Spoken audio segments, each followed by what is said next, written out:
Hey Q Army, you guys ready? It's our turn, guys. What does that mean? What's coming? That's right. Boom, boom, boom. Yeah. Come on, guys. Say it with me. Let's get it up. Let's turn it up, guys. Let's get going. It's our turn. You should be loud. You should be proud. We're going to be heard today.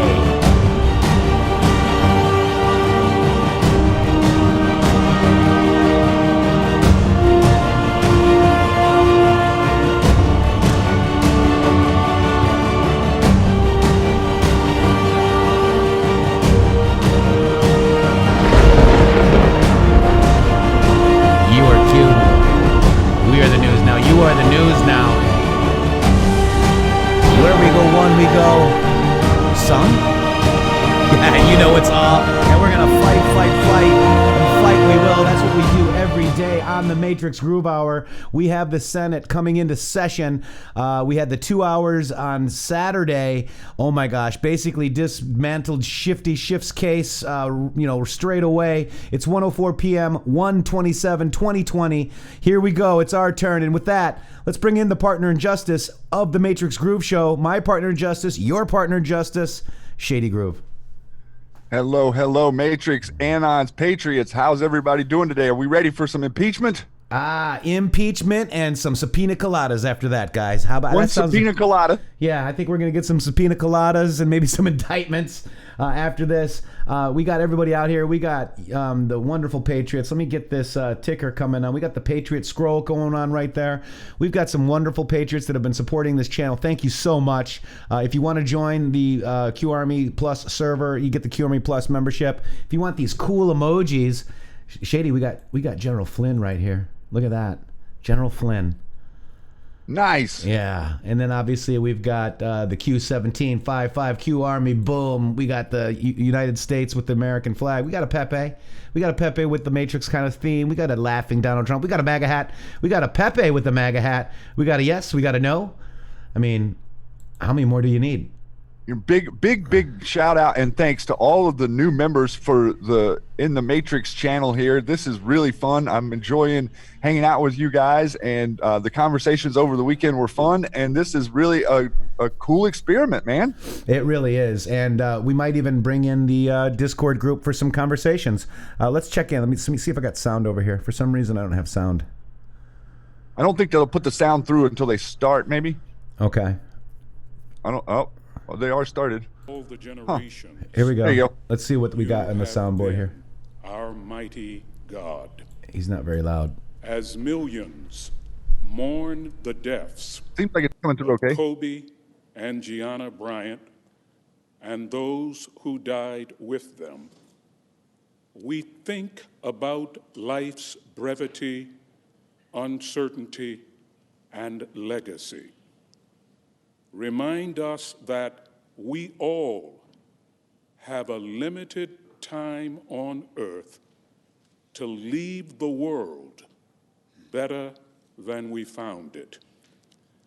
As this impeachment process unfolds, give our senators the desire to make the most of their time on earth.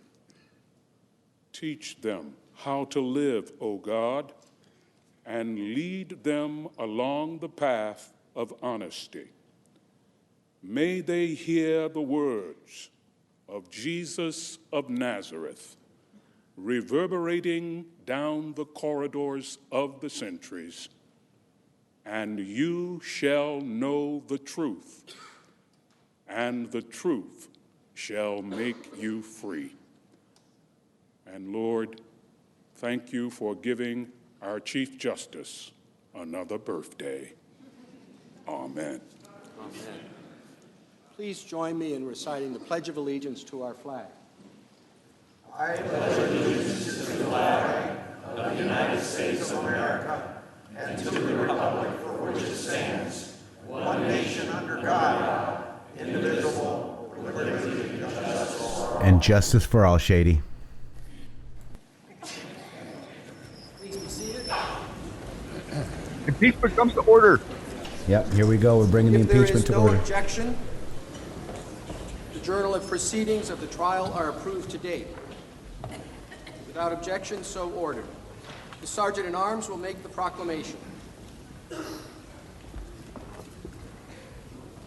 Hear ye, hear ye, hear ye. All persons are commanded to keep silent on pain of imprisonment while the Senate of the United States is sitting for the trial of the articles of impeachment exhibited by the House of Representatives against Donald John Trump, President of the United States. Mr. Chief Justice, The Majority Leader is recognized. as the chaplain has indicated, on behalf of all of us, a happy birthday. I'm sure this is exactly how you plan to celebrate the day. Well, thank you very much for those kind wishes, and thank you to all the senators for not asking for the yeas and nays.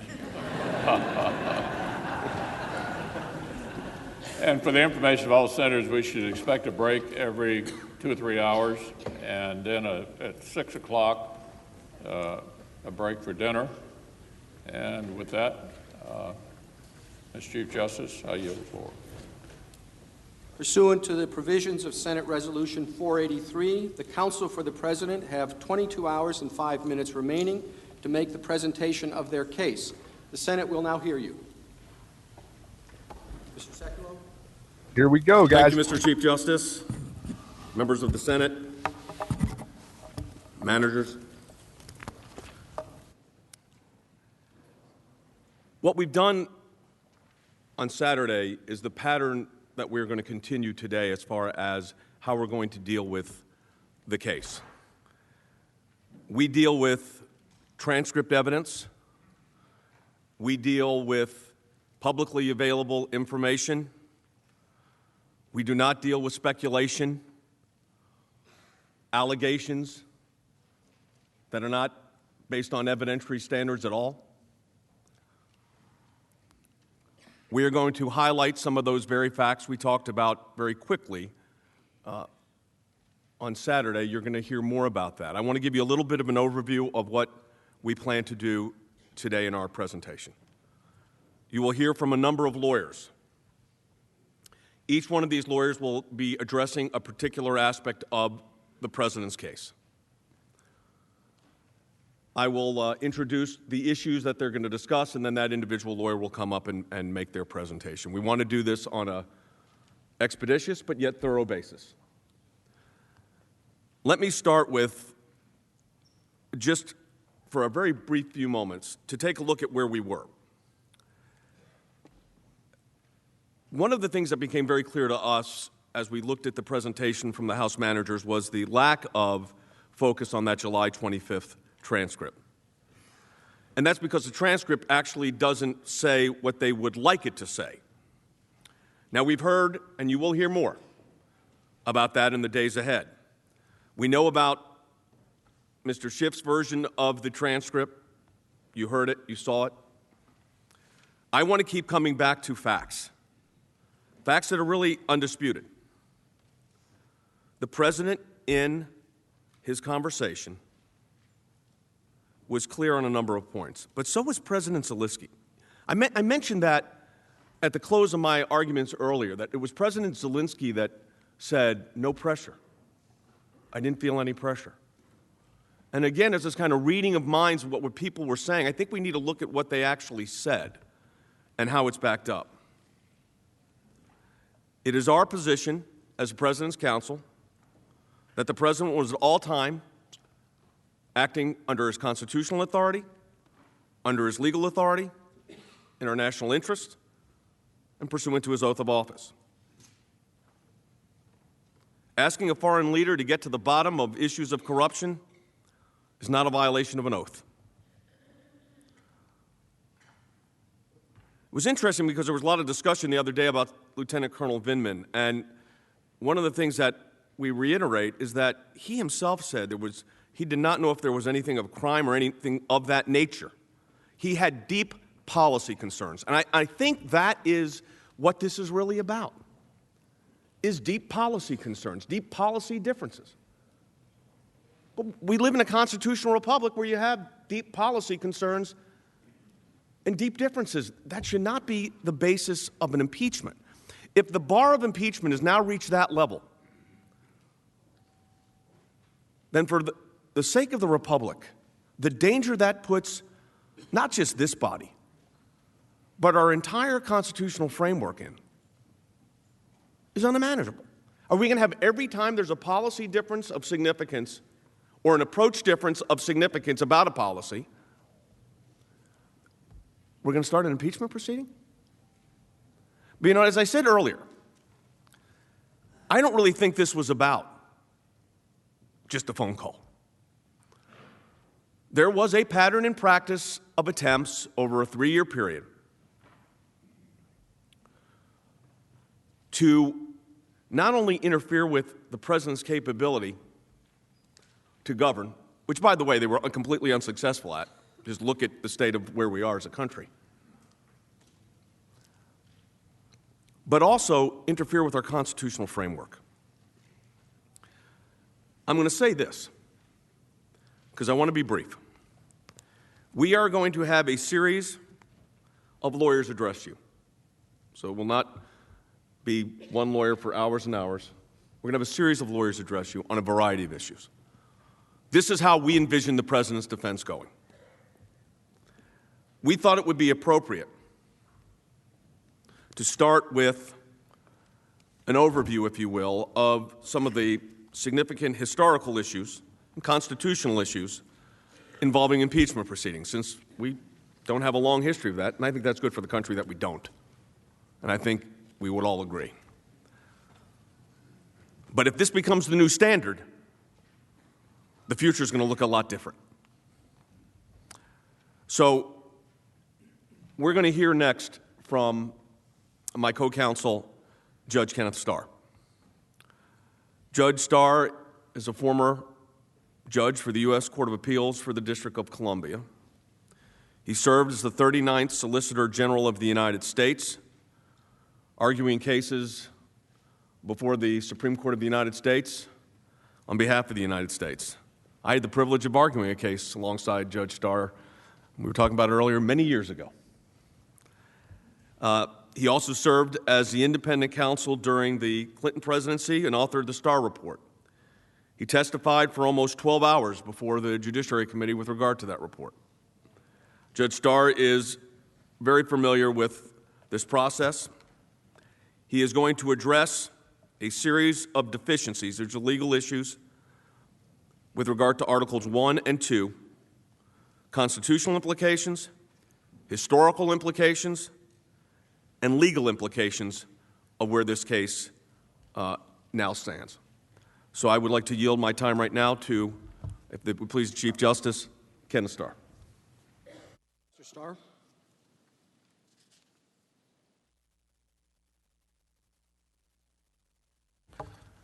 Thank you, Mr. Chief Justice, House managers, and staff,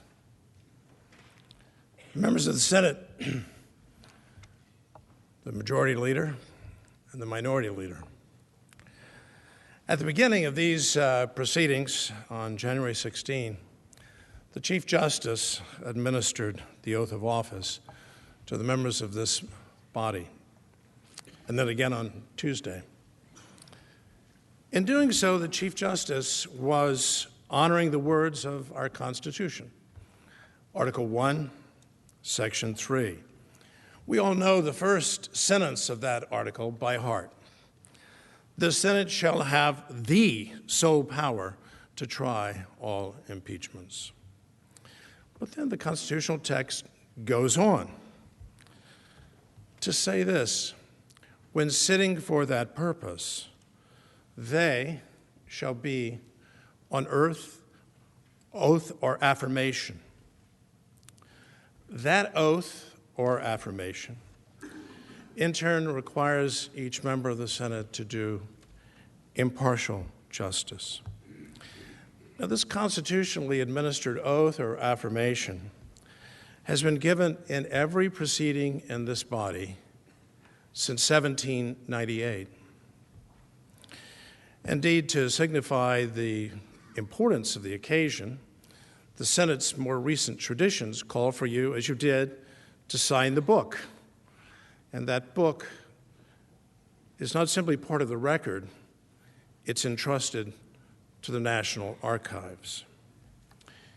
In contrast, members of the House of Representatives do not take an oath in connection with impeachment.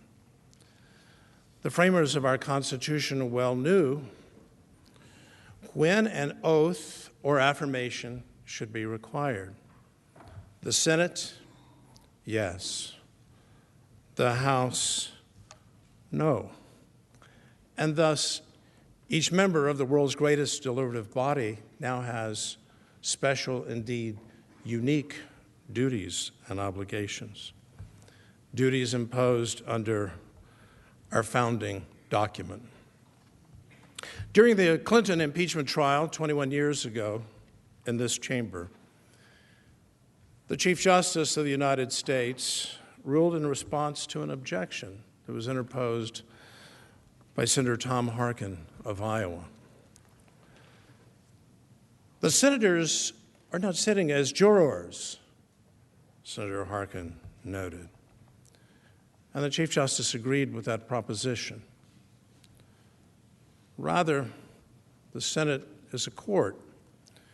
In fact, history teaches us that for literally decades, this body was referred to in this context as the High Court of Impeachment. So we're not in a legislative chamber during these proceedings. We're in a tribunal. We're in court. In Federalist 78, Alexander Hamilton, who's been quoted frequently in these proceedings, but in Federalist 78, he was describing the role of courts, your role. And in doing so, he distinguished between what he called the exercise of judgment, on the one hand, which is what courts do, and the exercise of will or policy preferences, if you will. On the other hand, that's what legislative bodies do. According to Hamilton, courts were to be, in his word, impartial. There's that word again. And you know, that's a daunting task for judges struggling to do the right thing, to be impartial, equal justice under law.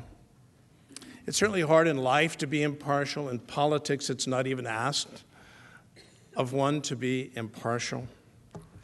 But that's the task that the Constitution chose to impose upon each of you. And significantly, in this particular juncture in America's history, the Senate is being called to sit as the High Court of Impeachment all too frequently. Indeed, we are living in what I think can aptly be described as the age of impeachment. In the House, resolution after resolution, month after month, has called for the president's impeachment. How did we get here? With presidential impeachment invoked frequently in its inherently destabilizing as well as acrimonious way. Briefly told, the story begins 42 years ago.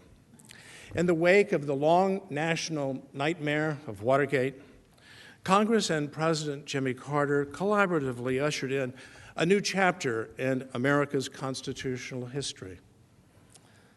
Together, in full agreement, they enacted the independent counsel provisions of the Ethics in Government Act of 1978. But the new chapter was not simply the age of independent counsels. It became, unbeknownst to the American people, the age of impeachment. During my service in the Reagan administration as counselor and chief of staff to Attorney General William French Smith, the Justice Department took the position that, however well-intentioned, the independent counsel provisions were unconstitutional. Why? In the view of the department, those provisions intruded into the rightful domain and prerogative of the executive branch, of the presidency. The Justice Department's position was eventually rejected by the Supreme Court, but most importantly, in helping us understand this new era in our country's history, Justice Antonin Scalia was in deep dissent. Among his stinging criticisms of that law, Justice Scalia wrote this: "The context of this statute is acrid with the smell of threatened impeachment."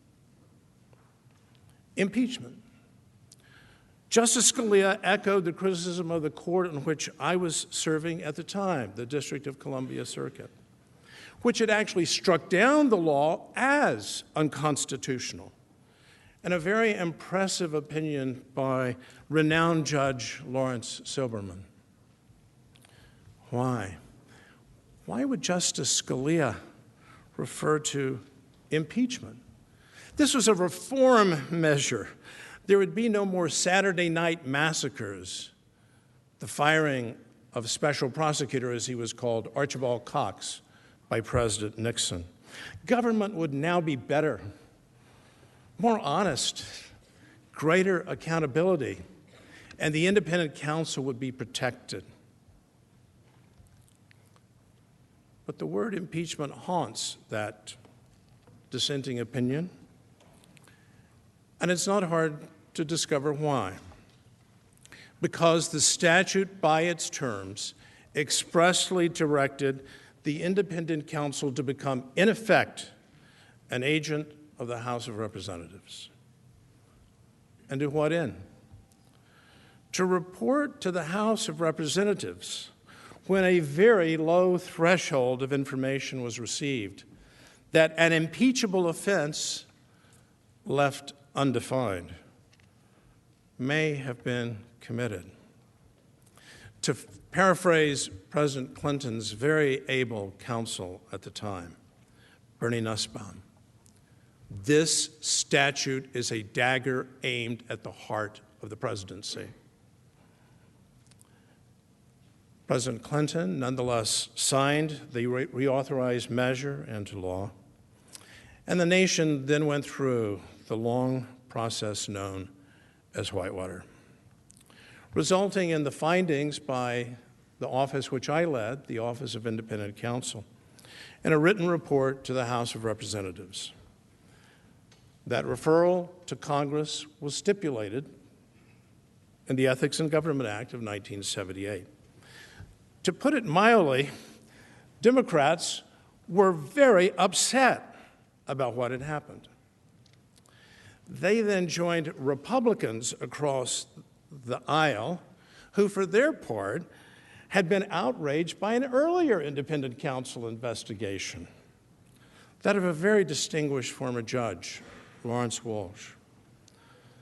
During the Reagan administration, Judge Walsh's investigation of what became known to the country as Iran-Contra spawned enormous criticism on the Republican side of the aisle, both as to the investigation itself, but also as to the statute.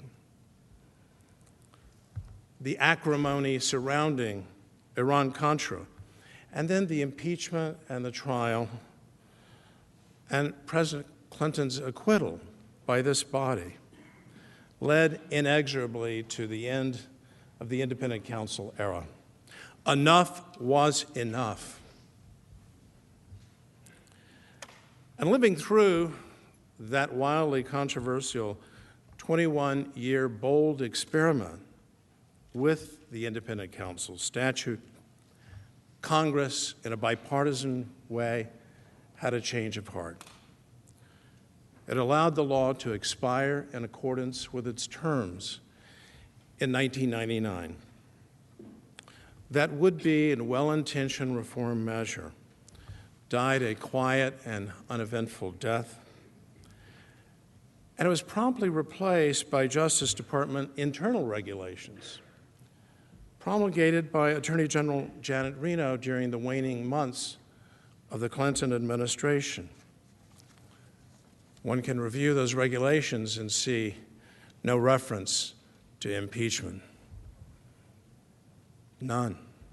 No longer were the poison pill provisions of presidential impeachment part of America's legal landscape. They were gone. The Reno regulations seemed to signal a return to traditional norms. Impeachment would no longer be embedded in the actual laws of the land, but returned to the language of the Constitution. But in the meantime, America's constitutional DNA and its political culture had changed. Even with the dawn of the new century, the 21st century, impeachment remained on the lips of countless Americans and echoed frequently in the people's house. The impeachment habit proved to be hard to kick. Ironically, while this was happening here at home, across the Atlantic, the use of impeachment as a weapon disappeared. In the United Kingdom, from which, of course, we inherited the process, impeachment was first used more than 2 centuries before those first settlers crossed the Atlantic. But upon thoughtful examination, a number of modern-day parliamentary committees looked and found impeachment to be obsolete. Among other criticisms, members of Parliament came to the view that the practice, which had last been attempted in Britain in 1868, fails to meet modern procedural standards of fairness. Fairness. As Sir William Mackay recently remarked, impeachment in Britain is dead.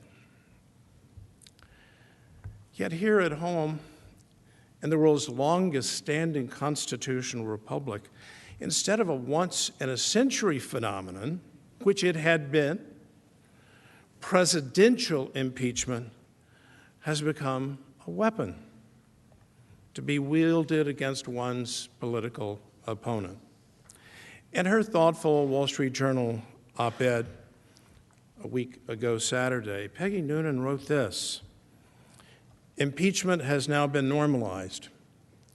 It won't be a once-in-a-generation act, but an every administration act.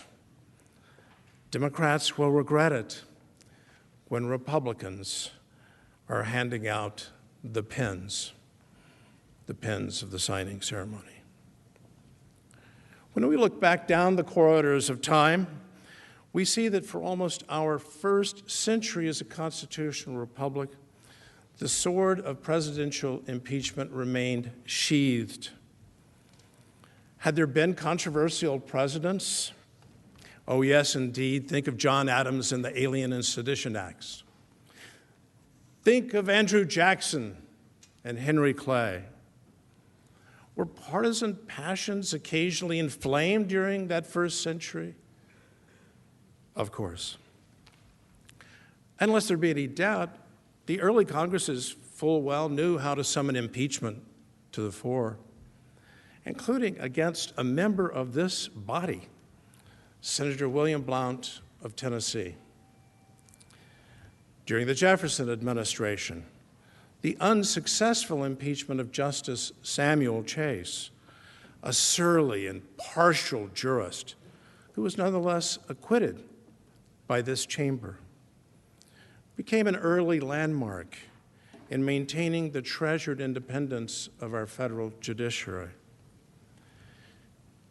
It took the national convulsion of the Civil War, the assassination of Mr. Lincoln, and the counter-Reconstruction measures aggressively pursued by Mr. Lincoln's successor, Andrew Johnson, to bring about the nation's very first presidential impeachment.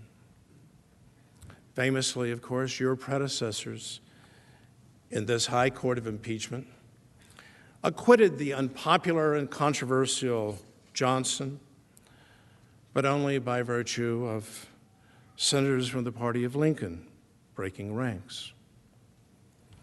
It was over a century later that the nation returned to the tumultuous world of presidential impeachment, necessitated by the rank criminality of the Nixon administration. In light of the rapidly unfolding facts, including uncovered by the Senate Select Committee, and an overwhelmingly bipartisan vote of 410 to 4, the House of Representatives authorized an impeachment inquiry. And in 1974, the House Judiciary Committee, after lengthy hearings, voted again in a bipartisan manner to impeach the President of the United States.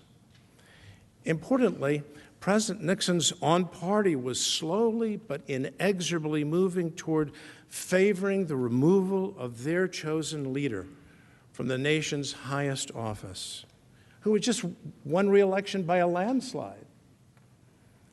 It bears emphasis before this high court. This was the first presidential impeachment in over 100 years. It also bears emphasis. It was powerfully bipartisan. And it wasn't just the vote to authorize the impeachment inquiry. Indeed, the House Judiciary Chair, Peter Rodino of New Jersey, was insistent that to be accepted by the American people, the process had to be bipartisan. Like war, impeachment is hell, or at least presidential impeachment is hell. Those of us who lived through the Clinton impeachment, including members of this body, full well understand that a presidential impeachment is tantamount to domestic war, albeit thankfully protected by our beloved First Amendment, a war of words and a war of ideas. But it's filled with acrimony, and it divides the country like nothing else. Those of us who lived through the Clinton impeachment understand that in a deep and personal way. Now, in contrast, wisely and judiciously conducted, unlike the United Kingdom, impeachment remains a vital and appropriate tool in our country to serve as a check with respect to the federal judiciary. After all, in the Constitution's brilliant structural design, federal judges know, as this body full well knows from its daily work, a pivotally important feature: independence from politics, exactly what Alexander Hamilton was talking about in Federalist 78. During the Constitution's term, good behavior, in practical effect, life tenure. Impeachment is thus a very important protection for we, the people, against what could be serious Article III wrongdoing within that branch. And so it is that when you count, of the 63 impeachment inquiries authorized by the House of Representatives over our history, only 8 have actually been convicted in this high court and removed from office. And each and every one has been a federal judge. This history leads me to reflect on the nature of your weighty responsibilities here in this high court as judges in the context of presidential impeachment. The fourth presidential impeachment, I'm counting the Nixon proceedings, and our nation's history, but the third over the past half-century. And I respectfully submit that the Senate, in its wisdom, would do well in its deliberations to guide the nation in this world's greatest deliberative body to return to our country's traditions when presidential impeachment was truly a measure of last resort. Members of this body can help, and in this very proceeding, restore our constitutional and historical traditions. Above all, by returning to the text of the Constitution itself. It can do so by its example here in these proceedings, in weaving the tapestry of what can rightly be called the common law of presidential impeachment. That's what courts do. They weave the common law. There are indications within the constitutional text, I'll come to our history, that this fundamental question is appropriate to be asked. You're familiar with the arguments. Was there a crime or other violation of established law alleged? So let's turn to the text. Throughout the Constitution's description of impeachment, the text speaks always, without exception, in terms of crimes. It begins, of course, with treason, the greatest of crimes against the state and against we the people, but so misused as a bludgeon in parliamentary experiences to lead the founders to actually define the term in the Constitution itself. Bribery, an iniquitous form of moral and legal corruption, and the basis of so many of the 63 impeachment proceedings over the course of our history. Again, almost all of them against judges. And then the mysterious terms, other high crimes and misdemeanors.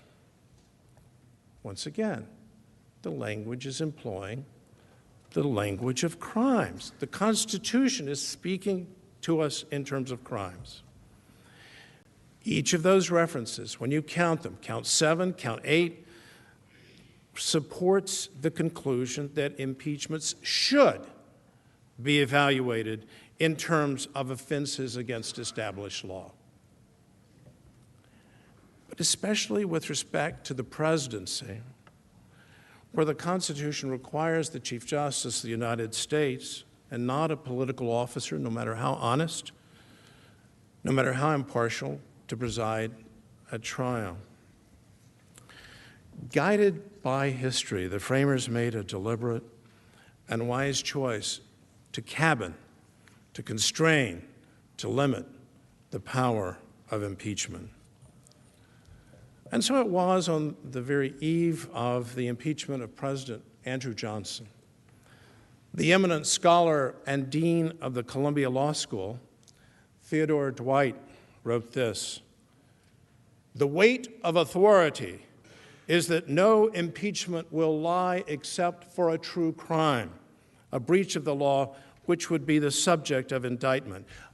I'm not making that argument. I'm noting what he is saying. He didn't over-argue the case. He said the weight of authority. The weight of authority. And so this issue is a weighty one. Has the House of Representatives, with all due respect, in these two articles of impeachment, charged a crime or violation of established law or not? This is, I don't want to over-argue, an appropriate and weighty consideration for the Senate. But especially, as I'm trying to emphasize, in the case not of a federal judge, but of the president. Courts consider prudential factors, and there is a huge prudential factor that this trial is occurring in an election year, when we, the people, in a matter of months, will go to the polls.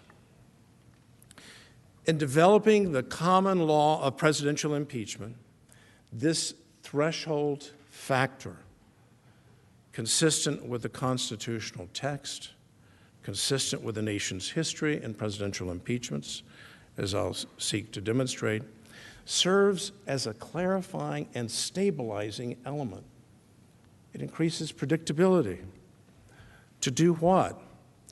To reduce the profound danger that a presidential impeachment will be dominated by partisan considerations, precisely the evil that the framers warned about. And so to history. History bears out the point. The nation's most recent experience, the Clinton impeachment, even though severely and roundly criticized, charged crimes. These are crimes proven in the crucible of the House of Representatives debate beyond any reasonable observer's doubt. So too the Nixon impeachment. The articles charged crimes. What about Article 2 in Nixon, which is sometimes referred to as abuse of power? Was that the abuse of power article? The precursor to Article 1 that is before this court? Not at all. When one returns to Article 2 in Nixon, approved by a bipartisan House Judiciary Committee, Article 2 of Nixon sets forth a deeply troubling story of numerous crimes, not one, not two, numerous crimes carried out at the direction of the president himself. And so the appropriate question: were crimes alleged in the articles in the common law of presidential impeachment? In Nixon, yes. In Clinton, yes. Here, no. A factor to be considered as the judges in the high court come, as you will, individually to your judgment. Even in the political cauldron of the Andrew Johnson impeachment, Article 11 charged a violation of the controversial Tenure of Office Act. You're familiar with it. And that act warned expressly the Oval Office that its violation would constitute a high misdemeanor, employing the very language of constitutionally cognizable crimes. This history represents, and I believe, may it please the court, it embodies the common law of presidential impeachment. These are facts gleaned from the constitutional text and from the gloss of the nation's history. And under this view, the commission of an alleged crime or violation of established law can appropriately be considered, again, a weighty and an important consideration, an element of an historically supportable presidential impeachment. Will law professors agree with this? No. But with all due respect to the Academy, this is not an academic gathering. We are in court. We're not just in court. With all due respect to the Chief Justice and the Supreme Court of the United States, we're in democracy's ultimate court. And the better constitutional answer to the question is provided by a rigorous and faithful examination of the constitutional text, and then looking faithfully and respectfully to our history. The very divisive Clinton impeachment demonstrates that while highly relevant. The commission of a crime is by no means sufficient to warrant the removal of our duly elected president. Why? This body knows. We appoint judges and you confirm them, and they're there for life, not presidents. And the presidency is unique. The presidency stands alone in our constitutional framework. Before he became the Chief Justice of the United States, John Marshall, then sitting as a member of the People's House, made a speech on the floor of the House. And there he said this: "The president is the sole organ of the nation in its external relations, and its sole representative with foreign nations." If that sounds like hyperbole, it has been embraced over decades by the Supreme Court of the United States, by justices appointed by many different presidents. The presidency is unique. There's no other system quite like ours, and it has served us well. And so, as to the presidency, impeachment and removal not only overturns a national election and perhaps profoundly affects an upcoming election. In the words of Yale's Akhil Amar, it entails a risk, and these are Akhil's words, Professor Amar's words, grave disruption of the government. Professor Amar penned those words in connection with the Clinton impeachment. Grave disruption of the government, regardless of what the president has done. Grave disruption. We will all agree that the presidents, under the text of the Constitution and its amendments, are to serve out their term, absent a genuine national consensus reflected by the two-thirds majority requirement of this court that the president must go away. Two-thirds.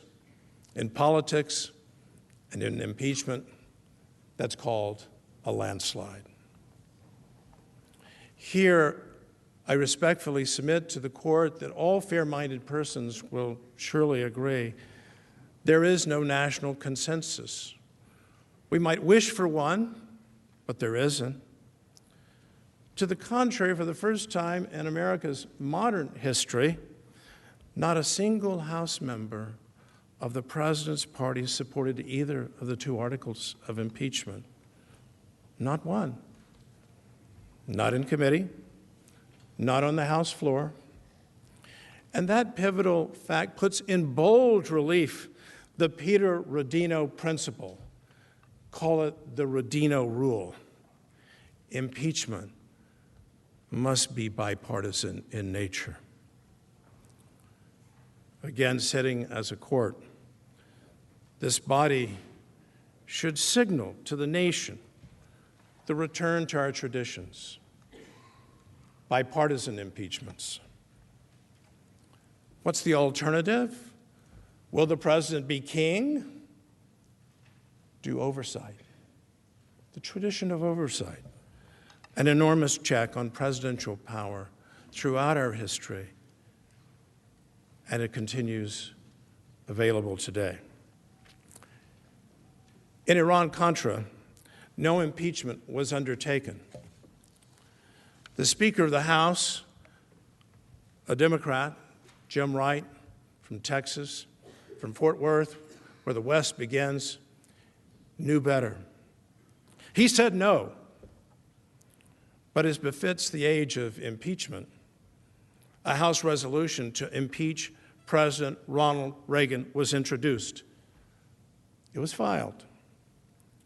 And the effort to impeach President Reagan was supported by a leading law professor whose name you would well recognize, and you will hear it again this evening from Professor Dershowitz. I'll leave it to him to identify the learned professor. But the Speaker of the People's House, echoing Peter Rodino, said no. So I respectfully submit that the Senate should close this chapter, this idiosyncratic chapter, on this increasingly disruptive act, this era, this age of resort to the Constitution's ultimate democratic weapon for the presidency. Let the people decide. There was a great justice who sat for 30 years, Justice John Harlan, in the mid-century of the 20th century. And in a lawsuit involving a very basic question, can citizens whose rights have clearly been violated by federal law enforcement agencies and agents bring an action for damages when Congress has not so provided? No law that gave the wounded citizen a right to redress through damages. And Justice Harlan, in a magnificent concurring opinion in Bivens versus 6 unnamed federal agents,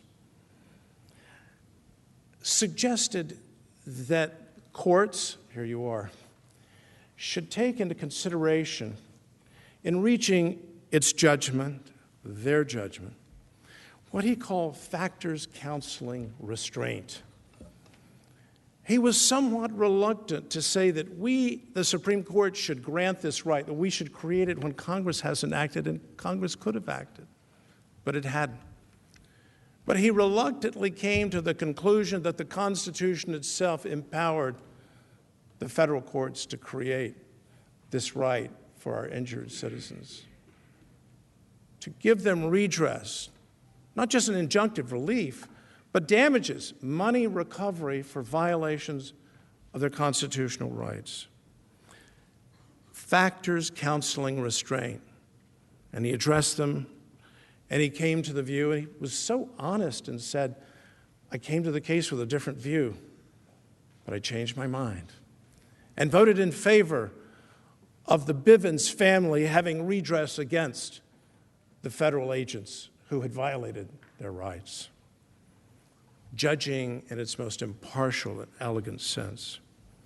I'm going to draw from Justice Harlan's matrix of factors counseling restraint and simply identify these. I think there may be others. The articles do not charge a crime or violation of established law. I'm suggesting it's a relevant factor. I think it's a weighty factor when we come to presidential impeachment, not judicial impeachment. Secondly, the articles come to you with no bipartisan support. They come to you as a violation of what I'm dubbing the Rodino rule. And third, as I will now discuss, the pivotally important issue of process. The second article of impeachment, obstruction of Congress. This court is very familiar with United States versus Nixon. Its unanimity in recognizing the president's profound interest in confidentiality, regardless of the worldview or philosophy of the justices were unanimous. This isn't just a contrivance. It's built into the very nature of our constitutional order. So let me comment briefly. This constitutionally based recognition of executive privilege and then companion privileges, the deliberative process privilege, the immunity of close presidential advisors from being summoned to testify. These are all firmly established in our law. If there is a dispute between the People's House and the President of the United States over the availability of documents or witnesses, and there is in each and every administration, then go to court. It really is as simple as that. I don't need to belabor the point. But here's the point I would like to emphasize. Frequently, the Justice Department advises the President of the United States that the protection of the presidency calls whatever the President might want to do as a political matter, as an accommodation and a spirit of comity, to protect privileged conversations and communications. I've heard it in my 2 tours of duty at the Justice Department. Don't release the documents, Mr. President. If you do, you're injuring the presidency. Go to court. We've heard concerns about the length of time that the litigation might take. Those of us who've litigated know that sometimes litigation does take longer than we would like. Justice delayed is justice denied. We would all agree with that.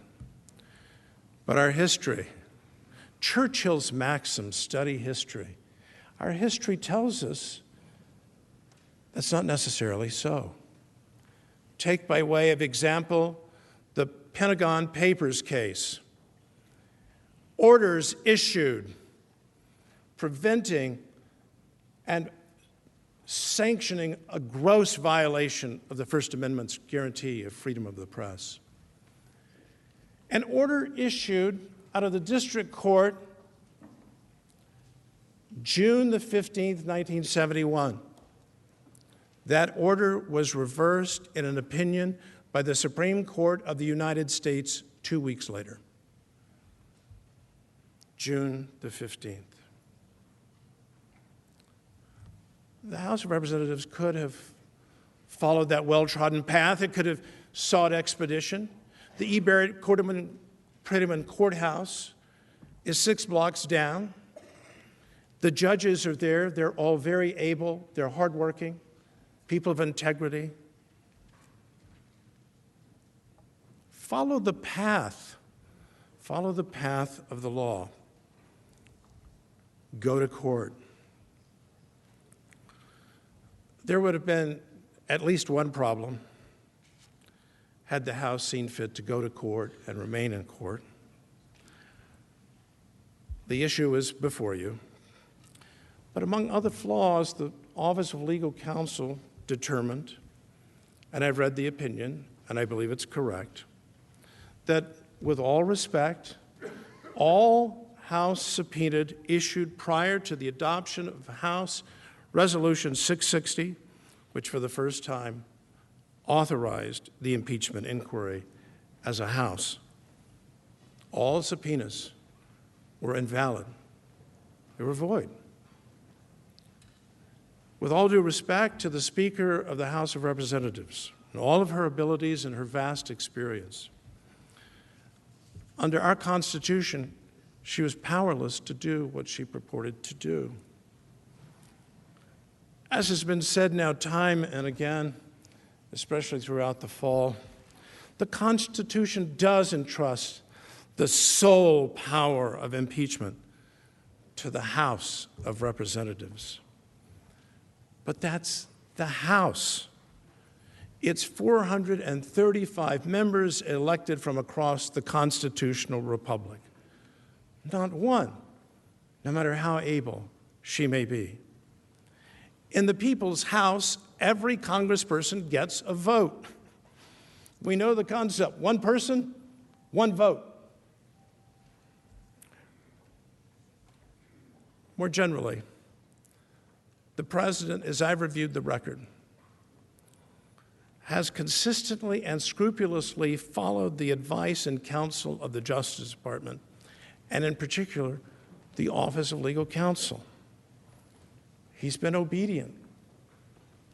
As you know, that important office, many of you have had your own experiences professionally with that office, is staffed with lawyers of great ability. It has a reputation for superb work. It has done such thoughtful work in both Democratic and Republican administrations. And the office is now headed by a brilliant lawyer who served as a law clerk to Justice Anthony Kennedy. The House may disagree with the guidance provided to the President by that office. The House frequently does disagree. But for the President to follow the guidance of the Department of Justice with respect to an interbranch legal and constitutional dispute cannot reasonably be viewed as an obstruction, and most emphatically not as an impeachable offense. History, once again, is a great teacher. In the Clinton impeachment, the House Judiciary Committee rejected a draft article asserting that President Clinton, and here are the words of the draft article, fraudulently and corruptly asserted executive privilege. Strong words. Fraudulently and corruptly. That was the draft article.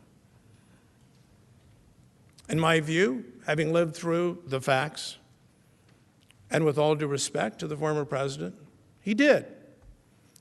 He did it time and again, month after month. We would go to court. We would win. And many members, not everybody, on the House Judiciary Committee agreed that the president had indeed improperly claimed executive privilege, rebuffed time and again by the judiciary.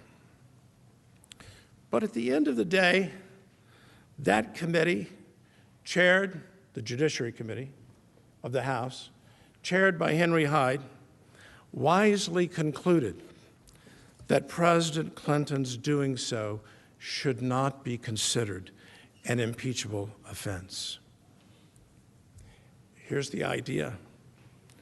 It is not an impeachable offense for the President of the United States to defend the asserted legal and constitutional prerogatives of the presidency. This is, and I'm quoting here from page 55 of the President's trial brief, a function of his constitutional and policy judgments. Not just a policy judgment, but a constitutional judgment. I would guide this court, as it's coming through the deliberation process, to read the President's trial brief with respect to process. It was Justice Felix Frankfurter, confidant of FDR, brilliant jurist, who reminded America that the history of liberty is in large measure the history of process, of procedure. In particular, I would guide the High Court to the discussion of the long history of the House of Representatives, over 2 centuries, in providing due process protections in its impeachment investigations. It's a richly historical discussion. The good news is you can read the core of it in 4 pages, pages 62 to 66 of the trial brief. Puts in bold relief, I believe, an irrefutable fact. This House of Representatives, with all respect, saw fit to turn its back on its own established procedures. Procedures that had been followed faithfully decade after decade, regardless of who was in control, regardless of political party. All those procedures were torn asunder. And all over the vigorous objections from the unanimous and vocal minority. I need not remind this High Court that in this country, minority rights are important. Minority rights should be protected. Equal justice. But then again, the House members took no oath to be impartial. The Constitution didn't require them to say, by oath or affirmation, that we'll do impartial justice. When they chose to tear asunder their procedures, they were oathless. They could toss out their own rule book, raw power. And here we have, tragically for the country, and I believe tragically for the House of Representatives, in Article 2 of these impeachment articles, a runaway House. It has run away, not only from its long-standing procedures, it has run away from the Constitution's demand of fundamental fairness captured in those hallowed terms, due process of law. We've cared about this as an English-speaking people since Magna Carta. By doing so, however, the House has inadvertently pointed this court to an exit ramp. It's an exit ramp provided by the Constitution itself. It's an exit ramp built by the most noble of builders, the founding generation. Despite the clearest precedent requiring due process for the accused in an impeachment inquiry, but surely all the more so in a presidential impeachment, House Democrats chose to conduct a wholly unprecedented process in this case. And they did so knowingly and deliberately because they were warned at every turn. Don't do it. Don't do it that way. And process. The president being denied the basic rights that have been afforded to every single accused president in the history of the Republic, even to the racist Andrew Johnson, seeking to undo Mr. Lincoln's great legacy. He got those rights, but not here. Due process could have been honored. Basic rights could have been honored. The House rules, the House's traditions could have been honored. But what's done is done. These two articles come before this court, this high court of impeachment, dripping with fundamental process violations. When courts, and you're the court, are confronted with this kind of phenomenon, a train of fairness violations, courts in this country do the right thing. They do impartial justice. They invoke, figuratively or literally, the words of the preamble to America's Constitution. The very first order of our government, after to form a more perfect union, is to establish justice. To establish justice. Even before getting to the words to provide for the common defense, to promote the general welfare, to ensure domestic tranquility, the Constitution speaks in terms of justice, establishing justice. Courts would not allow this. They would not allow this because why? They knew and they know that the purpose of our founding instrument is to protect our liberties, to safeguard us, but to safeguard us as individuals against the powers of government. And why? In the benedictory words of the preamble,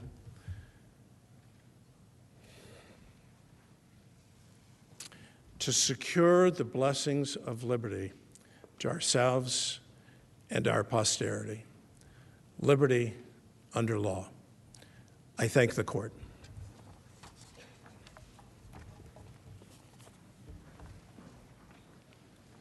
Mr. Sekulow?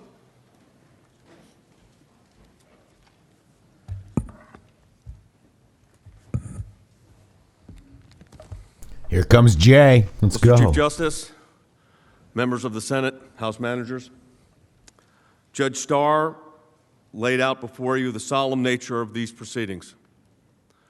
I want to contrast the solemn nature of these proceedings and what has been laid out before us from a both historical and constitutional perspective. And I want you to think about this: the history, the importance, the solemnity of what we're engaged in here in this great body, with what took place in the House of Representatives upon the signing of articles of impeachment. Pens distributed to the impeachment managers. A celebratory moment.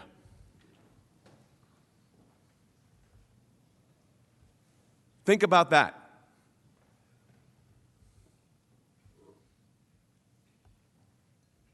Think about this. A poignant moment. We're next going to address a factual analysis. To briefly reflect, my colleague, the Deputy White House Counsel, Mike Papura, will be joining us in a moment to discuss more of the facts, to continue the discussion that we had on Saturday. But let me just recap very quickly what was laid out on Saturday. First, the transcript shows that the President did not condition either security assistance or a meeting on anything. The paused security assistance funds aren't even mentioned on the call. Second, President Zelensky and other Ukrainian officials repeatedly said there was no quid pro quo and no pressure on them to review anything. Third, President Zelensky and high-ranking Ukrainian officials did not even know the security assistance was paused till the end of August, over a month after the July 25th call. Fourth, not a single witness testified that the President himself said that there was any connection between any investigation and security assistance, a presidential meeting, or anything else. Fifth, the security assistance flowed on September 11th, and a presidential meeting took place on September 25th without Ukrainian government announcing any investigations. Finally, in the blind drive to impeach the President, President Trump, in reality, strategically, has been the best friend and supporter of Ukraine, certainly in our recent history. These are the facts. That is what's before you. Deputy White House Counsel Mike Papura will now address additional facts related to these proceedings. Thank you.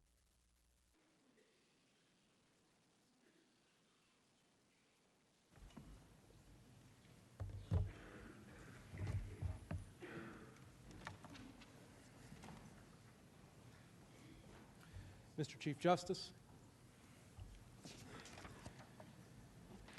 members of the Senate, good afternoon. Mr. Leader, I believe that we will be ready to take a break at the conclusion of my remarks if it meets with your approval. On Saturday, we walked through some of the evidence that the House managers put forward and didn't put forward during their 21-plus hours of presentation. That evidence that we recounted was drawn directly from the House manager's own record. The case they chose to submit to this chamber. To echo my colleague, Mr. Sekulow, briefly, the House manager's own evidence shows that President Trump did not condition anything on investigations during the July 25 call with President Zelensky and did not even mention the paused security assistance on the call.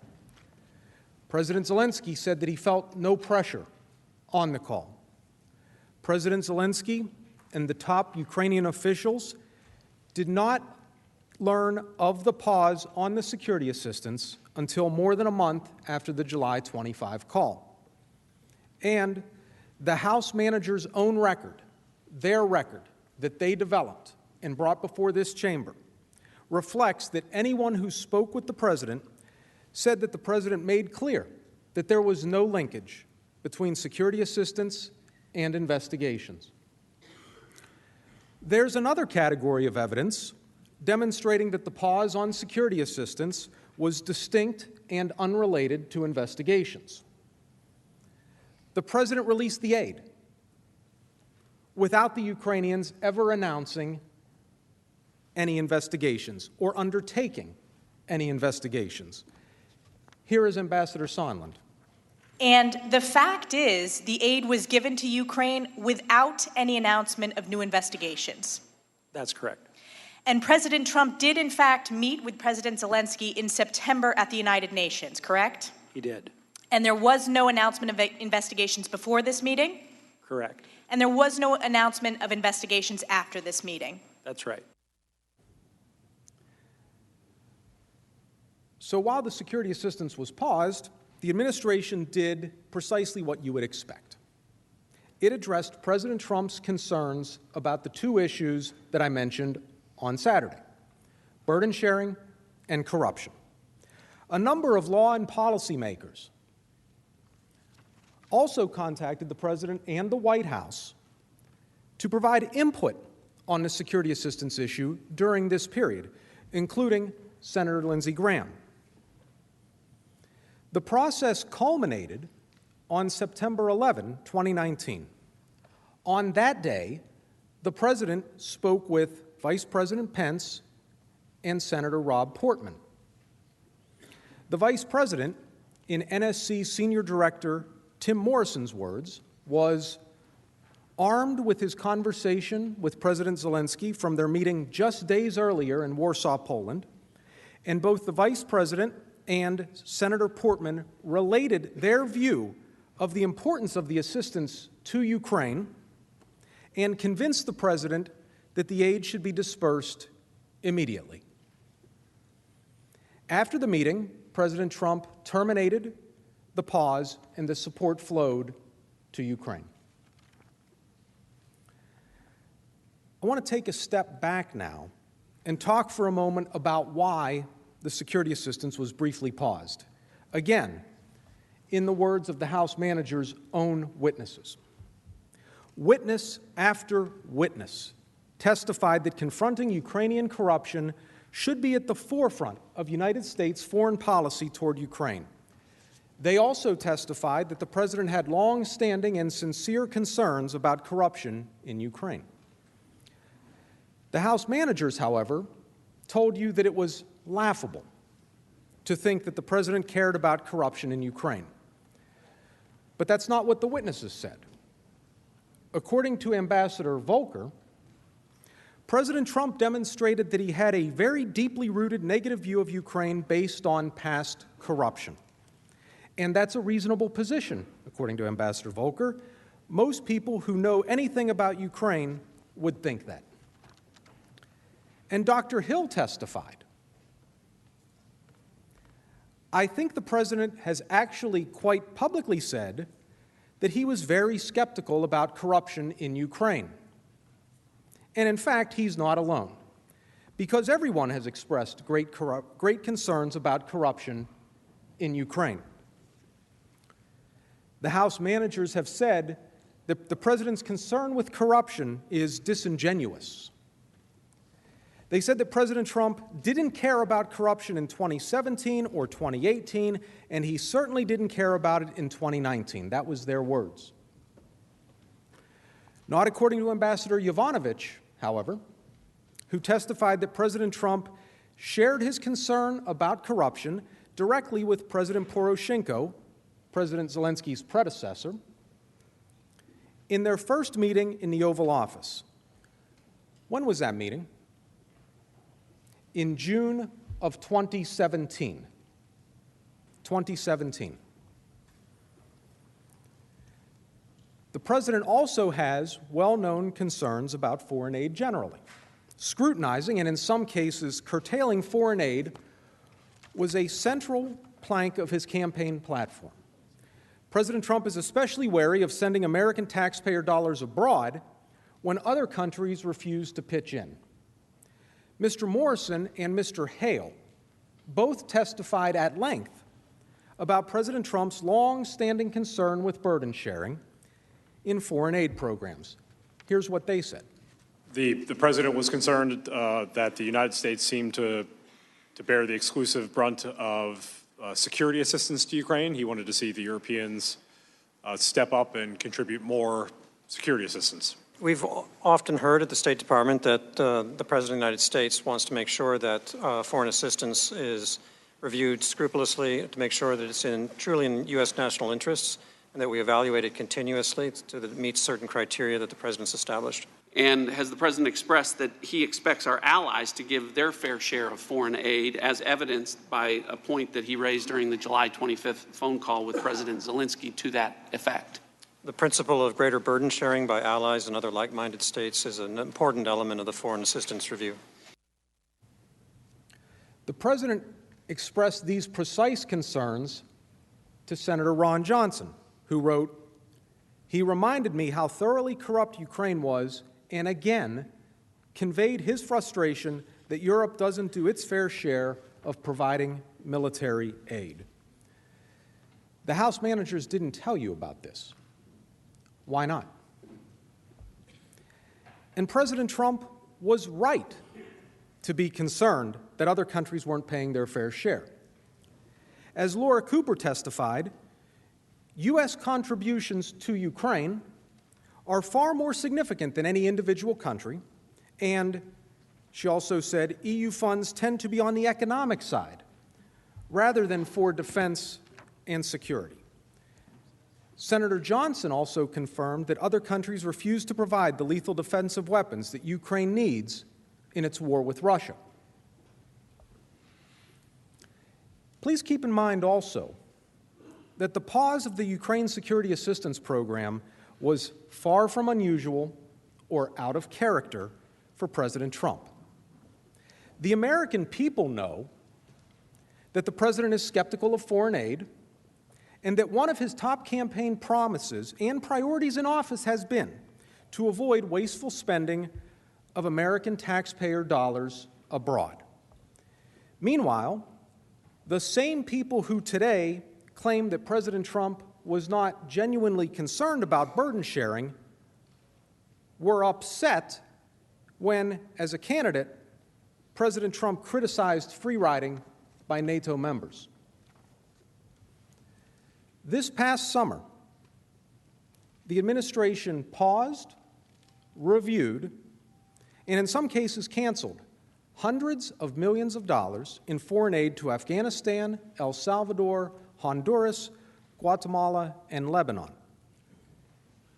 And these are just some of the reviews of foreign aid undertaken at the very same time that the Ukraine aid was paused. So what happened during the brief period of time while the Ukraine security assistance was paused? People were gathering information and monitoring the facts on the ground in Ukraine as the new parliament was sworn in and began introducing anti-corruption legislation. Notwithstanding what the House managers would have you believe, the reason for the pause was no secret within the White House and the agencies. According to Mr. Morrison, in a July meeting attended by officials throughout the executive branch agencies, the reason provided for the pause by a representative of the Office of Management and Budget was that the president was concerned about corruption in Ukraine, and he wanted to make sure that Ukraine was doing enough to manage that corruption. In fact, as Mr. Morrison testified, by Labor Day, there had been definitive developments to demonstrate that President Zelensky was committed to the issues he campaigned on, anti-corruption reforms. Mr. Morrison also testified that the administration was working on answering the president's concerns regarding burden sharing. Here's Mr. Morrison. Was there any interagency activity, whether it be with the State Department or the Defense Department, and coordination by the National Security Council to look into that a little bit for the President? We were surveying the data to understand who was contributing what and sort of in what categories. And so the President's evinced concerns, the interagency tried to address them? Yes. How else do we know that the President was awaiting information on burden sharing and anti-corruption efforts in Ukraine before releasing the security assistance? Because that's what Vice President Pence told President Zelensky. On September 1, 2019, Vice President Pence met with President Zelensky. President Trump was scheduled to attend the World War II commemoration in Poland, but instead remained in the U.S. to manage the emergency response to Hurricane Dorian. Remember, this was 3 days after President Zelensky learned through the Politico article about the review of the security assistance. Just as Vice President Pence and his aides anticipated, Jennifer Williams testified that once the cameras left the room, the very first question that President Zelensky had was about the status of the security assistance. The Vice President responded by asking about two things: burden sharing and corruption. Here's how Jennifer Williams described it. The VP responded by really expressing our ongoing support for Ukraine, but wanting to hear from President Zelensky, what the status of his reform efforts were that he could then convey back to the President, and also wanting to hear if there was more that European countries could do to support Ukraine. Vice President Pence knows President Trump, and he knew what President Trump wanted to hear from President Zelensky. The Vice President was echoing the President's two recurring themes: corruption and burden sharing. It's the same consistent themes every time. Ambassador Taylor received a similar readout of the meeting between the Vice President and President Zelensky, including the Vice President's focus on corruption and burden sharing. Here's Ambassador Taylor. On the evening of September 1st, I received a readout of the Pence-Zelensky meeting over the phone from Mr. Morrison, during which he told me that President Zelensky had opened the meeting by immediately asking Vice President about the security cooperation. The Vice President did not respond substantively, but said that he would talk to President Trump that night. The Vice President did say that President Trump wanted the Europeans to do more to support Ukraine, and that he wanted the Ukrainians to do more to fight corruption.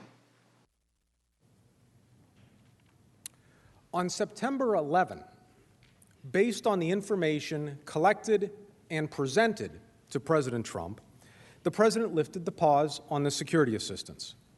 As Mr. Morrison explained, our process gave the President the confidence he needed to approve the release of the security sector assistance. The House managers say that the talk about corruption and burden sharing is a ruse. No one knew why the security assistance was paused, and no one was addressing the President's concerns with Ukrainian corruption and burden sharing. The House managers' own evidence, their own record, tells a different story, however. They didn't tell you about this. Not in 21 hours. Why not? The President's concerns were addressed in the ordinary course. The President wasn't caught, as the House managers allege. The managers are wrong. All of this, together with what we discussed on Saturday, demonstrates that there was no connection between security assistance and investigations. When the House managers realized that their quid pro quo theory on security assistance was falling apart, they created a second, alternative theory. According to the House managers, President Zelensky desperately wanted a meeting at the White House with President Trump, and President Trump conditioned that meeting on investigations. So what about the manager's backup accusations?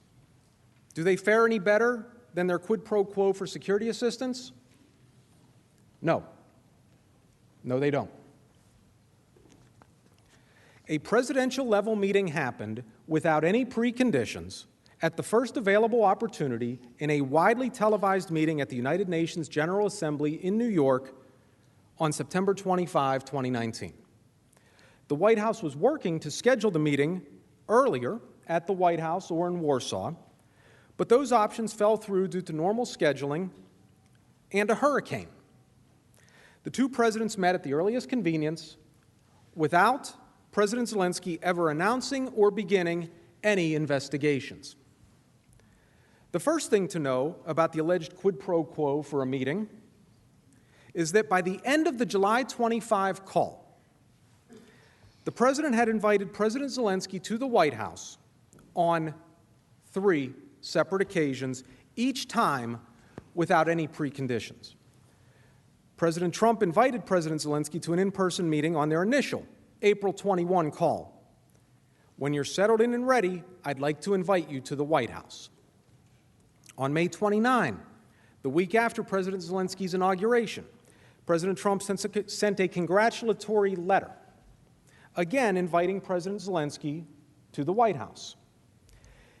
As you prepare to address the many challenges facing Ukraine, please know that the American people are with you and are committed to helping Ukraine realize its vast potential.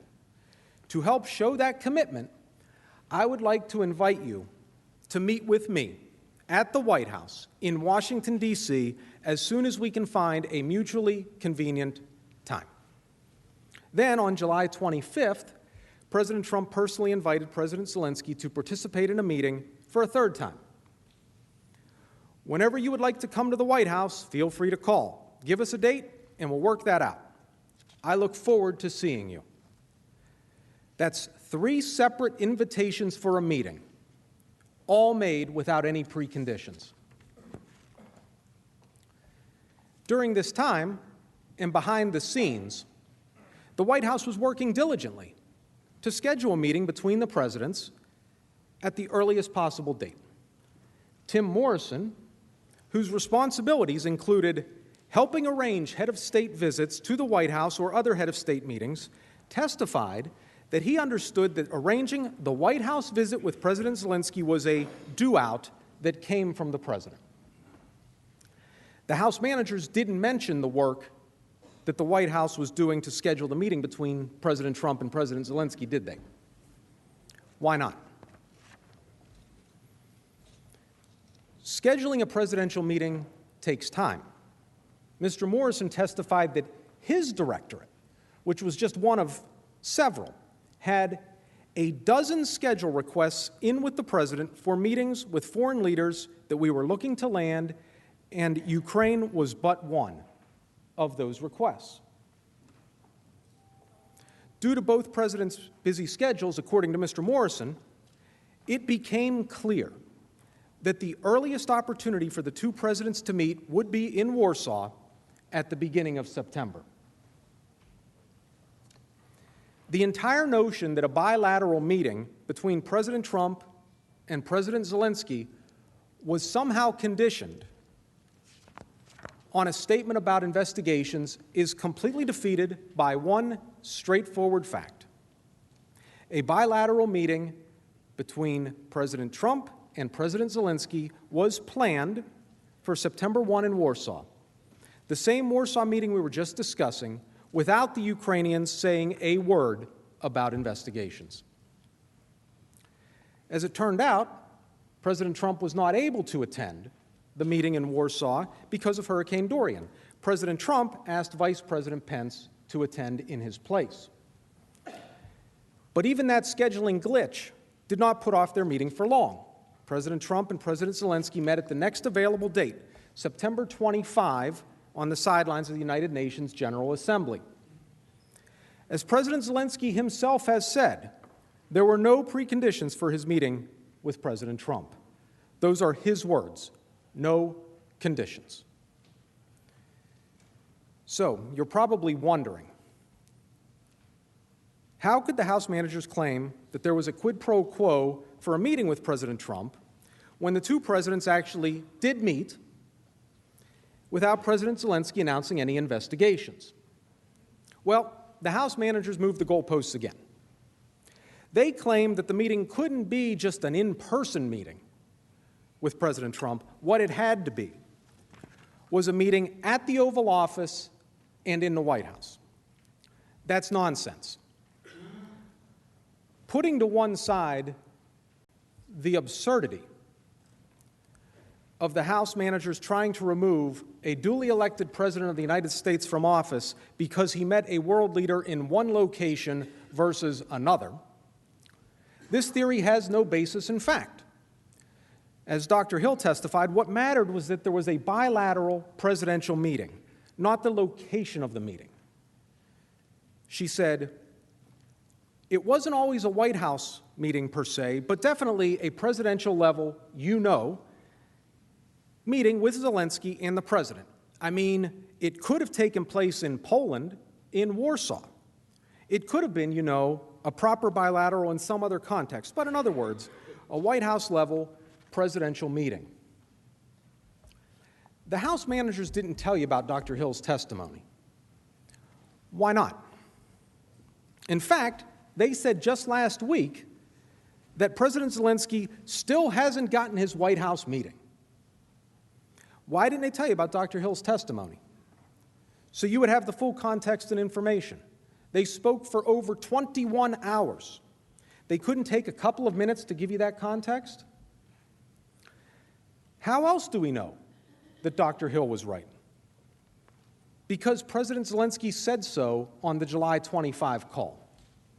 Remember, when President Trump invited President Zelensky to Washington on the July 25 call, President Zelensky said he would be happy to meet with you personally and offered to host President Trump in Ukraine, or, on the other hand, meet with President Trump on September 1 in Poland. That's exactly what the administration planned to do.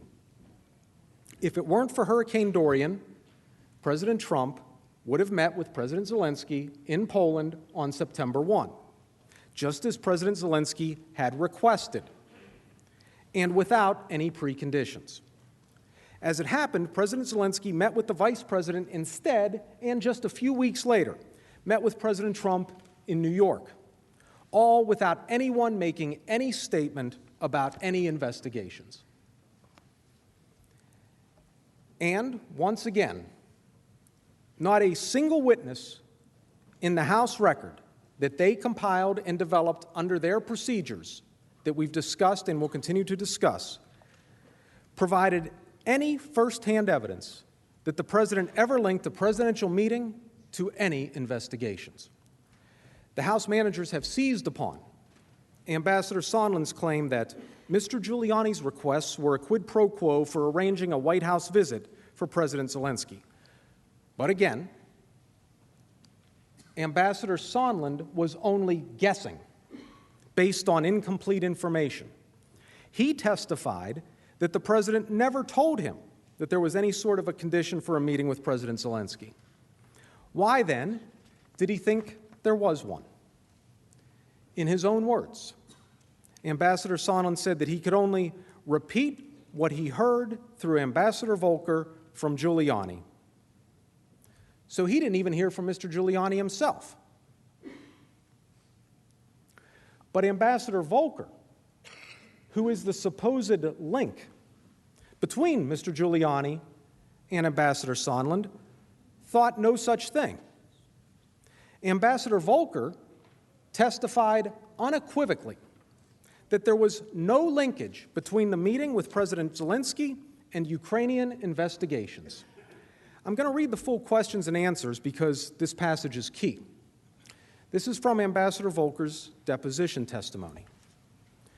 Question: did President Trump ever withhold a meeting with President Zelensky or delay a meeting with President Zelensky until the Ukrainians committed to investigate the allegations that you just described concerning the 2016 presidential election? Answer: The answer to the question is no, if you want a yes or no answer. But the reason the answer is no is we did have difficulty scheduling a meeting, but there was no linkage like that. Question. You said that you were not aware of any linkage between the delay in the Oval Office meeting between President Trump and President Zelensky and the Ukrainian commitment to investigate the two allegations as you described them. Correct? Answer. Correct. On no fewer than 15 separate occasions over the past week, the House managers played a video of Ambassador Sondland saying that the announcement of the investigations was a prerequisite for a meeting or call with the president. 15 times. They never once read to you the testimony that I just did. They never once read to you the testimony in which Ambassador Volker refuted what Ambassador Sondland claimed he heard from Ambassador Volker. So here's what we know. President Trump invited President Zelensky to meet 3 times without preconditions. The White House was working behind the scenes to schedule the meeting. The 2 presidents planned to meet in Warsaw, just as President Zelensky had asked, and ultimately met 3 weeks later without Ukraine announcing any investigations. No one testified in the House record that the president ever said there was a connection between a meeting and investigations. Those are the facts, plain and simple. So much for a quid pro quo for a meeting with the president. Before I move on, let me take a brief moment to address a side allegation that was raised in the original whistleblower complaint and that the House managers are still trying to push. The managers claim that President Trump ordered Vice President Pence not to attend President Zelensky's inauguration in favor of a lower-ranking delegation, in order, according to them, to signal a downgrading of the relationship between the United States and Ukraine. That's not true. Numerous factors had to align, as I'm sure everyone in this room can greatly appreciate, for the Vice President to attend. First, dates of travel were limited. For national security reasons, the President and Vice President generally avoid being out of the country at the same time for more than a few hours. The President had scheduled trips to Europe and Japan during the period when our embassy in Ukraine anticipated the Ukrainian inauguration would occur, at the end of May or in early June. Jennifer Williams testified that the Office of the Vice President advised the Ukrainians that if the Vice President were to participate in the inauguration, the ideal dates would be around May 29, May 30, May 31, or June 1, when the President would be in the United States. She said, if it wasn't one of those dates, it would be very difficult or impossible for the Vice President to attend. Second, the House managers act as if no other priorities in the world could compete for the administration's time. The Vice President's office was simultaneously planning a competing trip for May 30 in Ottawa, Canada, to participate in an event supporting passage of the United States-Mexico-Canada Agreement.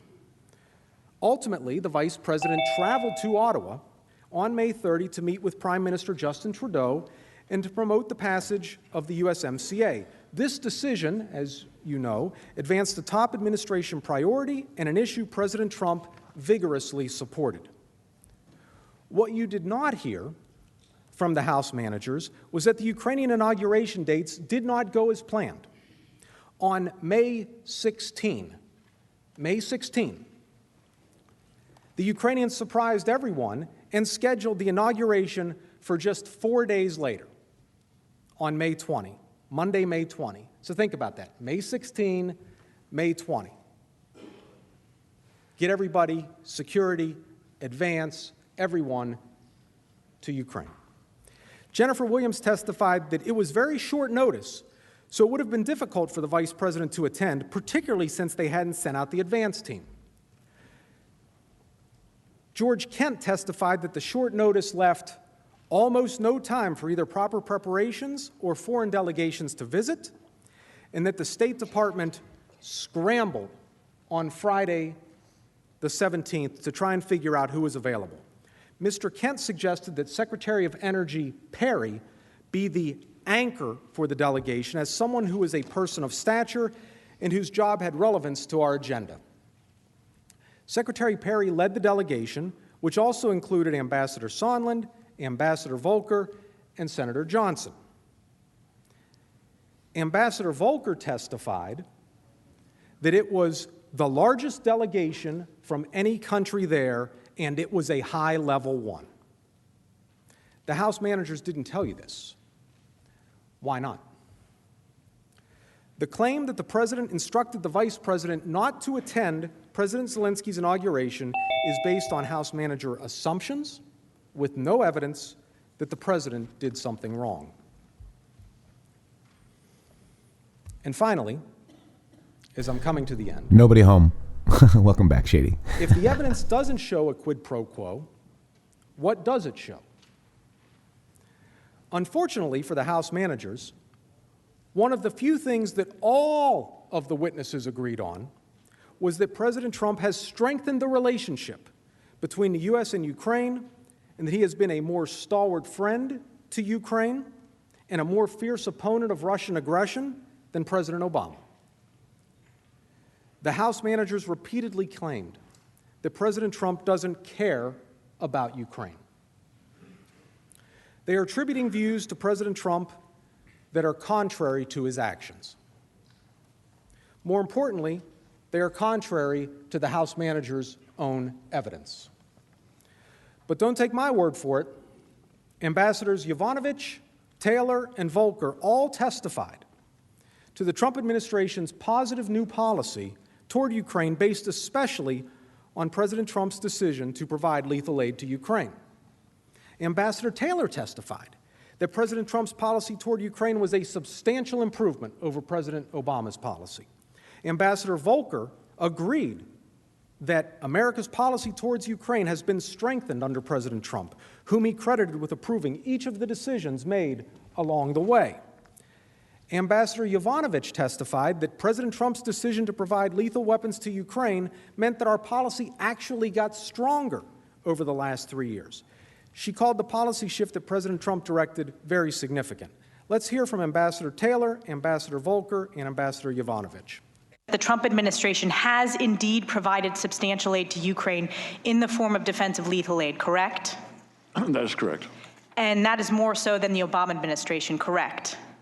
The Trump Defensive lethal aid.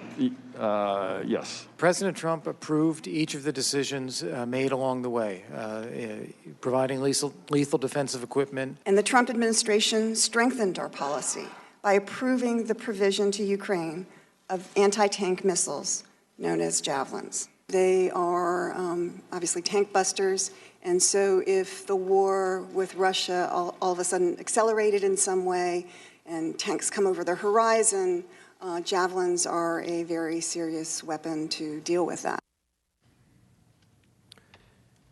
Ukraine is better positioned to fight Russia today than it was before President Trump took office. As a result, the United States is safer too. The House managers did not tell you about this testimony from Ambassadors Taylor, Volker, and Yovanovitch. Why not? These are the facts, as drawn from the House managers' own record on which they impeached the president. This is why the House managers' first article of impeachment must fail, for the 6 reasons I set forth when I began on Saturday.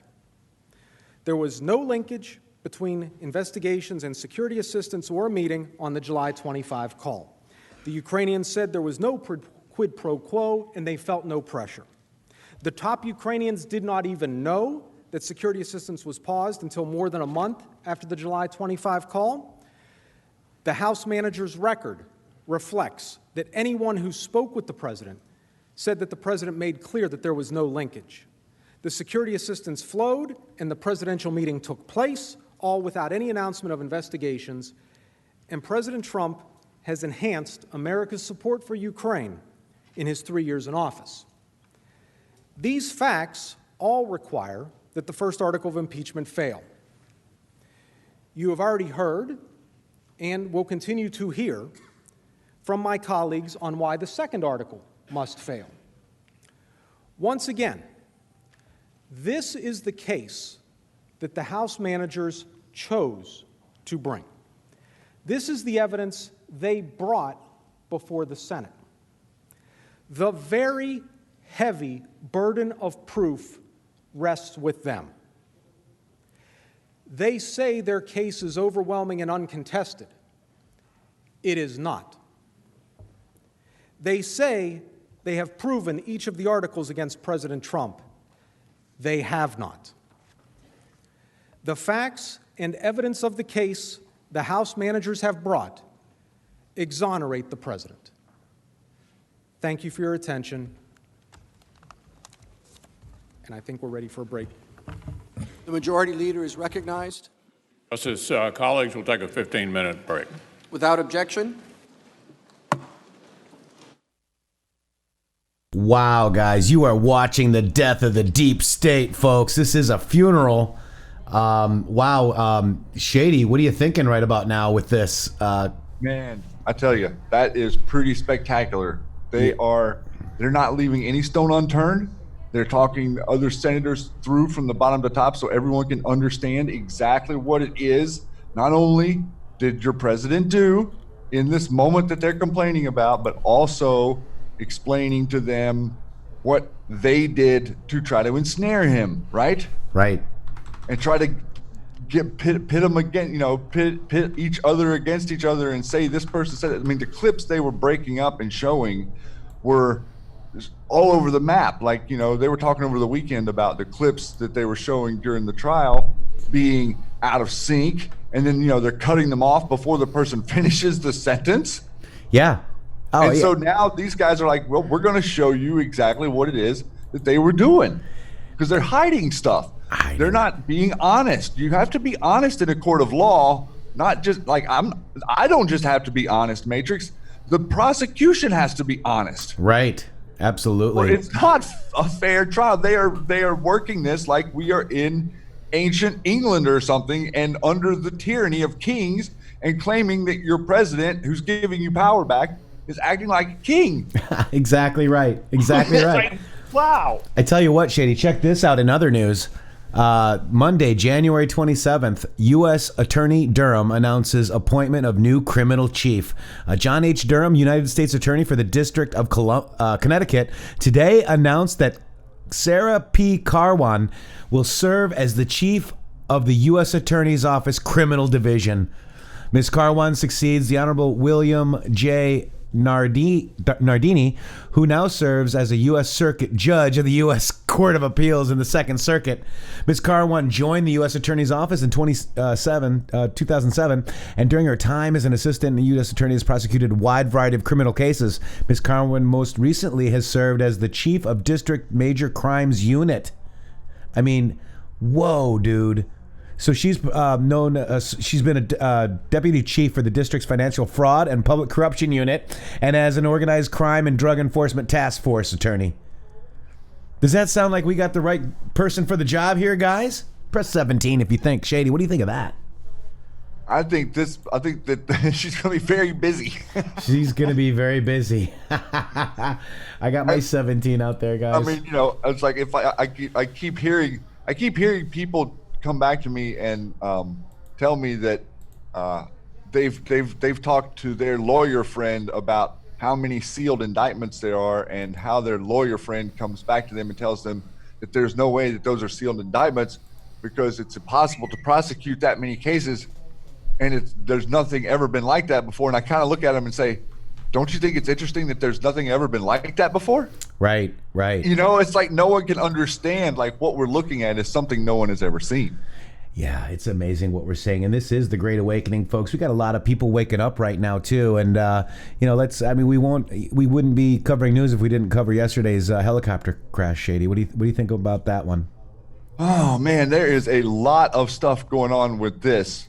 I don't even know exactly where to start, but we could just dig in here a little bit and kind of go over some of the drastic inconsistencies that we have and some of the connections, right? I mean, people were getting upset with people talking about Kobe and things not adding up, and just like everything that happens doesn't add up. Right, and like that's look at our this. job to talk about it. So here's the helicopter, right? First of all, Demos, hey, it's going to be biblical. Demos 74DXS and Shadow Recon says Trump acquitted, D-class started, indictments beginning, perfect storm, week to remember, where we go one, we go all, standing by. Love it. Thank you, sir. Great comments too, by the way. So this is the N72EX, right? It was actually purchased out of Illinois. Right. Okay. And it was painted like that color right there. And I believe these are stripes, vinyl stripes on alongside of these as well. I'm not sure though exactly. But and this is what it looked like before, right? Right. Kobe bought this from Illinois, and that's what it looks like. And that is a wrap, folks. That is a wrap. Okay. So that is not paint. It is a wrap. But you'd have to take off the other stickers here too, right? Assuming those are stickers. Or not. I mean, we don't know. But, there it is. Brian's helicopter was previously owned by the state of Illinois, Shady. Pretty interesting, right? And we know about the state of Illinois. Who do we know in the state of Illinois? Pretty much throw a rock at everyone anons know from the state of Illinois. Go back to Hillary Clinton. From 44 to Weather Underground. 44, yep. Weather Underground, Loop yep. Capital to yep. Obama. Railroads. Right? How far back we going? No, we're just letting you know that it's deep state, right? So check this out. Right. When it flew Illinois governors, the helicopter carried the tail number N76 IL for Illinois. An online database indicates it was changed to N72EX in 2015 when it was purchased by the Island Express Holding Corporation of Van Nuys, California, the holding company of the record at the time of the crash. Flight tracking websites show the helicopter received a new paint job, including the Nike swoosh logo, Saturnian warship. It looks like Saturn ring if you guys look at that. Anyways, Nike swoosh logo and Kobe Bryant's signature sheath insignia. Looks like a Punisher, but hey, I'm just saying. By the way, 1717 by Brad Stenquist. The snowball of solutions is beginning to roll, but I'd prefer an avalanche. This token is long overdue. Thank you, guys. Brad, thank you so much for that. But interesting about that. So here it is. We just showed you the pictures. There it is. This does kind of look like a Punisher, doesn't it, folks? Like if you stand back, doesn't that kind of look like a Punisher? Very interesting. Then here's the black helicopter. Oh wait, sorry. That looks like an Illinois helicopter, doesn't it? What happened? That's the crash. Yeah, that's the crash. See the black helicopter there? Wait. No, I don't see a black helicopter. No, you don't? No, I see blue and white. You mean kind of looking like this one? Well, what? Oh, yes. So, but this one had so did the vinyl just disappear? Folks, this is why conspiracy theories happen, folks, okay? This is what Kobe Bryant's helicopter looked like. It's like, I don't know. All right, so you guys are getting this, right? So you're being called a conspiracy theorist for questioning this stuff that's going on. I mean, have you guys ever, really ever seen a helicopter crash before? And the speculation, too, is, getting ready to get into a little bit more of the... This is what a helicopter crash looks like, Shady. Yeah, it's kind of... Here we go. See that? This is what a helicopter crash looks like. Okay? Let's be honest with ourselves here. 18 in that one down in Ethiopia. You see that one spread all over the world? The Shady? It doesn't look like it was a crash, man. It looks like it was some sort of something happened to the vessel. Yes. And that's kind of what I'm getting to. Yeah. And I would agree in that assessment. So, I mean, I'm questioning. I don't know the answers, guys. I'm just, let's have our minds think. You know, we don't need to be spoon-fed I know that stories. you were up late last night talking about some of this stuff. Did you see the flight path of the helicopter? Yeah, I have that. Let me see if Okay, yeah, because that was, I mean, whenever you watch that, you're like, wow, what in the world was this thing doing? Right. Let me grab that. Let me grab that for you guys real quick, because it was in. I actually saw this. Actually on Fox News, folks. Let me get it here real quick. And you know, when you know, am I crazy? I keep seeing the same kind. I keep saying the same numbers all the time. What's going on? Let me just find it here real quick. Hold up. Yeah, it's like, what's going on? I know. It's like, oh my God, I'm watching Fox News, and then this pops up. Just stay tuned, because I actually wasn't ready to really. I didn't really do a thread on this because I saw other great Patriots doing the threads on it. Right. So I wanted to, you know, just let it go. And I like to kind of watch a little before I actually make my own, you know, assertions, if you will. But let me just put this one in. Putting these in so I can blow them up for you guys. Hang on 1 second. I'm entering them into the system. Stay tuned. We got that one. I want to show them that one. Then, you know, that's the Punisher one. I mean, we should kind of look at the Punisher. Where's the one about the... Oh, here it is, Shady. I got it. Okay, coming your way, guys. Right now, I'm going into to pull this up. But so I'm watching Fox News yesterday, right. and I'm like, oh look, there's the flight path of it, and you know, oh wow, oh there it is. It's Orange County to El Monte. What time? 17:45. How high was it? The altitude was 1,700 feet. I mean, can you make this stuff up any better? I know, man. And this is the flight tracker. And it looks weird because it was taken off the TV from Fox News, guys. This is from Fox News. You can see NBA legend Kobe. So this is Flight Radar 24. Here's the flight N72EX. That's the flight number. And the path was from Orange County to El Monte. They were obviously going to a basketball game. But look at that. And they were flying a very weird pattern. And they, you know, where it de-escalates in altitude here, they were going circles over the little city area. Then they raised altitude back and went out and around the mountain. And it, like, the helicopter, like, almost looked like it just, from the flight path, it looks like it just turned and went right into the edge of the hill. So compare that helicopter crash to this one, Shady. I mean, that doesn't really look like a helicopter crash. Right? So that's a debris field, Shady. And yeah, maybe it was a little, maybe that's where it hit. Or explode. I mean, you saw the other helicopter crashes that we had here, right, guys? Well, yeah. This is a helicopter crash. Yesterday, like we've seen, you know, you see, even if it hit up high on the mountain and were to roll down, maybe it could create a debris field like that, but that just does not seem normal. I don't know, guys. I'm leaving it up to you. I mean, I think it's pretty weird. And then, you know, obviously, there's dates involved, okay? And there's numbers involved. And these people love their numbers, Shady. I know. And they're putting them on display for us quite often. Do you know that 8? What was his jersey numbers again? 24 and 8.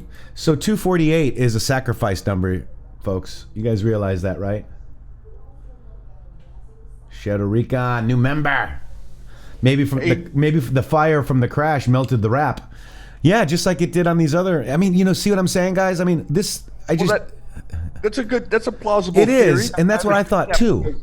But does it really? I mean, is that how it works? Like, you know, like where there's no evidence left of it all over the helicopter. I don't know. I've never. But it didn't char the paint at all. The paint didn't melt. So, but just the wrap. It was like a little melted off. Right.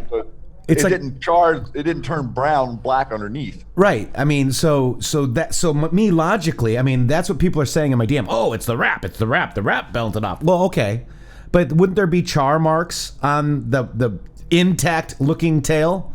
Yes. Okay. I mean, my opinion I'm not an too. expert. I'm not either. Prove me wrong. So the wrap. So there's the wrap. Only the wrap is gone. Right. I don't know, guys. And there's no sign of it. Yeah, and very rare fog. Yeah, foggy was the big key word too. In fact, Brad there is very rare inland fog is questionable to me. There are no coincidences. I'm 22 miles inland in northeast San Diego County, and I haven't seen fog like that in many years. That's because they tried to cover it up, in my opinion. I mean, maybe they did have something taken down. Now, look, I don't know, dude. I just know that there's some freaky logos. He's the Black Mamba. There's his little Ouroboros shirt. There's his daughter that lost her life, Gianna. So rest in peace, Kobe Bryant and Gianna and all the other people that were involved. I mean, but, this is, Kobe death. We do have the impeachment today. So maybe nobody's going to pay attention because Kobe. It targets so many demographics, right? California's distracted. Sports fans of all ages and ethnicities will be distracted. I have a feeling there's something more to this. And, hey, Shady, I had a lot of doings with Kobe, okay? You with? Yeah. You were with Kobe the 2 days before. Well, Shady, I didn't want to tell nobody because, we got to keep these things secret. Everybody starts to talk about it whenever things happen, and we also have, people reporting that he had passed away before the event happened, didn't we? Well, Shady, I had to take care of my Kobe problem, okay? Well, I'm telling you right now, Bill, I think Anons are onto you. Yeah, they are. Look at this from 2012, guys. 13 November or whichever, 12 or 13. Yeah, it's 13 November 12th. Right? So 2013, November 12th. Kobe is... Yeah, I think it's November 13th. Well, I may be wrong. Either way, prove me wrong. A long time ago. Right, it was a while ago, right? Kobe is going to end up dying in a helicopter crash. And Shady, wow, right? Here we go. Let's watch this. Oh, shit! It's Kobe Bryant! Help me! Just pass me the trophies and we'll pull it. All right, so that's all I need to say. I mean, we're probably going to get in trouble for that one too. But, wow. Not only that, go ahead and click on that thread there and go under. Okay, yes, sir. No, down. On my thread or your thread? This thread here? On where I started it there. Right here? Not on the guy's thing, but on my actual tweet because it'll show you my thread under. Gotcha. 1 second, please. Oh, click on you. Yep. I got you. And here you go. See, there's they were just together there. You don't have to really show the article, but if you scroll down, you'll see a couple of other things here. Inconsistencies. January 23. Huh. It's the 26th yesterday. Why would Wikipedia have reported Kobe died on January 23rd? I don't know. Was it his uncle? Stop it. There's the Planters Peanut thing, right? Now we have Planters Peanut coming into the conversation because Kobe was a spokesperson for them. So he was going to do a Super Bowl ad? Yeah, and Mr. Peanut has just died. Right on the 23rd, it looks like, too, guys. And so we have a state funeral pass Q drop. Yep. And the timestamp we have is 1739. 1639.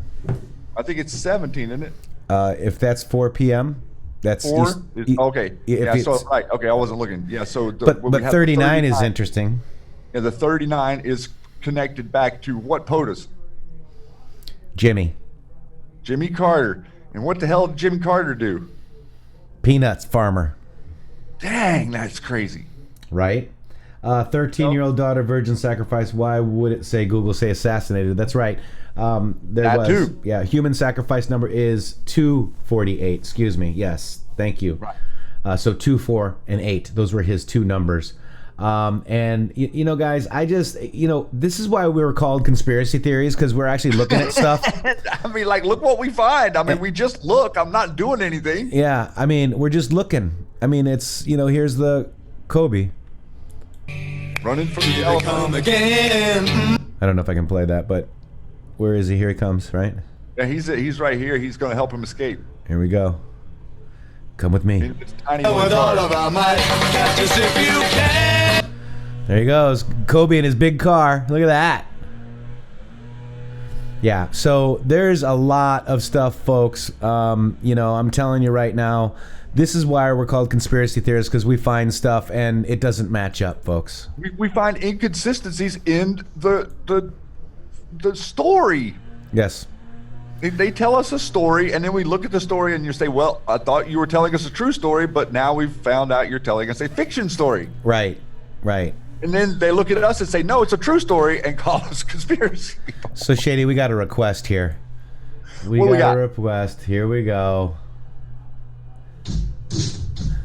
You guys got to prove us wrong, right? What do you think, Shady? Well, hello, I'm really trying. Guys. We got a lot happening in here. We got Kobe Bryant. We got Bill Clinton.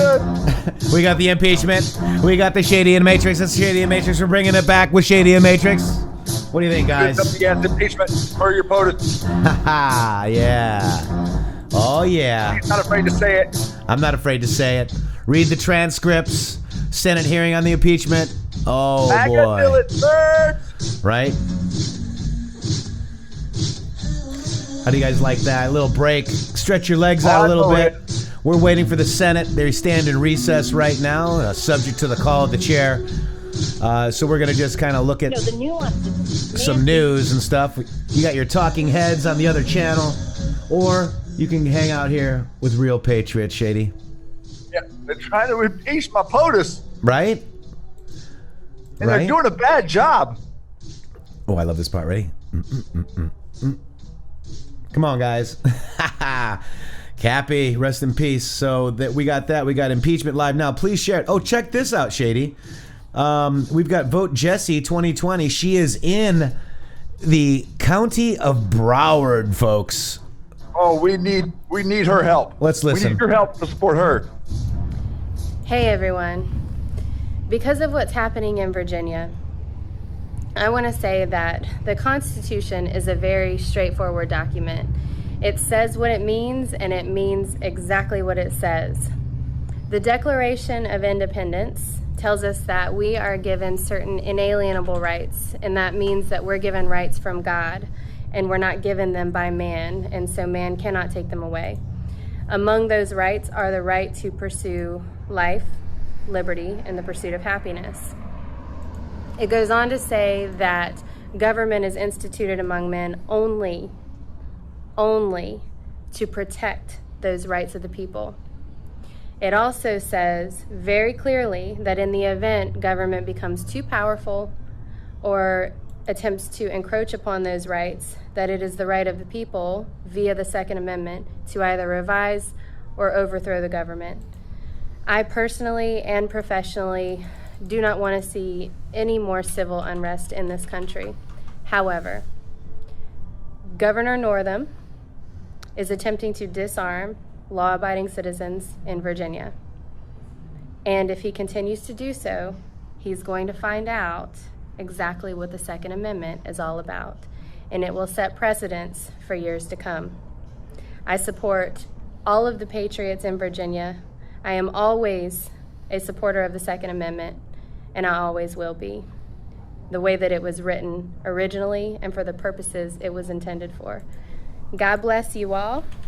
God bless the people in Virginia right now that are fighting for our rights, and God bless America.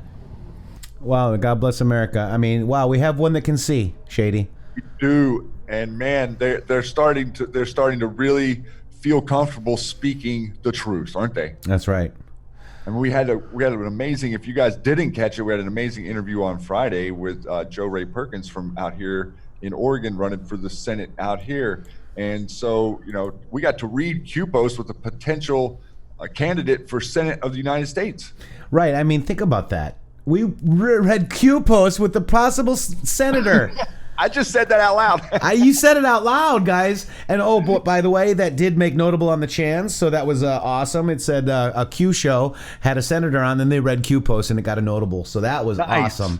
Guys, share these videos, guys. We have over 1,000 hours of deep research and shows, folks. And you add up all the Q Lounge Lives. We're probably at 2,000 hours worth of amazing content, folks. By the way, did you see our president is in International Holocaust Remembrance Day? We remember the millions of precious souls who perished as a result of the horrific crimes perpetrated by the Nazi regime. Does this look like a funeral to you? A deep state funeral? Does that look like a funeral? I mean, they used the picture right there. Kind of matches the picture we got the other day from Q a little bit, doesn't it? With two rooks, yep. With the U.S. Marines. And so we would have, before you were seeing the president between them, and now you are seeing them with the casket? Yeah, that's Q post 3782, by the way, guys. What do you think of that? So this is the funeral, folks. The funeral is the deep state funeral, guys. This is what I think the funeral is. May they roll out Jimmy Carter or Ruth Gator Binsberg or some other person they have on ice? I don't know. But this is a funeral. We are destroying their narrative, folks. Finally. And the cool thing is, you know what happened? They asked for it. They did. Well, they talked about CrowdStrike. Look at, they've set it all up, Shady. I mean, you've said it best. Look at, okay, let's look at this real quick. Let me just make this the right size. Look at that, right? And look at this. Look at that. This is live decoding, folks. This is live. Deep state funeral. In remembrance from Donald J. Trump, President, United States of America. Will come to order. Oh, here we go, guys. All right, we're going to go back at it. You guys want to hang it for you? Oh, my gosh. Go back to recognized. Let's do it, guys. My understanding that, having consulted with the president's lawyers, that we're looking at around 6 o'clock for dinner, and we'll plow right through till 6 o'clock. Thank you. President's counsel can continue with their case. Mr. Chief Justice, members of the Senate, House managers, there has been a lot of talk in both the briefs You're watching history, and folks. in the discussions over the last week about Thanks everybody for hanging and joining us. Let's pay attention. Former Mayor of New York, Rudy Giuliani. Uh-oh. Mayor Giuliani served as one of the leaders of the president's defense team. Don't put on the cap. During the Mueller investigation. He's mentioned 531 times, 20 in the brief and about 511, give or take, in the arguments, including the motion day. We had a robust team that worked on the president's defense during the Mueller probe. Consisted of Mayor Giuliani, Andrew Economou, Stuart Roth, Jordan Sekulow, Ben Sisney, and Mark Goldfeder. Mayor Giuliani, of course, and Marty Raskin, as well as Jane Raskin. Jane Serene Raskin was one of the leading attorneys on the Mueller investigation for the defense of the president. The issue of Mayor Giuliani has come up here in this chamber a lot. We thought it would be appropriate now. Press 17, Rudy. Here we go. To that issue. The role of the president's lawyer, his private counsel, in this proceeding. I would like to yield my time, Mr. Chief Justice, to Jane Serene Raskin.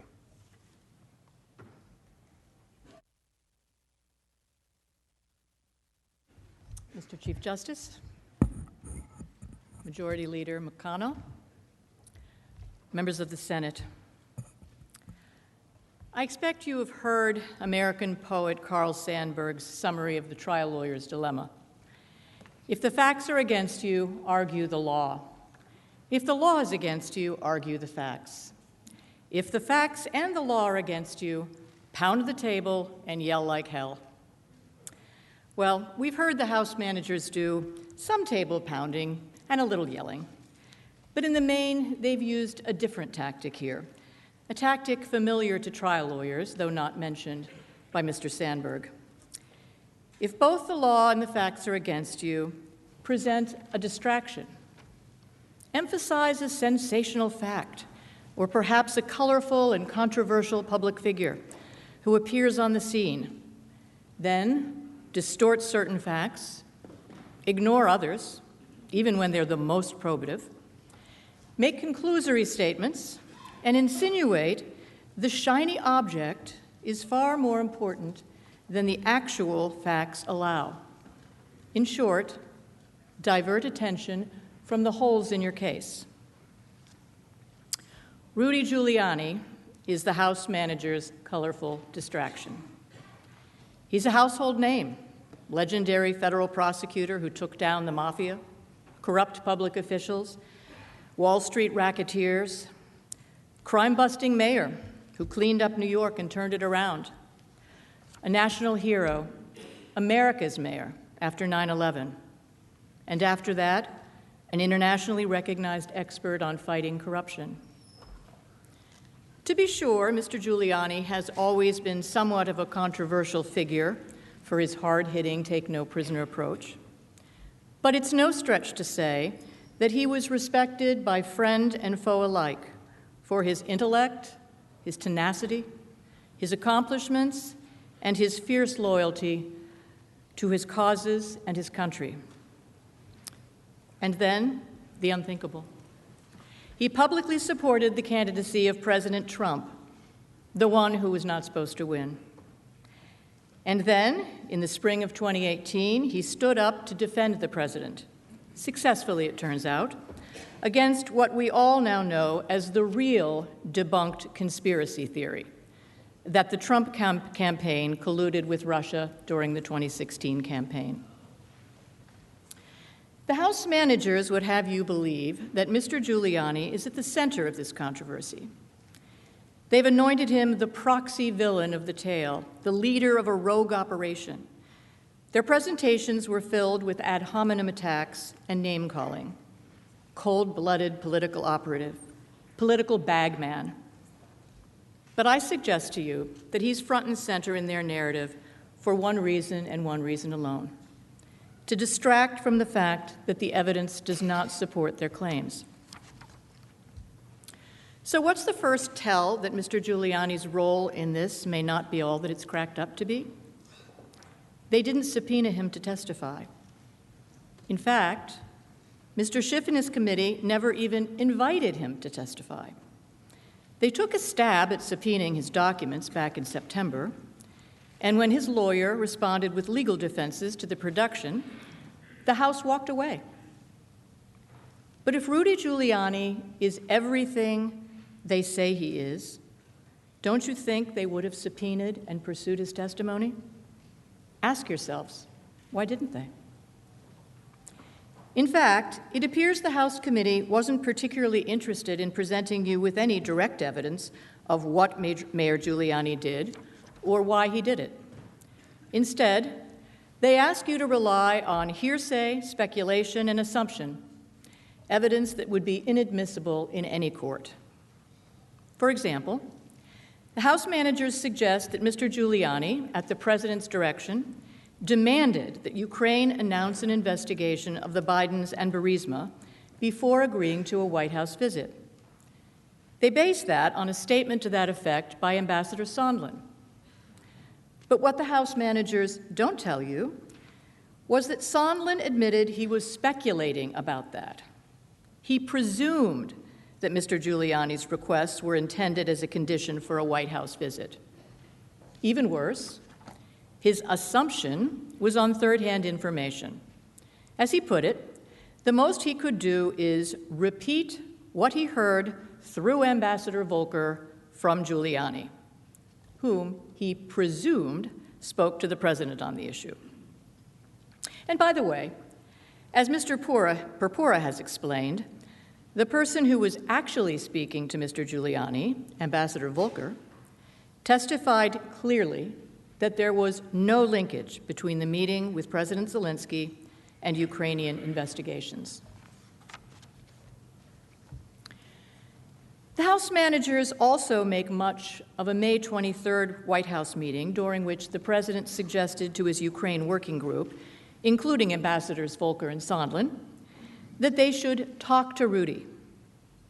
The managers told you that President Trump gave a directive and a demand that the group needed to work with Giuliani if they wanted him to agree with the Ukraine policy they were proposing. But those words, directive and demand, are misleading. They misrepresent what the witnesses actually said. Ambassador Volker testified that he understood, based on the meeting, that Giuliani was only one of several sources of information for the president. And the president simply wanted officials to speak to Mr. Giuliani because he knows all these things about Ukraine. As Volker put it, the president's comment was not an instruction, but just a comment. Ambassador Sondland agreed. He testified that he didn't take it as an order, and he added that the president wasn't even specific about what he wanted us to talk to Giuliani about. So, it may come as no surprise to you that after the May 23rd meeting, the one during which the House managers told you the president demanded that his Ukraine team talk to Giuliani, neither Volker nor Sondland even followed up with Mr. Giuliani until July. And the July follow-up by Mr. Volker happened only because the Ukrainian government asked to be put in touch with him. Volker testified that President Zelensky's senior aide, Andriy Yermak, approached him to ask to be connected to Mr. Giuliani. House Democrats also rely on testimony that Mayor Giuliani told Ambassadors Volker and Sondland that, in his view, to be credible, a Ukrainian statement on anti-corruption should specifically mention investigations into 2016 election interference and Burisma. But when Ambassador Volker was asked whether he knew if Giuliani was, and these are his words, conveying messages that President Trump wanted conveyed to the Ukrainians, Volker said that he did not have that impression. And he believed that Giuliani was doing his own communication about what he believed he was interested in.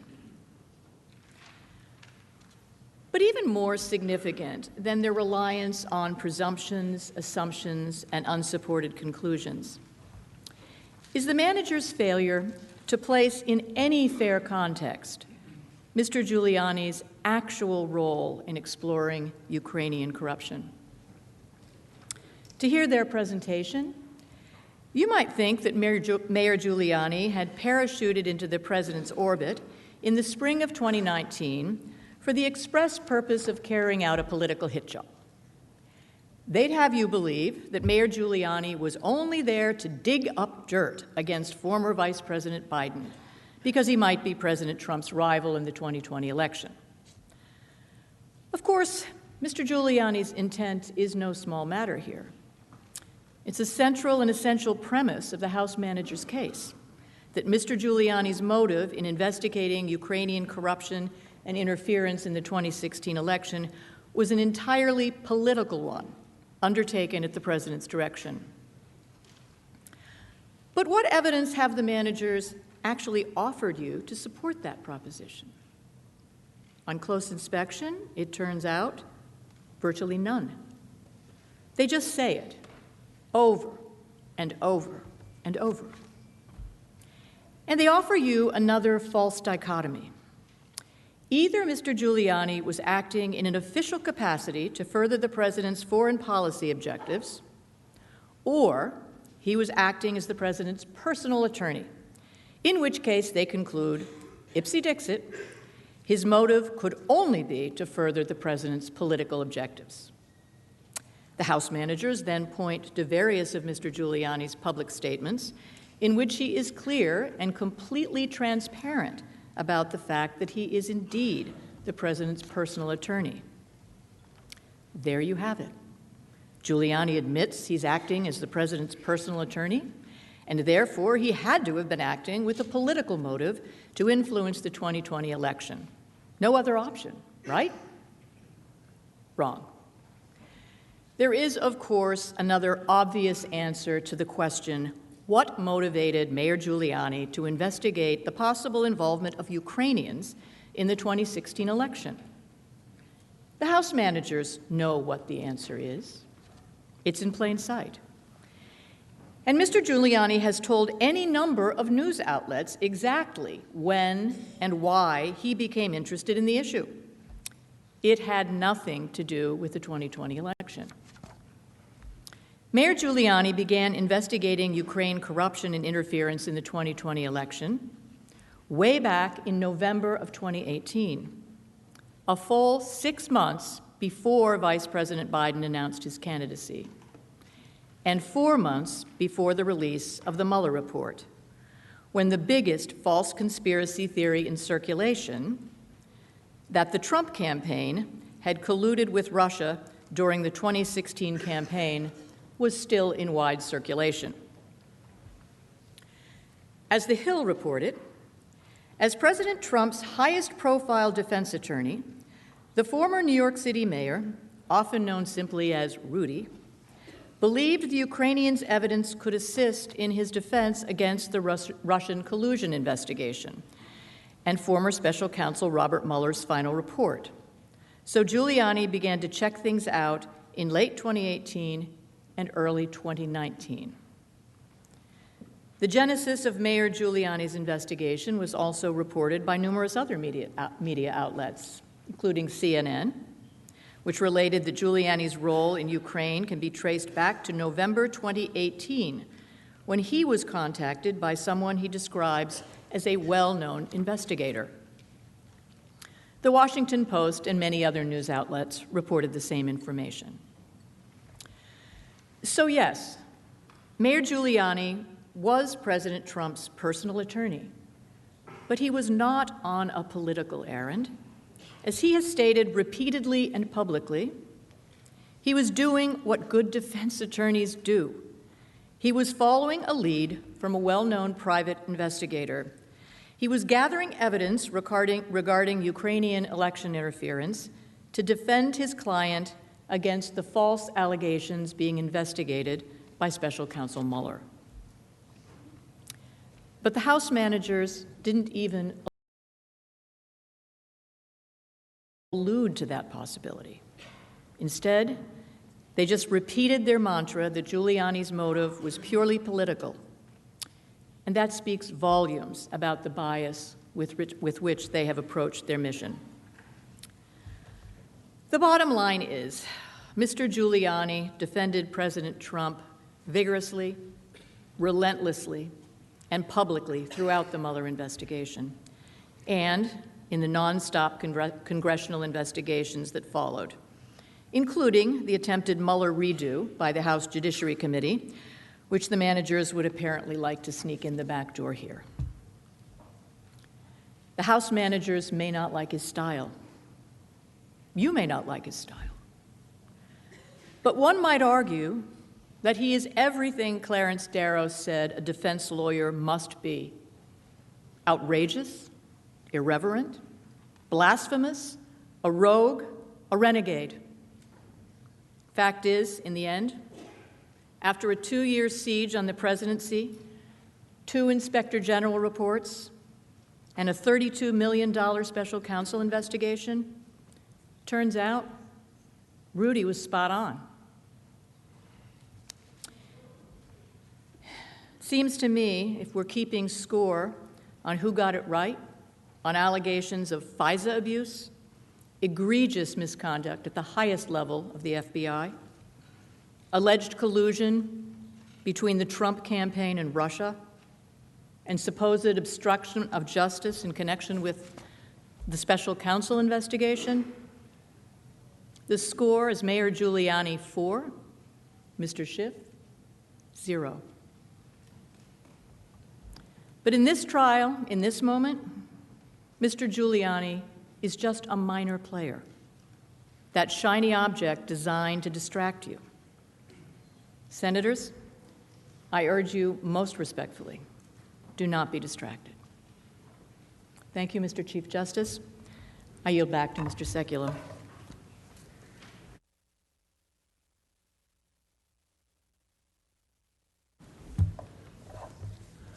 Mr. Chief Justice, members of the Senate, House managers, we're going to now move to a section dealing with the law.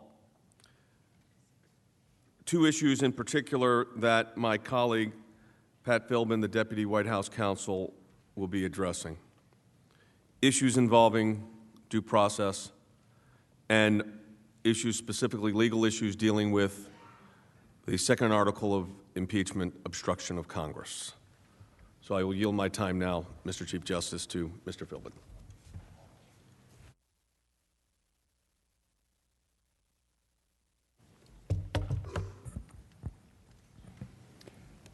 Mr. Chief Justice, Senators, Majority Leader McConnell, Minority Leader Schumer, the other day as we opened our presentation, I touched on 2 areas, some of the due process violations that characterized the proceedings in the House, and some of the fundamental mischaracterizations and errors that underpin the House Democrats' charge of obstruction. And today I'll complete the presentation on those points to round out some of the fundamentally unfair procedure that was used in the House and its implications for this proceeding before you now, and also address in detail the purported charges of obstruction in the second article of impeachment. On due process, there are three fundamental errors that infected the proceedings in the House.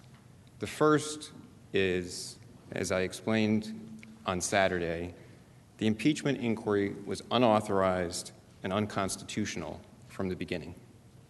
No committee of the House has the power to launch an inquiry under the House's impeachment power unless the House itself has taken a vote to give that authority to a committee. I noted that in cases such as Roomley versus United States and United States versus Watkins, the Supreme Court has set out these principles, general principles derived from the Constitution, which assigns authority to each chamber of the legislative branch, to the House and to the Senate, but not to individual members or to subcommittees. For an authority of the House to be transferred to a committee, the House has to vote on that. The D.C. Circuit has distilled the principles from those cases this way. To issue a valid subpoena, a committee or subcommittee must conform strictly to the resolution establishing its investigatory powers. That was the problem here. There was no such resolution. There was no vote from the House authorizing the issuance of subpoenas under the impeachment power. So this inquiry began with nearly 24 invalid subpoenas. The Speaker had the House proceed on nothing more than a press conference in which she purported to authorize committees to begin an impeachment power. Under the Constitution, she lacked that authority. As the chairman of the House Judiciary Committee during the Nixon impeachment inquiry pointed out, Peter Rodino explained that such a resolution from the House has always been passed by the House. It is a necessary step if we are to meet our obligations. So we began this process with unauthorized subpoenas that imposed no compulsion on the executive branch to respond with documents or witnesses. And I'll be coming back to that point, that threshold foundational point, when we get to the obstruction charge. The second fundamental due process error is that the House Democrats denied the president basic due process required by the Constitution and by fundamental principles of fairness in the procedures that they used for the hearings. And I'm not going to go back in detail over those. As we heard from Judge Starr, the House Democrats essentially abandoned the principles that have governed impeachment inquiries in the House for over 150 years. And I'll touch on just a few points and respond to a couple of points that the House managers have made. The first is that in denying due process rights, the House proceedings were a huge reversal from the positions House Democrats themselves have taken in the recent past, particularly in the Clinton impeachment proceeding. And I believe we have Manager Nadler's description of what was required.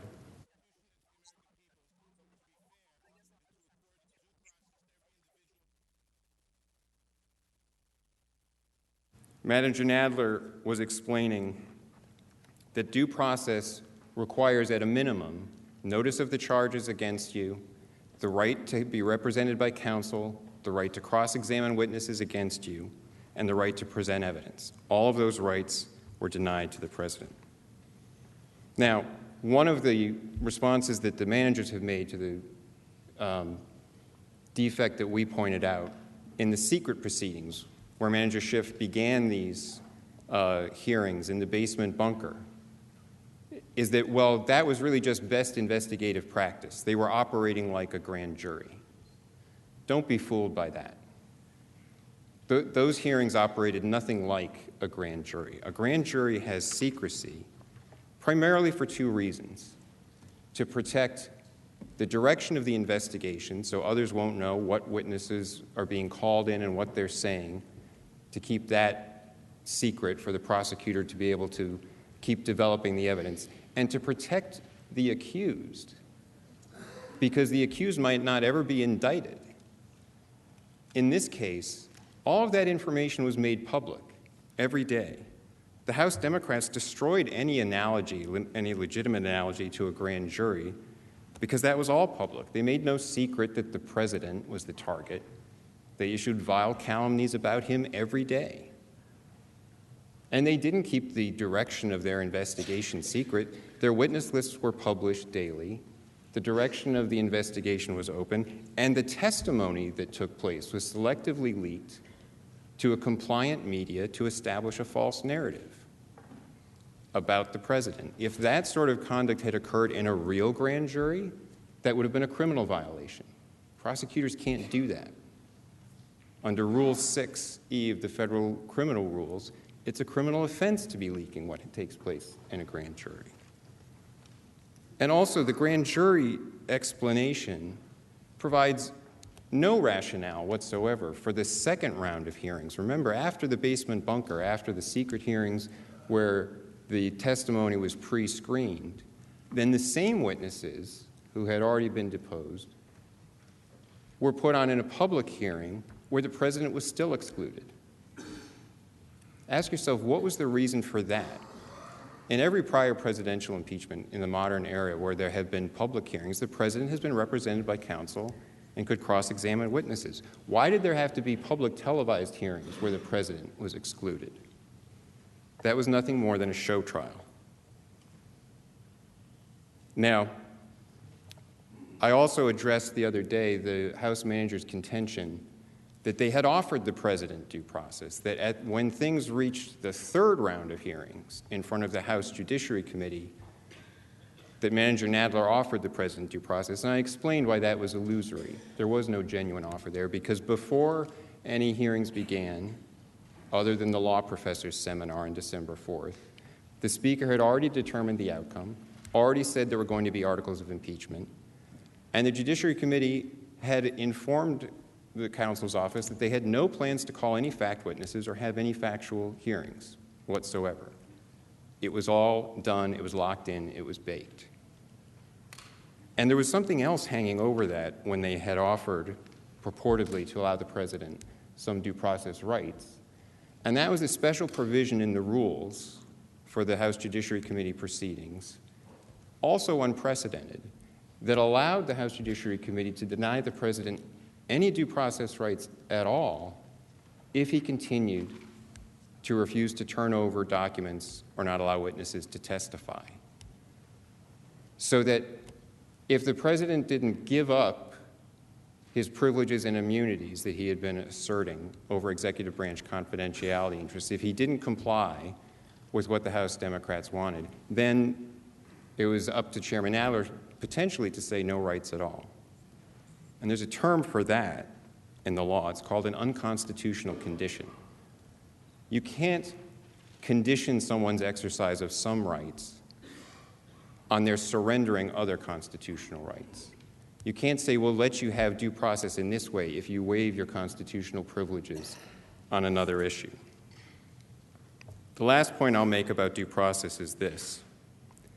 It's important to remember that due process is enshrined in the Bill of Rights for a reason.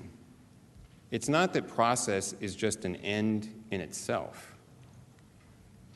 Instead, it's a deep-seated belief in our legal tradition that fair process is essential for accurate decision-making.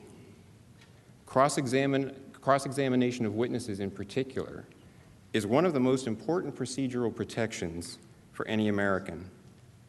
The Supreme Court has explained that for over 250 years, our legal tradition has recognized cross-examination as the greatest legal engine ever discovered for the discovery, ever invented for the discovery of truth.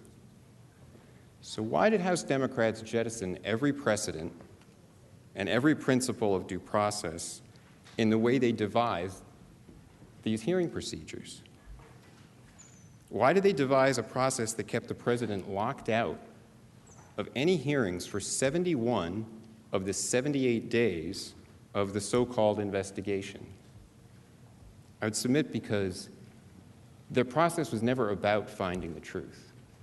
The process was about achieving a predetermined outcome on a timetable and having it done by Christmas. And that is what they achieved. Now, the third fundamental due process error is that the whole foundation of these proceedings was also tainted beyond repair because an interested fact witness supervised and limited the course of the factual discovery, the course of the hearings. And I explained the other day that Manager Schiff had a reason, potentially, because of his office's contact with the so-called whistleblower and what was discussed and how the complaint was framed, which all remain secret, to limit inquiry into that, which is relevant. The whistleblower began this whole process, his bias, his motive, why he was doing it, what his sources were. That's relevant to understand what generated this whole process. But there was no inquiry into that. So what conclusion does this all lead to, all of these due process errors that have infected the proceeding up to now?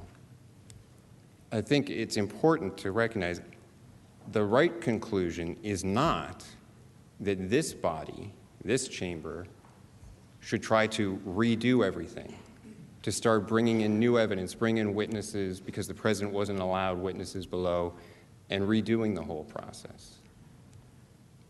And that's for a couple of reasons. One is, first, as my colleagues have demonstrated, despite the one-sided unfair process in the House, the record that the House Democrats collected through that process already shows that the president did nothing wrong. It already exonerates the president.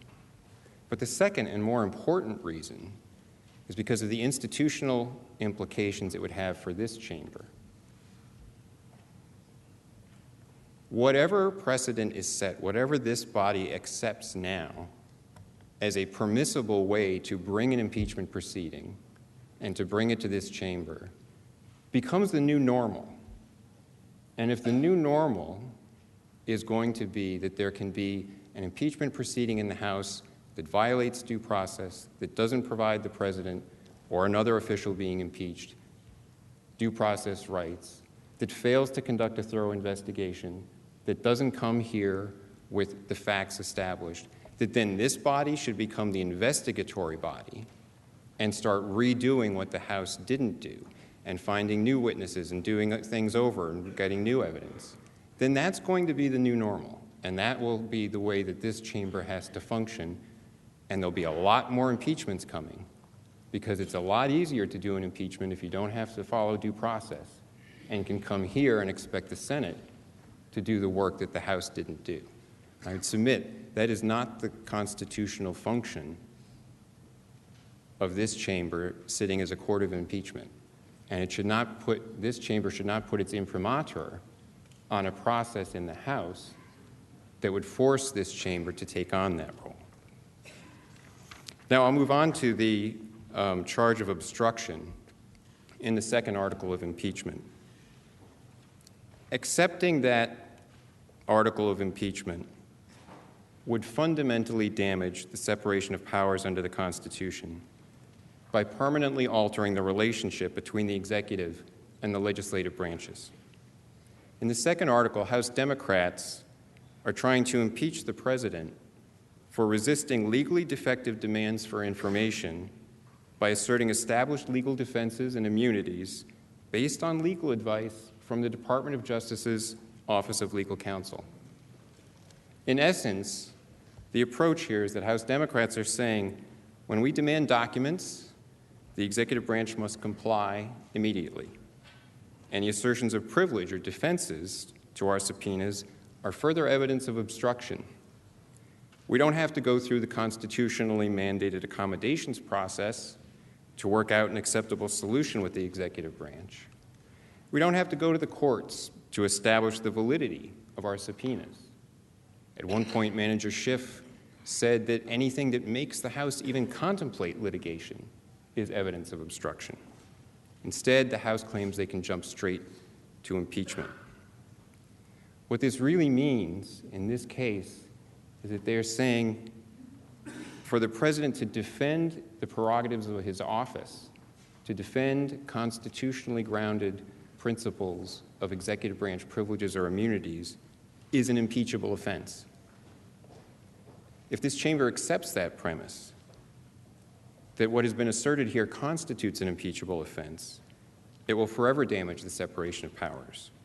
It will undermine the independence of the executive and destroy the balance between the legislative and executive branches that the framers crafted in the Constitution.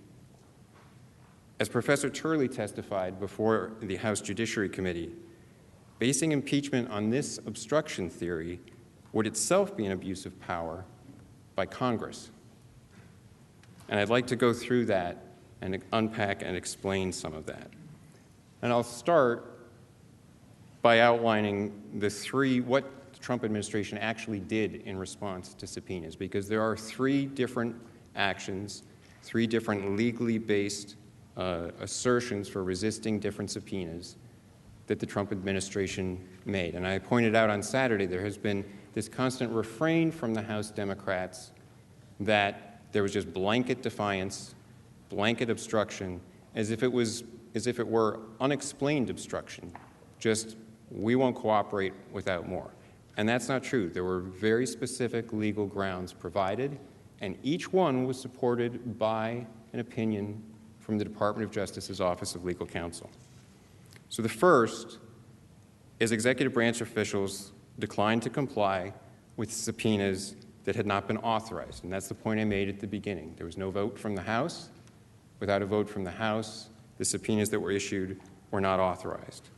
And I pointed out that in an October 18th letter from the White House counsel, that specific ground was explained. And it wasn't just from the White House counsel. There were other letters. On the screen now is an October 15th letter from OMB, which explained, absent a delegation by a House rule or a resolution of the House, none of your committees has been delegated jurisdiction to conduct an investigation pursuant to the impeachment power under Article 1, Section 2 of the Constitution. And the letter went on to explain that legal rationale. Not blanket defiance. There are specific exchanges of letters explaining these legal grounds for resisting. The second ground, the second principle that the Trump administration asserted was that some of these subpoenas purported to require the president's senior advisors, his close advisors, to testify. Following at least 50 years of precedent, the Department of Justice's Office of Legal Counsel advised that 3 senior advisors to the president, the acting White House chief of staff, the legal advisor to the National Security Council, and the deputy national security advisor, were absolutely immune from compelled congressional testimony.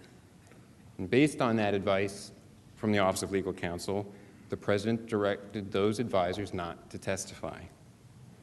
Administrations of both political parties have asserted this immunity since the 1970s. President Obama asserted it as to the Director of Office of Political Strategy and Outreach. President George W. Bush asserted it as to his former counsel and to his White House Chief of Staff. President Clinton asserted it as to 2 of his counsels. President Reagan asserted it as to his counsel, Fred Fielding, and President Nixon asserted it.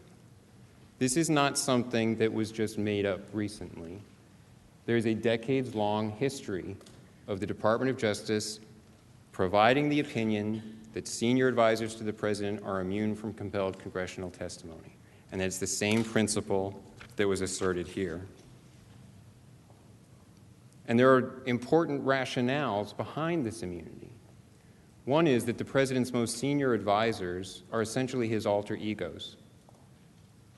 And allowing Congress to subpoena them and compel them to come testify would be tantamount to allowing Congress to subpoena the president and force him to come testify. But that, under the separation of powers, would not be tolerable. Congress could no more do that with the president than the president could force members of Congress to come to the White House and answer to him. There's also a second and important rationale behind this immunity, and that relates to executive privilege. The immunity protects the same interests that underlie executive privilege.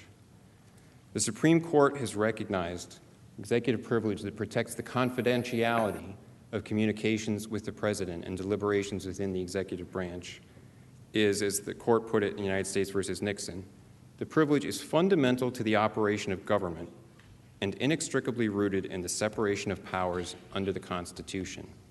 So the Supreme Court has recognized the executive needs this privilege to be able to function. It's rooted in the separation of powers. As Attorney General Janet Reno advised President Clinton, the immunity such advisors enjoy from testimonial compulsion by a congressional committee is absolute and may not be overborne by competing congressional interests. So that's Attorney General Reno and President Clinton. This is not a partisan issue. This is not a Republican or Democrat issue. Administrations of both parties assert this principle of immunity for senior advisors. And why does it matter? It matters because the Supreme Court has explained the fundamental principle behind executive privilege is that it's necessary to have confidentiality in communications and deliberations in order to have good and worthwhile deliberations, in order to have people provide their candid advice to the president. Because if they knew what they were going to say was going to be on the front page of the Washington Post the next day or the next week, they wouldn't tell the president what they actually thought. If you want to have good decision-making, there has to be that zone of confidentiality. And this is the way the Supreme Court put it. Quote, "Human experience teaches that those who expect public dissemination of their remarks may well temper candor with a concern for appearances and for their own interests to the detriment of the decision-making process." End quote. That was also from United States versus Nixon.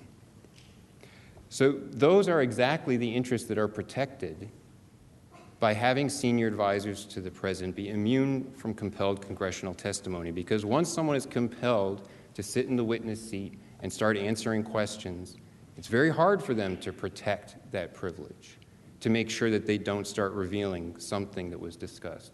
So for a small circle of those close to the president, for the past 40 to 50 years, administrations of both parties have insisted on this principle. Now, the other night, the House managers, when we were here very late last week, they suggested that executive privilege was a distraction, and Manager Nadler called it nonsense.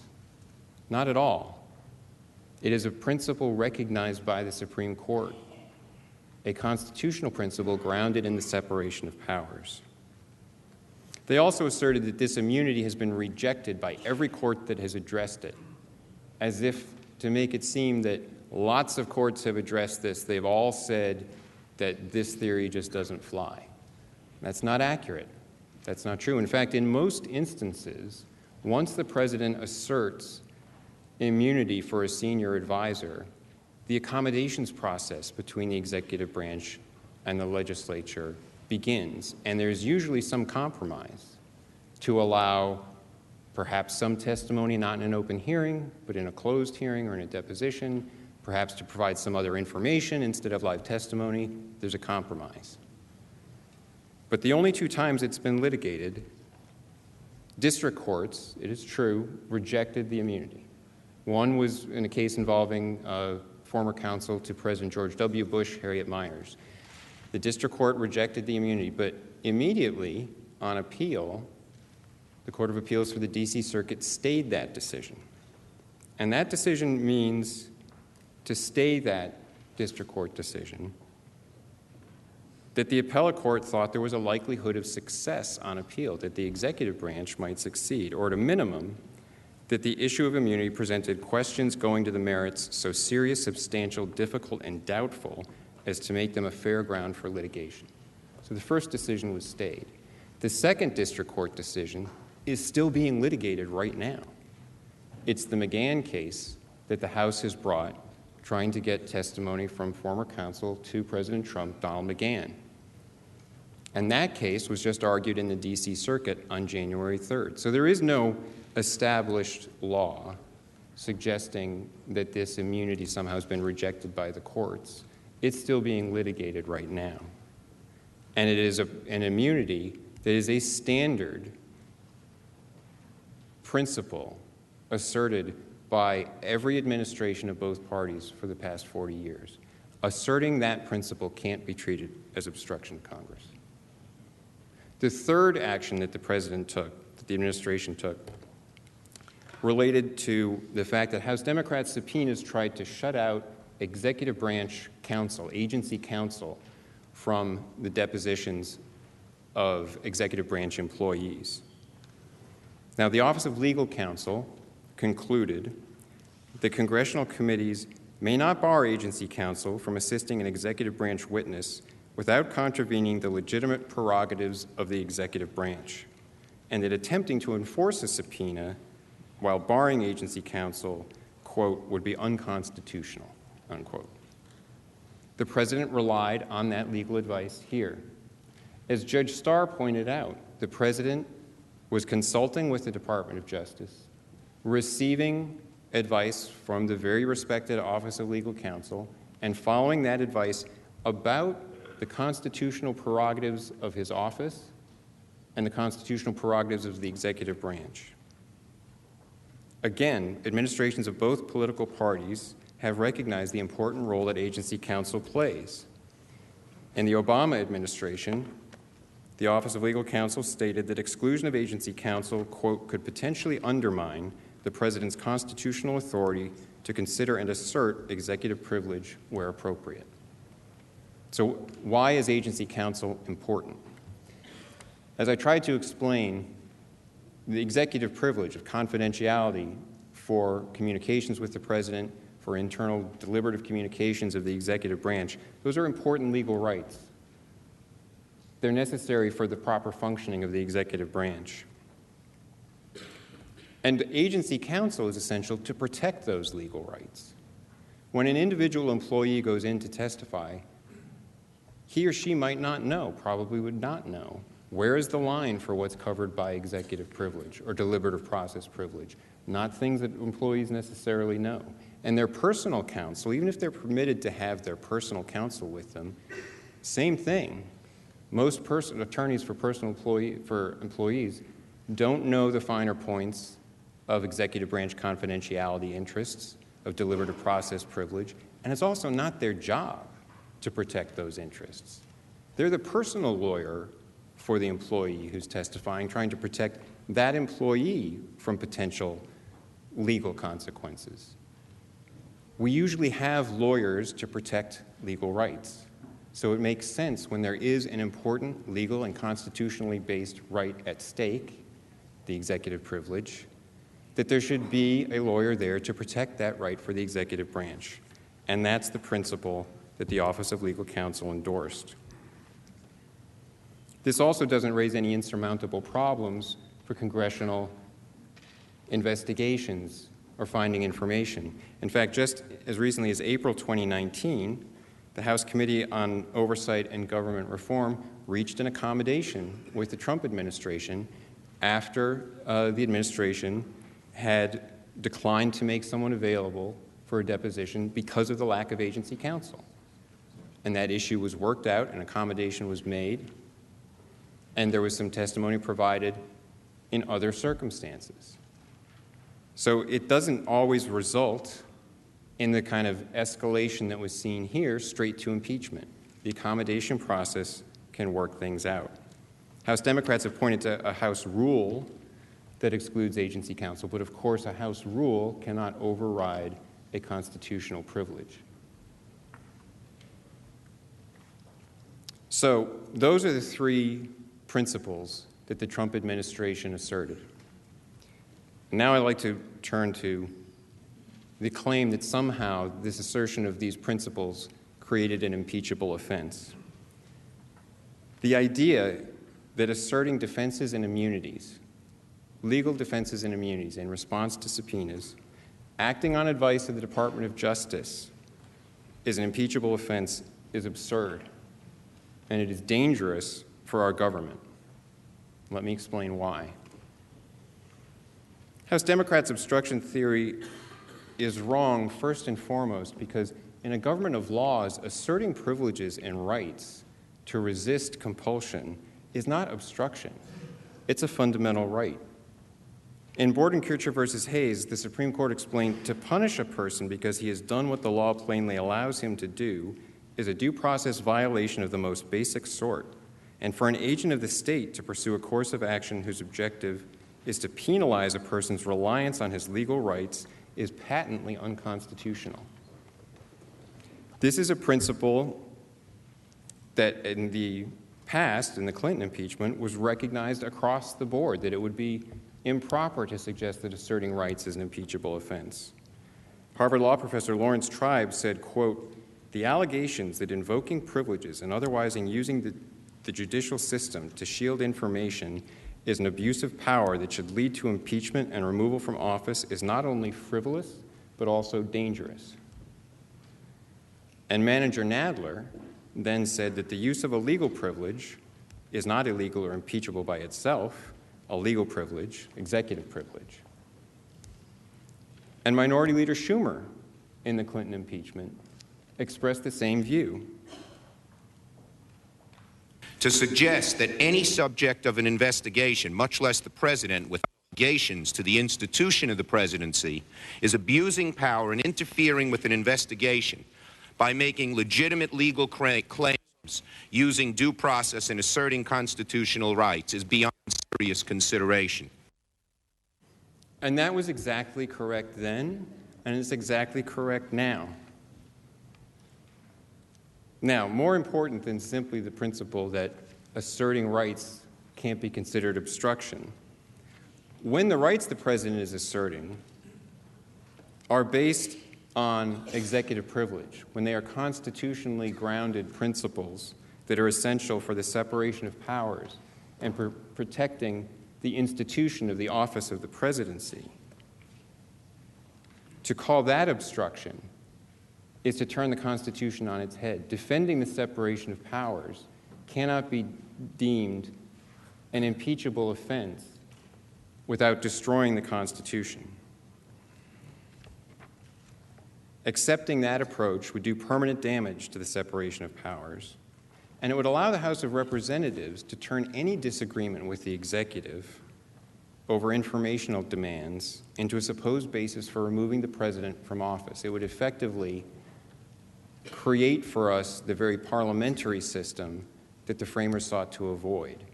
Because by making any demand for information and goading the executive to a refusal and treating that then as impeachable, the House would effectively be able to function with a no-confidence vote power. Now, that is not the framers' design. The legislative and executive branches frequently clash on questions of constitutional interpretation, including about congressional demands for information. These conflicts have happened since the founding. In 1796, George Washington, first president, resisted demands from Congress for information about the negotiation of the Jay Treaty. And there have been conflicts between the executive and the Congress in virtually every administration since then about congressional demands for information. The Founding Fathers expected the branches to have these conflicts. James Madison pointed out that the legislative, executive, and judicial departments must, in the exercise of their functions, be guided by the text of the Constitution according to its own interpretation of it, each according to its own interpretation of it. It was recognized that there would be friction. Similarly, in Federalist 51, Madison pointed out that the great security against a gradual concentration of the several powers in the same department consists in giving to those who administer each department the necessary constitutional means and personal motives to resist encroachment of the others. This is checks and balances, this friction, this clashing between the branches. It is not evidence of an impeachable offense. It's the separation of powers in its practical operation. It's part of the constitutional design. Now, the proper and historically accepted way that these disagreements have been resolved is through the constitutionally mandated accommodations process. Courts have explained that the branches are required to engage in an accommodations process to resolve disagreements where there's a clash over a demand for information. As the D.C. Circuit has explained, when Congress asks for information from the executive branch, that triggers, quote, an implicit constitutional mandate to seek optimal accommodation of the needs of the conflicting branches, end quote. The goal is to accommodate the needs of both branches to reach a compromise. If that accommodation process fails, Congress has other tools at its disposal to address a disagreement. The House traditionally has proceeded to contempt, to a vote on a contempt resolution. In recent times, the House has taken the position that it may sue in the courts to determine the validity of its subpoenas and secure an injunction to enforce them. Now, the House managers have pointed out that the Trump administration, when it was sued in the McGahn case and other cases, has taken the view that those cases are not justiciable in Article III courts. That is correct. That is the view of the Trump administration. That was the view of the Obama administration. And so there is that resistance in the court cases to the jurisdiction of the courts to address those. But I think House managers are missing the point when they identify that position that the administration has taken. Because the House cannot claim that they have a mechanism for going to court. They're in court right now asserting that mechanism in the McGahn case. And then simultaneously claim that, well, they don't have to bother with that mechanism, they can jump straight to impeachment. Impeachment under the Constitution is the thermonuclear weapon of interbranch friction. And where there is something like a rifle or a bazooka at the House's disposal to address some friction with the executive branch, that is the next step. It is incrementalism in the Constitution, not jumping straight to impeachment, that is the solution. If the House could jump straight to impeachment, that would alter the relationship between the branches. It would suggest that the House could make itself superior over the executive, dangle the threat of impeachment over any demand for information made to the executive. That's contrary to the framers' plan. Madison explained that where the executive and the legislative branches come into conflict, this is in Federalist 49, he said, quote, "Neither of them, it is evident, can pretend to an exclusive or superior right of settling the boundaries between their respective powers," end quote. But that is exactly what the House managers have asserted in this case. They have said that the House becomes supreme, there's no need for them to go to court, the executive must be wrong, any resistance to their subpoena is obstruction. If you claim that our subpoena is invalid, we don't have to do anything to address that concern. We will just impeach you because resistance is obstruction of Congress. And the House committee even put it this way in their report, the Judiciary Committee. They said that the House itself, they effectively have said that the House is the judge of its own powers because what they said was, quote, "The Constitution gives the House the final word," end quote. That's on page 154 of the House Judiciary Committee report. And what that is essentially saying, they point to the fact that Article 1, Section 2 gives the House the sole power of impeachment. And they claim that because it's the sole power of impeachment, the courts have no role, the House is the final word, it's the judge of its own powers. But that's contrary to the constitutional design. There is no power that is unchecked in the Constitution. The sole power of impeachment given to the House simply means that that power is given solely to the House, not anywhere else. The Constitution does not say that the power of impeachment is the paramount power that makes all other constitutional rights and privileges and prerogatives of the other branches fall away. The framers recognized that there could be partisan impeachments. There could be impeachments for the wrong reasons. And they did not strip the executive branch of any of its means for protecting its own sphere of authority, its own prerogatives under the Constitution. Those principles of executive privilege, those immunities still survive, even in the context of impeachment. The power of impeachment is not like the House can simply flip a switch and say, now we're in impeachment, and they have constitutional kryptonite that makes the powers of the executive eliminated.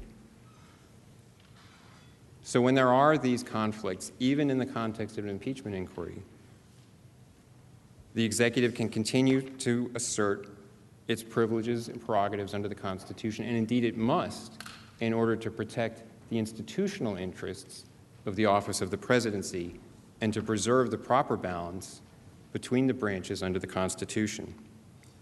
Professor Turley rightly pointed out that by claiming Congress can demand any testimony or documents and then impeach any president who dares to go to the courts, House Democrats were advancing a position that was, quote, entirely untenable and abusive of an impeachment, end quote. Other scholars agree. In the Clinton impeachment, Professor Susan Lowe Block testified that, quote, impeaching a president for invoking lawful privileges is a dangerous and ominous precedent, end quote. It would achieve exactly the result that Gouverneur Morris, one of the framers, warned against at the Constitutional Convention. He explained that, quote, when we make him, referring to the president, amenable to justice, however, we should take care to provide some mode that will not make him dependent on the legislature, end quote. That is exactly what this article of impeachment would do.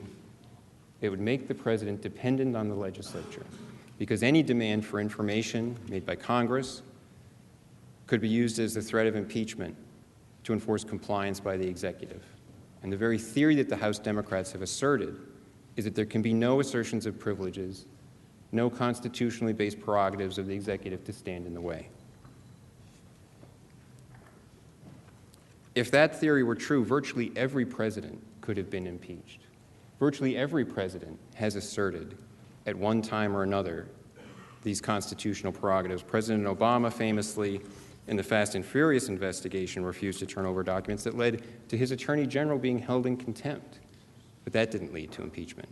And there could be a long list. Professor Turley testified there'd be a very long list of presidents who would have to be distinguished if the principles being asserted now, in this case, were applied to all past presidents in history.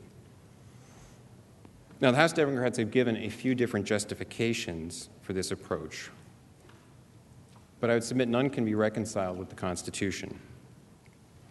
They say that if we cannot impeach the president for this obstruction, then the president is above the law. Not so. As I think I've pointed out, the president is staying within the law, asserting the law, relying on the legal advice from the Department of Justice to make his arguments based on long-recognized constitutional principles, and indeed is making the fundamental point with respect to the subpoenas that it is Congress that is not above the law. It's the House. The House has to follow the law as well, has to issue valid subpoenas. And if the law isn't followed, those subpoenas are null and void, and the executive doesn't have to comply with them. The House Democrats say that they shouldn't go to the courts because the courts have no role in impeachment. I think I've pointed out that the House Democrats can't say that they have just because of the provision of the sole power of impeachment, that it's the paramount power and that no other branch plays any role in providing a check on how that power is exercised. And in addition, the House Democrats have gone to court. In the McGahn case that they're litigating right now, they have asserted that that is part of the impeachment inquiry. The Trump administration has explained that it was not validly part of the impeachment inquiry, but that is the ground on which they are litigating that. They say that they have no time for the courts. I think what that really means is they have no time for the rule of law in the way that they're pursuing the inquiry. The other day, one of the House managers actually said on the floor of the Senate that they had to get moving. They couldn't wait for litigation because they had to impeach the president before the election. That's not a valid reason to not pursue litigation in the courts. And I think it's relevant to bear in mind, what sort of delay are we talking about? In the McGahn case that the House managers referred to a number of times, which they had pointed out they presented as being very long and drawn out, they issued a subpoena in April, but they did not file a lawsuit until August. By November 25th, they had a decision from the district court, and it was argued on appeal in the D.C. Circuit on January 3rd. For litigation, that's pretty fast, and it can go faster. In the Nixon case, during Watergate, the special prosecutor issued a subpoena on April 18th, 1974. On May 20th, so in less than a month, the district court denied a motion to quash the subpoena. On May 31st, the Supreme Court agreed to hear the case, granting cert before judgment in the Court of Appeals, and on July 24th, the Supreme Court issued a decision. That's lightning fast. So when there is urgency to the case, when there is a reason for it, there can be expedition in the courts, and a decision can be had in a timely manner. In the one case that actually arose from these impeachment proceedings, it was the House that derailed the case. This was the case involving Deputy National Security Advisor Charlie Kupperman, because when he received a subpoena, he went to court and asked the court for a declaratory judgment explaining what his obligations were. Should he take the directive from the president that he was immune and not go, or should he obey the subpoena? Now, in that case, he filed suit on October 25th. The court, within a few days, set an expedited briefing schedule, but the House withdrew the subpoena on November 5th, just 11 days later, in order to moot the case. So I think litigation is a viable avenue, along with the accommodation process as a first step. Then if the House believes that it can go to court and wants to litigate the jurisdiction and litigate the validity of its subpoenas, that's also available to them. But impeachment, as the first step, doesn't make any sense. And I should point out, in part, when the House managers say they didn't have time to litigate, they didn't have time to go to the courts, but they now come to this chamber and say, this chamber should issue some more subpoenas, this chamber should get some witnesses that we didn't bother to fight about. What do you think will happen then? That there won't be similar assertions of privilege and immunity, that there wouldn't be litigation about that? Again, this goes back to the point that I made. If you put your imprimatur on a process that was broken and say, yes, that was a great way to run things, this was a great package to bring here, and we'll clean up the mess and issue subpoenas and try to do all the work that wasn't done, then that becomes the new normal. And that doesn't make sense for this body. The proper way to have things handled is to have the House, if it wants to bring an impeachment here ready for trial, it has to do the investigation. The information it wants to get, if there's going to be resistance, that has to be resolved, and it has to be ready to proceed, not transfer the responsibility to this chamber to do the work that hasn't been done.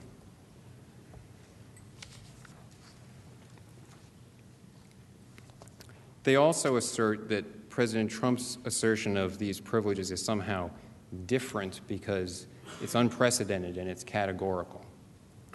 Well, it's unprecedented perhaps in the sense that there was a broad statement that a lot of subpoenas wouldn't be complied with, but that's because it was unprecedented for the House to begin these proceedings without voting to authorize a committee to issue the subpoenas. That was the first unprecedented step. That's what had never happened before in history. So, of course, the response to that would be in some sense unprecedented. And the president simply pointed out that without that vote, there were no valid subpoenas. And there have also been categorical refusals in the past. President Truman, when the House Committee on Un-American Activities in 1948 issued subpoenas to his administration, issued a directive to the entire executive branch that any subpoena or demand or request for information, reports, or files of the nature described in those subpoenas shall be respectfully declined on the basis of this directive, and he referred all such inquiries to the office of the President for such response as the President may determine to be in the public interest. And the Truman administration responded to none of them. A last point on the House Democrats' claim that the privileges simply disappear because this is the impeachment power of the House. They have referred a number of times to United States versus Nixon, the Supreme Court decision, suggesting that that somehow determines that when you're in an impeachment inquiry, executive privilege falls away. Well, that's not true. In fact, United States versus Nixon was not even actually addressing a congressional subpoena. It was a subpoena from the special prosecutor. And even in that context, the court did not say that executive privilege simply disappears. Instead, this court said, quote, "It is necessary to resolve these competing interests. They are the interest of the judicial branch and administering a criminal prosecution, a case where the evidence was needed, these competing interests in a manner that preserves the essential functions of each branch. And it even held out the possibility that in the field of foreign relations and national security, there might be something approaching an absolute executive privilege. And that's exactly the field that we're in this case, foreign relations and national security matters. Another thing that you've heard is that President Clinton voluntarily cooperated with the investigation that led to his impeachment, produced tens of thousands of documents. But that's not really accurate. That was only after long litigation again and again about assertions of privilege. He asserted numerous privileges. The House Judiciary Committee then explained, quote, during the Lewinsky investigation, President Clinton abused his power through repeated frivolous assertions of executive privilege by at least 5 of his aides, end quote. Unlike the House in this case, independent counsel Starr first negotiated with the White House and then litigated those claims and got them resolved. Ultimately, the House managers argue that all of the problems with their obstruction theory should be brushed aside, and the president's assertions of immunities and defenses have to be treated as something nefarious because, as Mr. Nadler put it, only guilty people try to hide the evidence. That's what he said last Tuesday night. And Mr. Schiff similarly said in discussing the assertion of the executive branch's constitutional rights that, quote, the innocent do not act this way, end quote. Really? Is that the principle in the United States of America? That if you assert legal privileges or rights, that means you're guilty? That the innocent don't assert their rights? That the president can't defend the constitutional prerogatives of his office? That doesn't make any sense. At bottom, the second article of impeachment comes down to a dispute over a legal issue relating to constitutional limits on the ability of the House to compel information from the executive. No matter how House Democrats try to dress up their charges, a difference of legal opinion does not rise to the level of impeachment. Until now, the House has repeatedly rejected attempts to impeach presidents based on legal disputes over assertions of privilege. As Judge Starr pointed out, in the Clinton proceeding, the House Judiciary Committee concluded that the president had improperly exercised executive privilege, yet still concluded that it did not have the ability to second-guess the rationale behind the president or what was in his mind asserting executive privilege, and that it could not treat that as an impeachable offense. It rejected an article of impeachment based on Clinton's assertions of privilege. And as the House Democrats' own witness, Professor Gerhardt, has explained, in 1843, President Tyler similarly was investigated for potential impeachment. His attempts to protect and assert what he regarded as the prerogatives of his office, because he had resisted demands for information from Congress. Professor Gerhardt explained that Tyler's attempts to protect and assert what he regarded as the prerogatives of his office were a function of his constitutional and policy judgments, and they could not be used, the Congress determined, to impeach him. President Trump's resistance to congressional subpoenas was no less a function of his constitutional and policy judgments, and it provides no basis to impeach him. I'd like to close with a final thought. One of the greatest issues, and perhaps the greatest issue for your consideration in this case, is how the precedent set in this case will affect the future. The framers recognized that there would be partisan and illegitimate impeachments. Hamilton expressly warned in Federalist Number 65 about impeachments that reflected what he called, quote, the persecution of an intemperate or designing majority in the House of Representatives, end quote. That is exactly what this case presents. And Justice Story recognized that the Senate provided the proper tribunal for trying impeachments because it was believed by the framers to have a greater sense of obligation to the future, to future generations, not to be swayed by the passions of the moment. And one of the essential questions here is, will this chamber adopt a standard for impeachment, a diluted standard, that fundamentally disrupts, damages, alters the separation of powers in our constitutional structure of government? Because that is what both the first article, for reasons that Judge Starr and Professor Dershowitz have covered, and the second article, the obstruction charge, would do.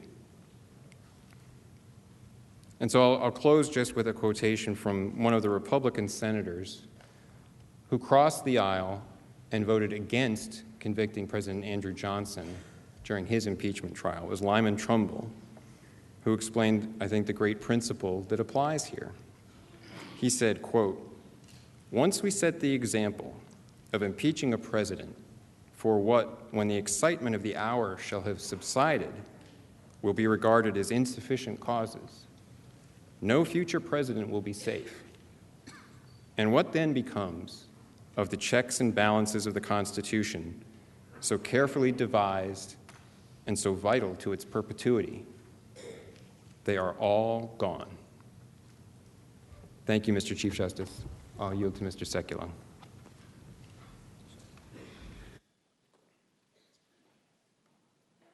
Mr. Chief Justice, members of the Senate, House managers. Mr. Philbin talked about the importance, just concluded on the importance of executive privilege.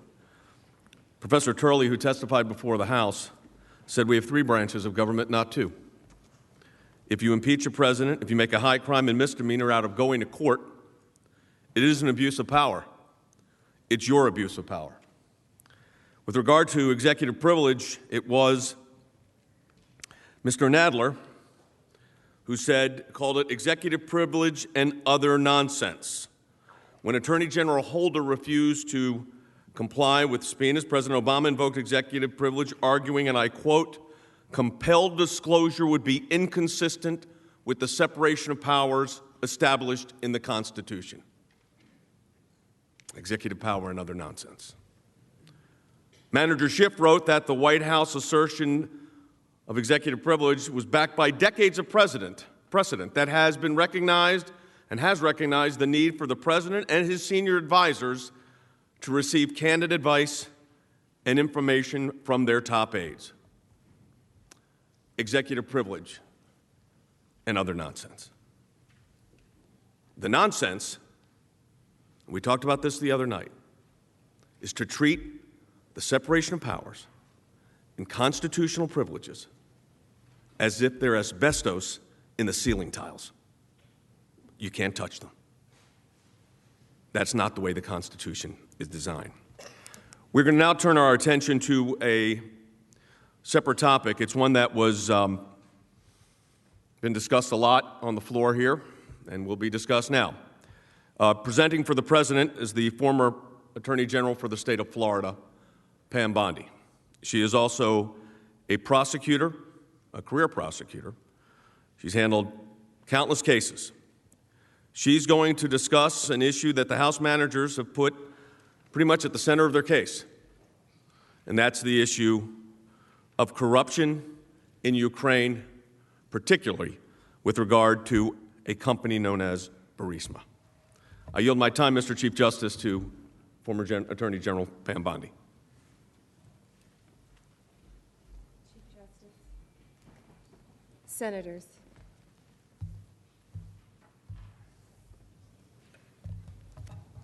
Members of the Senate. When the House managers gave you their presentation, when they submitted their brief, they repeatedly referenced Hunter Biden and Burisma. They spoke to you for over 21 hours, and they referenced Biden or Burisma over 400 times. And when they gave these presentations, they said there was nothing to see, it was a sham. This is fiction. In their trial memorandum, the House managers described this as baseless. Now, why did they say that? Why did they invoke Biden or Burisma over 400 times. The reason they needed to do that is because they are here saying that the president must be impeached and removed from office for raising a concern.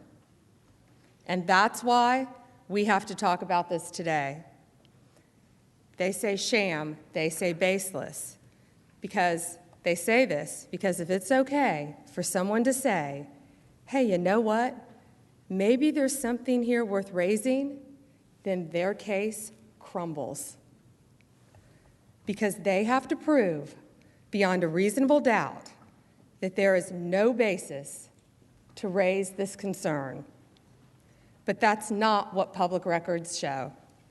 Here are just a few of the public sources that flagged questions surrounding this very same issue. The United Kingdom Serious Fraud Office, Deputy Assistant Secretary of State George Kent, Hunter Biden's former business associate, an ABC White House reporter, Good Morning America, ABC, The Washington Post, The New York Times, Ukrainian law enforcement, and the Obama State Department itself. They all raised this issue. We would prefer not to be talking about this. We would prefer not to be discussing this. But the House managers have placed this squarely at issue, so we must address it. Let's look at the facts. In early 2014, Joe Biden, our Vice President of the United States, led the United States foreign policy in Ukraine with the goal of rooting out corruption. According to an annual study published by Transparency International, during this time, Ukraine was one of the most corrupt countries in the entire world. In Ukraine, there's a natural gas company called Burisma. Burisma has been owned by an oligarch named Mykola Zlochevsky. Here's what happened very shortly after Vice President Biden was made U.S. point man for Ukraine. His son, Hunter Biden, ends up on the board of Burisma, working for and paid by the oligarch Zlochevsky. In February 2014, in the wake of anti-corruption uprising by the people of Ukraine, Zlochevsky flees the country, flees Ukraine. Zlochevsky, the oligarch, is well known. George Kent, the very first witness that the Democrats called during their public hearings, testified Zlochevsky stood out for his self-dealings even among other oligarchs. House managers didn't tell you that.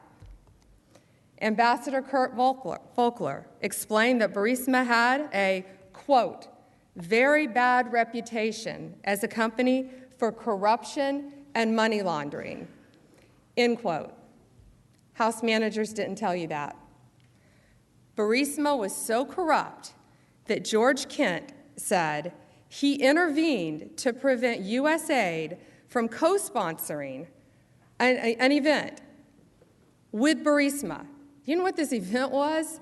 It was a child's contest, and the prize was a camera. They were so bad, Burisma, that our country wouldn't even co-sponsor a children's event with Burisma. In March 2014, the United Kingdom Serious Fraud Office opens a money laundering investigation into the oligarch Zlochevsky and his company, Burisma. The very next month, April 2014, according to a public report, Hunter Biden quietly joins the board of Burisma. Remember, early 2014 was when Vice President Biden began leading Ukraine policy. Here's how Hunter Biden came to join Burisma's board in April 2014. He was brought on the board by Devon Archer, his business partner. Devon Archer was college roommates with Chris Hines, stepson of Secretary of State John Kerry. All three men Hunter Biden, Devin Archer, and Chris Hines had all started an investment firm together. Public records show that April 16, 2014, Devin Archer meets with Vice President Biden at the White House. Just 2 days later, on April 18, 2014, is when Hunter Biden quietly joins Burisma, according to public reporting. Remember, this is just 1 month after the United Kingdom Serious Fraud Office opened a money laundering case into Burisma. Hunter Biden joins their board. And not only 10 days after Hunter Biden joins the board, British authorities seize $23 million in British bank accounts connected to the oligarch Zlochevsky, the owner of Burisma. Did Hunter Biden leave the board then? No. The British authorities also announced that it had started a criminal investigation into potential money laundering. Did Hunter Biden leave the board? No. What happened was then, only then, did the company choose to announce that Hunter Biden had joined the board after the assets of Burisma and his oligarch owner, Zlochevsky, were frozen and a criminal investigation had begun. Hunter Biden's decision to join Burisma raised flags almost immediately. One article from May 2014 stated, "The appointment of Joe Biden's son to the board of Ukrainian gas firm Burisma has raised eyebrows the world over." Even an outlet with bias for Democrats pointed out Hunter Biden's activities created a conflict of interest for Joe Biden. The article stated, "The move raises questions about a potential conflict of interest for Joe Biden." Now, even Chris Hines, Hunter Biden's own business partner, had grave concerns. He thought that working with Burisma was unacceptable. This is Chris Hines. He was worried about the corruption, the geopolitical risk, and how bad it would look. So he wisely distances himself from Hunter Biden and Devin Archer's appointments to Burisma. He didn't simply call his stepfather, Secretary of State, and say, "I have a problem with this." He didn't tell his friends, "Hey guys, I'm not getting on the board. I want nothing to do with this." He went so far as to send an email to senior State Department officials about this issue. This is Chris Hines. He wrote, "Apparently, Devin and Hunter have joined the board of Burisma, and a press release went out today. I can't speak to why they decided to, but there is no investment by our firm in their company." What did Hunter Biden do?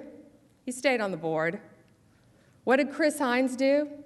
He subsequently stopped doing business with his college roommate, Devin Archer, and his friend, Hunter Biden.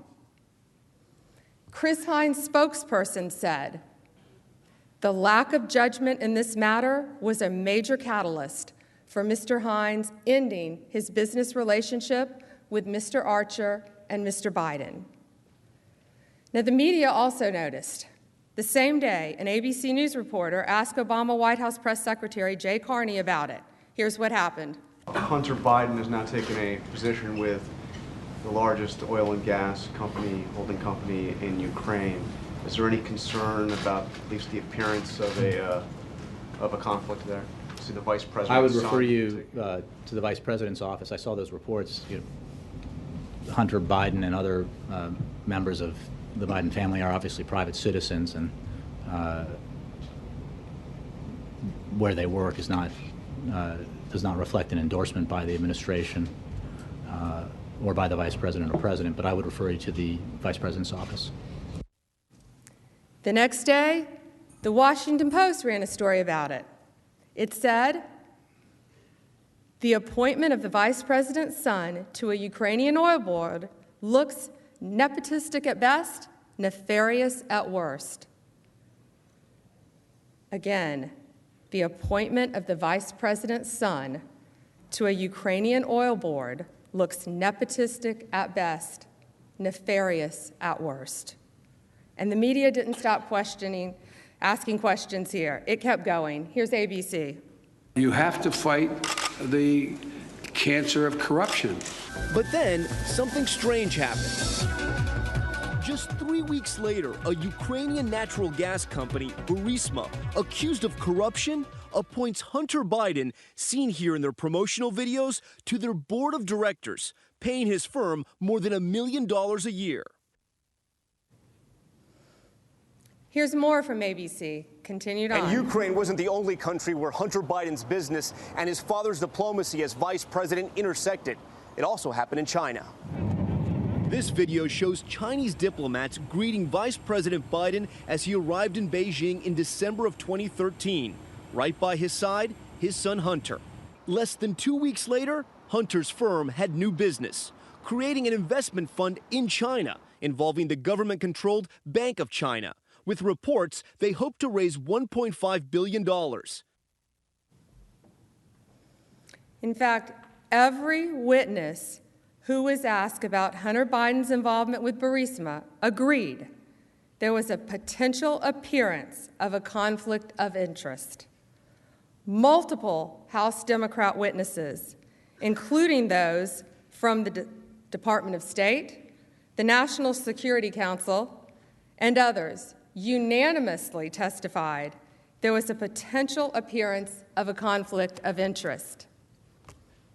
These were their witnesses. How much money did Hunter Biden get for being on the board? Well, you start looking at this bank records, according to reports, between April 2014 and October 2015, Burisma paid more than $3.1 million to Devon Archer and Hunter Biden. That's over the course of a year and a half. How do we know this? Some of Devon Archer's bank records were disclosed during an unrelated federal criminal case having nothing to do with Hunter Biden.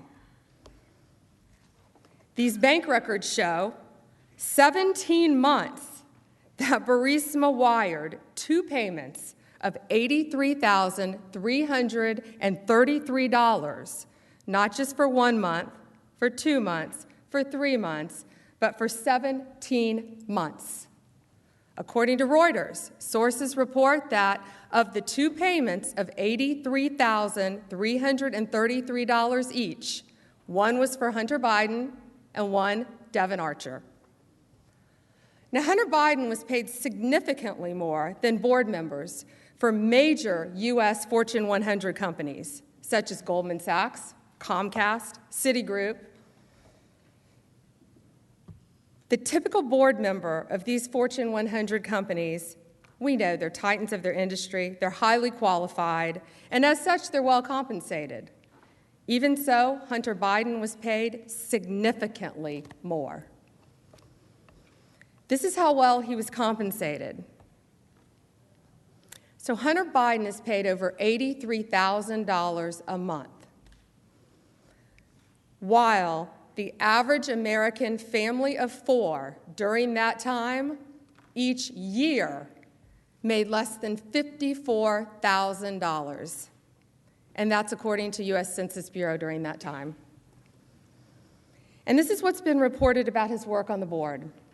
The Washington Post said, quote, "What specific duties Hunter Biden carried out for Burisma are not fully known," end quote.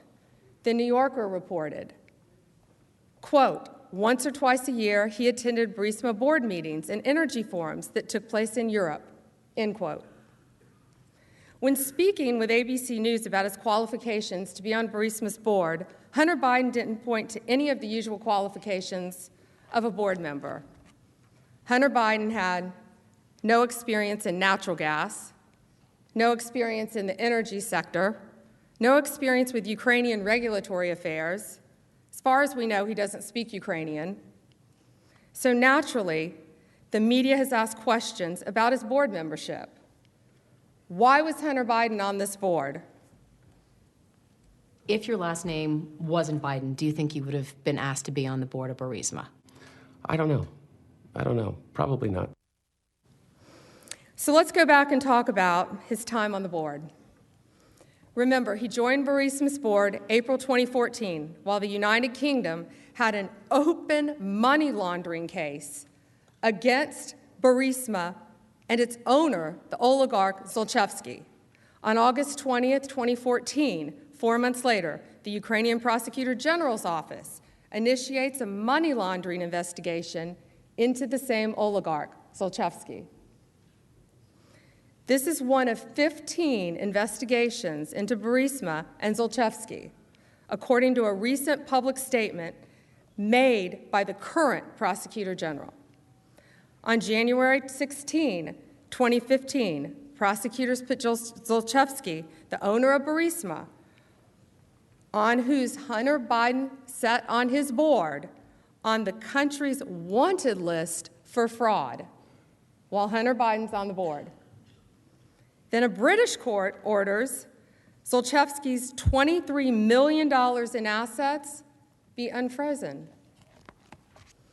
Why was the money unfrozen? Deputy Assistant Secretary Kent testified to it. Somebody in the General Prosecutor's Office of Ukraine shut the case, issued a letter to his lawyer, and that money went poof. So essentially paid a bribe to make the case go away. That is our strong assumption, yes, sir. He also testified that the Ukrainian Prosecutor General's office's actions led to the unfreezing of the assets. After George Kent's confirmation, that prosecutor was out. Victor Shokin becomes the Prosecutor General. This is the prosecutor that you'll hear about later, the one that Vice President Biden has publicly said he wanted out of office. In addition to flagging questions about previous prosecutors' actions, George Kent also specifically voiced other concerns, this time to the Vice President's office about Hunter Biden. In February 2015, he raised concerns about Hunter Biden to Vice President Biden's office. In a briefing call with the National Security Staff of the Office of the Vice President in February of 2015, I raised my concern that Hunter Biden's status as a board member could create the perception of a conflict of interests. But House managers didn't tell you that. This is all while Hunter Biden sat on Burisma's board. Did Hunter Biden stop working for Burisma? No. Did Vice President Biden stop leading the Obama administration's foreign policy efforts in Ukraine? No. In the meantime, Vice President Biden is still at the forefront of the U.S.-Ukraine policy. He pledges $1 billion loan guarantee to Ukraine, contingent on its progress in rooting out corruption. Around the same time of the $1 billion announcement, other people raised the issue of a conflict.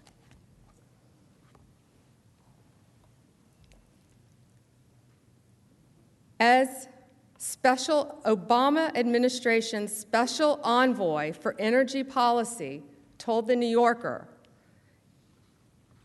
it raised Hunter Biden's participation on the board of Burisma. He raised it directly with the vice president himself. This is a special envoy to President Obama. And the media had questions too. December 8th, 2015, the New York Times publishes an article that Prosecutor General Shokin was investigating Burisma and its owner, Zlochevsky.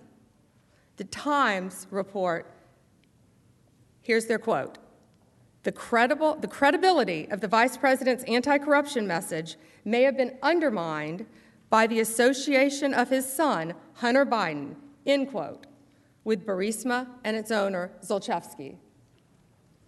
And it wasn't just one reporter who asked questions about the line between Burisma and the Obama administration. As we learned recently through reporting on Fox News, on January 19th, 2016, there was a meeting between Obama administration officials and Ukrainian prosecutors. Ken Vogel, journalist for the New York Times, asked the State Department about this meeting. He wanted more information about the meeting, quote, where U.S. support for prosecutions of Burisma holdings in the United Kingdom and Ukraine were discussed, end quote. But the story never ran. Around the time of the reported story, January 2016, meeting between the Obama administration and Ukrainian officials took place, according to a Ukrainian press report, as translated, says, quote, the U.S. Department of State made it clear to the Ukrainian authorities that it was linking the $1 billion in loan guarantees to the dismissal of Prosecutor General Viktor Shokin, end quote. Now, we all know from the Obama administration and from the words of Vice President Biden himself, he advocated for the Prosecutor General's dismissal. There was ongoing investigation into the oligarch Zlochevsky, the owner of Burisma, at the time. We know this because on February 2nd, 2016, the Ukrainian Prosecutor General obtained a renewal of a court order to seize the Ukrainian oligarch's assets.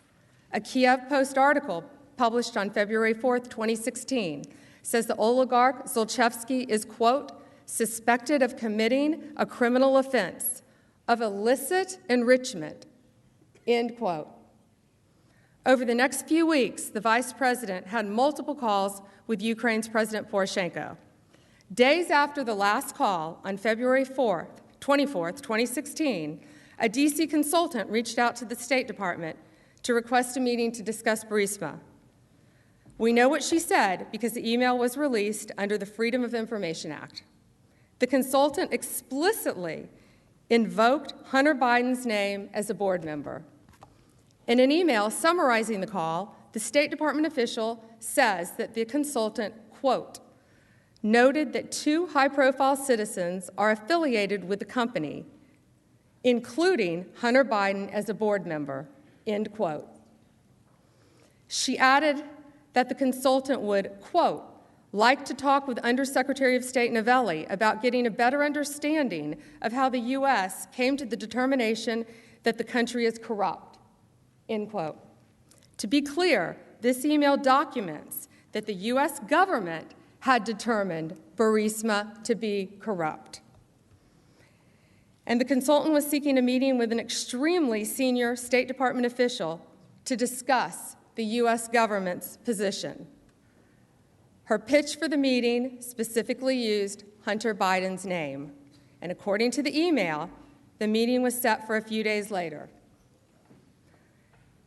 And later that month, on March 29, 2016, the Ukrainian parliament finally votes to fire the prosecutor general.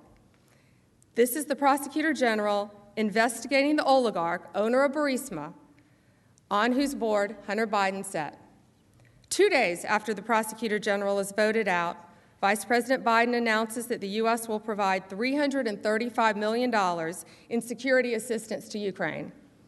He soon announces that the U.S. will provide $1 billion in loan guarantees to Ukraine. Now let's talk about one of the Democrats' central witnesses, Ambassador Yovanovitch. In May 2016, Ambassador Yovanovitch was nominated to be ambassador in Ukraine. Here's what happened when she was preparing for her Senate confirmation hearing. Congresswoman Stefanik had asked you how the Obama-Biden State Department had prepared you to answer questions about Burisma and Hunter Biden specifically. You recall that? Yes. Out of thousands of companies in the Ukraine, the only one that you recall the Obama-Biden State Department preparing you to answer questions about was the one where the vice president's son was on the board. Is that fair? Yes. So she's being prepared to come before all of you, and talk about world issues. Going to be in charge of the Ukraine. And what did they feel? The only company, the company that it was important to brief her on in case she got a question? Burisma. Ambassador Yovanovitch was confirmed July 2016 as the Obama administration was coming to a close. In September 2016, a Ukrainian court cancels the oligarch Zlochevsky's arrest warrant for lack of progress in the case. In mid-January 2017, Burisma announces that all legal proceedings against it and Zlochevsky have been closed. Both of these things happened while Hunter Biden sat on the board of Burisma. Around this time, Vice President Biden leaves office. Years later now, former Vice President Biden publicly details what we know happened: his threat to withhold more than $1 billion in loan guarantees unless Shokin was fired. Here's the Vice President. I said, no, I'm not going to, or we're not going to give you the $1 billion. They said, you have no authority. You're not the president. The president said. I said, call him. I said, I'm telling you, you're not getting the $1 billion. I said, you're not getting the $1 billion. I'm going to be leaving here. And I think it was, 6 hours? I said, I'm leaving in 6 hours. If the prosecutor's not fired, you're not getting the money. Well, son of a bitch. Got fired. And they put in place someone who was solid at the time. What he didn't say on that video, according to the New York Times, this was the prosecutor investigating Burisma, Shokin. What he also didn't say on the video was that his son was being paid significant amounts by the oligarch, owner of Burisma, to sit on that board. Only then does Hunter Biden leave the board. He stays on the board until April 2019. Now, in November 2019, Hunter Biden signs an affidavit saying, quote, he's been unemployed and has no other monthly income since May 2019. This was in November of 2019, so we know from after April 2019 to May 2019, through November 2019, he was unemployed by his own statement. April 2019 to November 2019. Despite his resignation from the board, the media has continued to raise the issue relating to a potential conflict of interest. On July 22, 2019, the Washington Post wrote, the fired prosecutor general Shokin, quote, believes his ouster was because of his interest in the company, end quote, referring to Burisma. The Post further wrote that, quote, had he remained in his post, he would have questioned Hunter Biden. On July 25th, 2019, 3 days later, President Trump speaks with President Zelensky. He says, the other thing, there's a lot of talk about Biden's son, that Biden stopped the prosecution, and a lot of people want to find out about that. So whatever you can do with this attorney general would be great. Biden went around bragging that he stopped the prosecution. So if you can look into it, it looks horrible to me. End quote. The House managers talked about the Bidens of Burisma 400 times, but they never gave you the full picture. But here are those who did.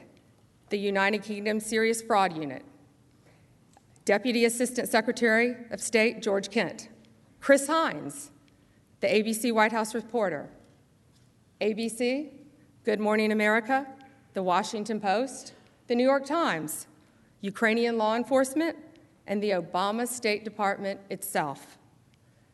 They all thought there was cause to raise the issue about the Bidens and Burisma. Now the House managers might say, without evidence, that everything we just have said has been debunked, that the evidence points entirely and unequivocally in the other direction. That is a distraction. You've heard from the House managers. They do not believe that there was any concern to raise here, that all of this was baseless. And all we are saying is that there was a basis to talk about this, to raise this issue, and that is enough. I yield my time.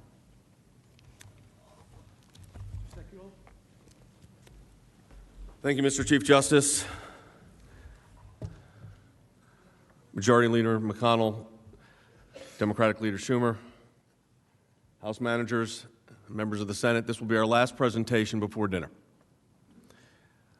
The next lawyer representing the President is Eric Hirschman. He's a partner in the Kasowitz firm, a law firm which has been representing the President for over 2 decades. He's a former prosecutor and trial lawyer, and he ran a natural gas company in the United States. He is going to discuss additional evidence the House managers ignored or misstated and how other presidents might have measured up under this new impeachment standard.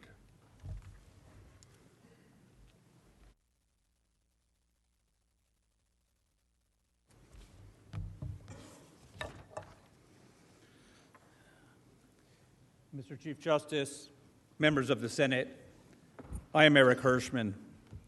I have the honor and privilege of representing the President of the United States in these proceedings.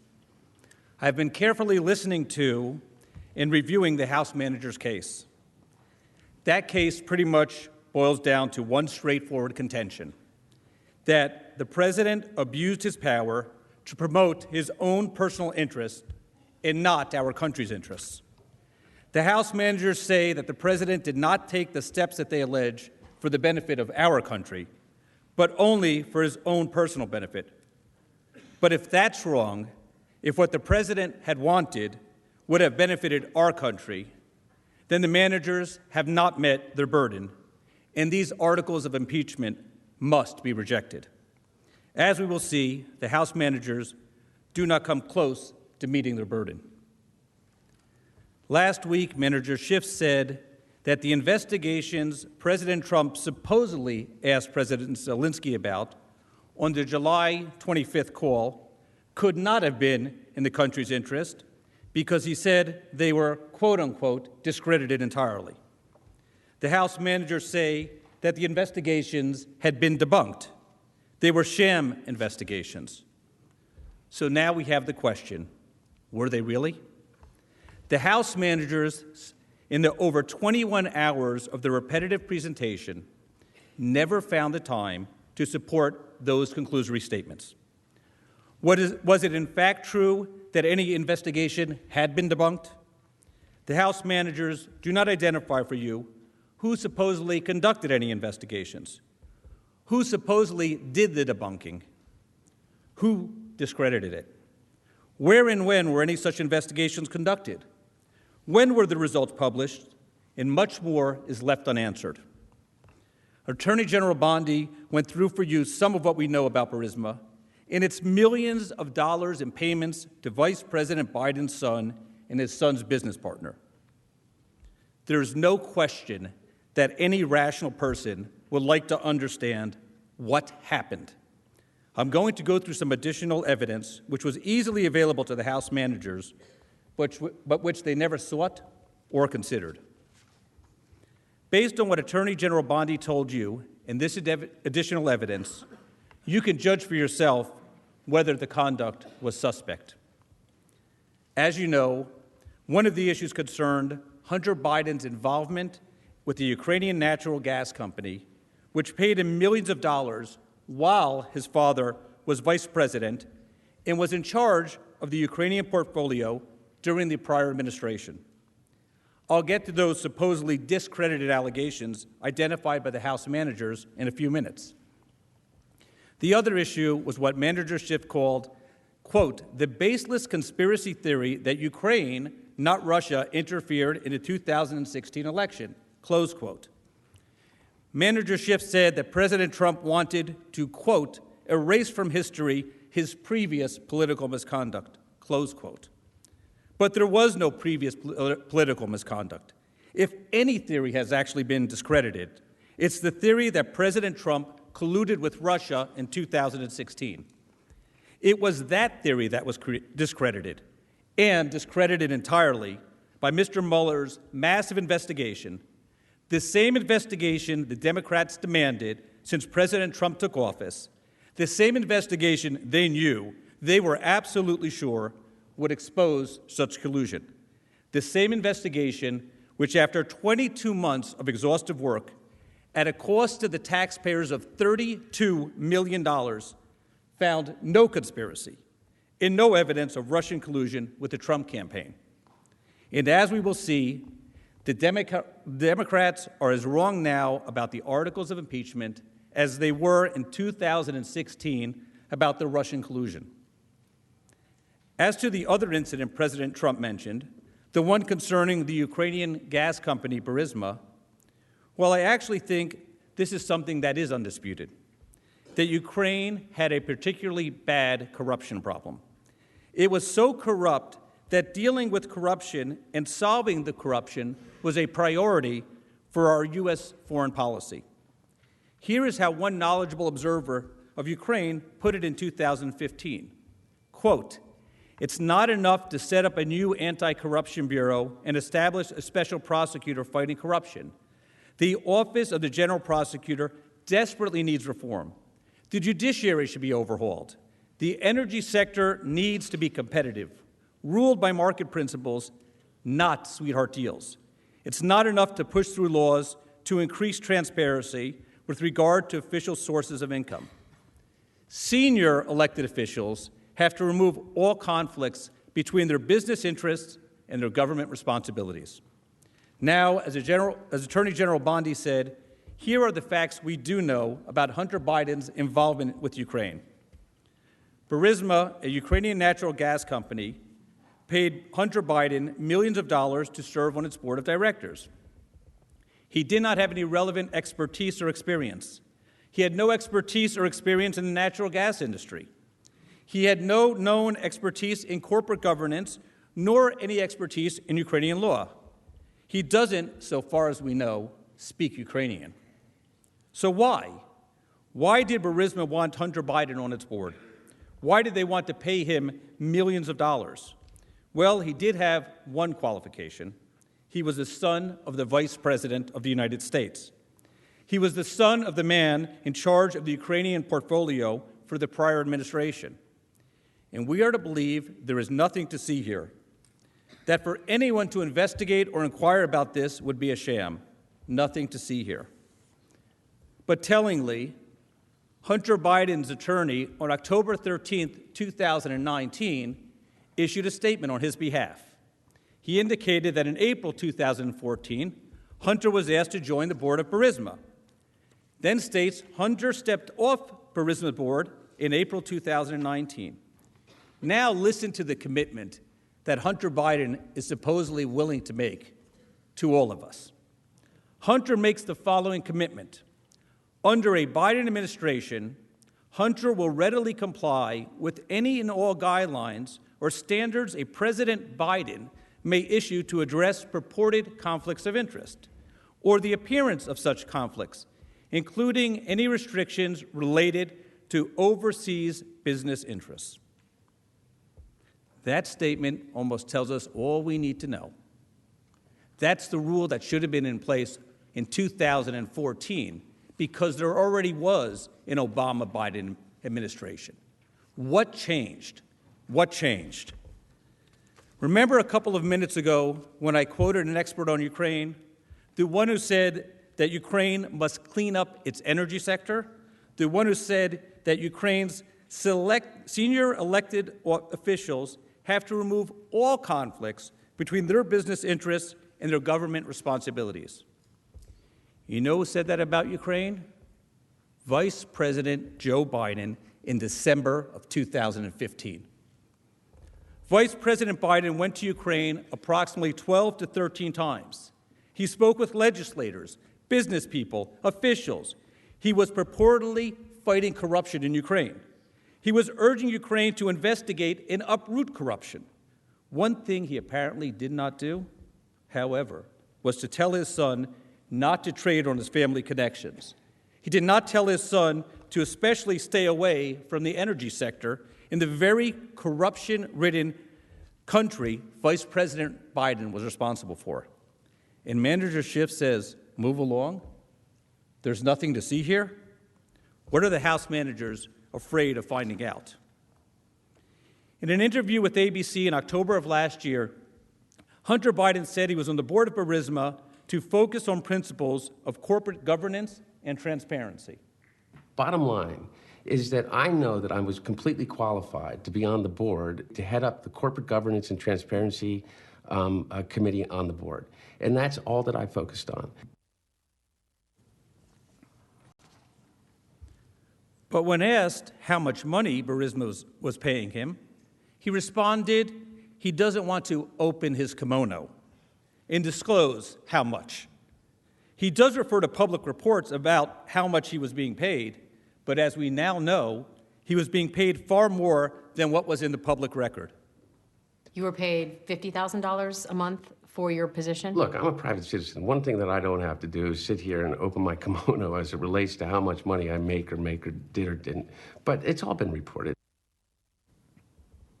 So what was the real reason that Hunter Biden, the vice president's son, was being paid by Burisma?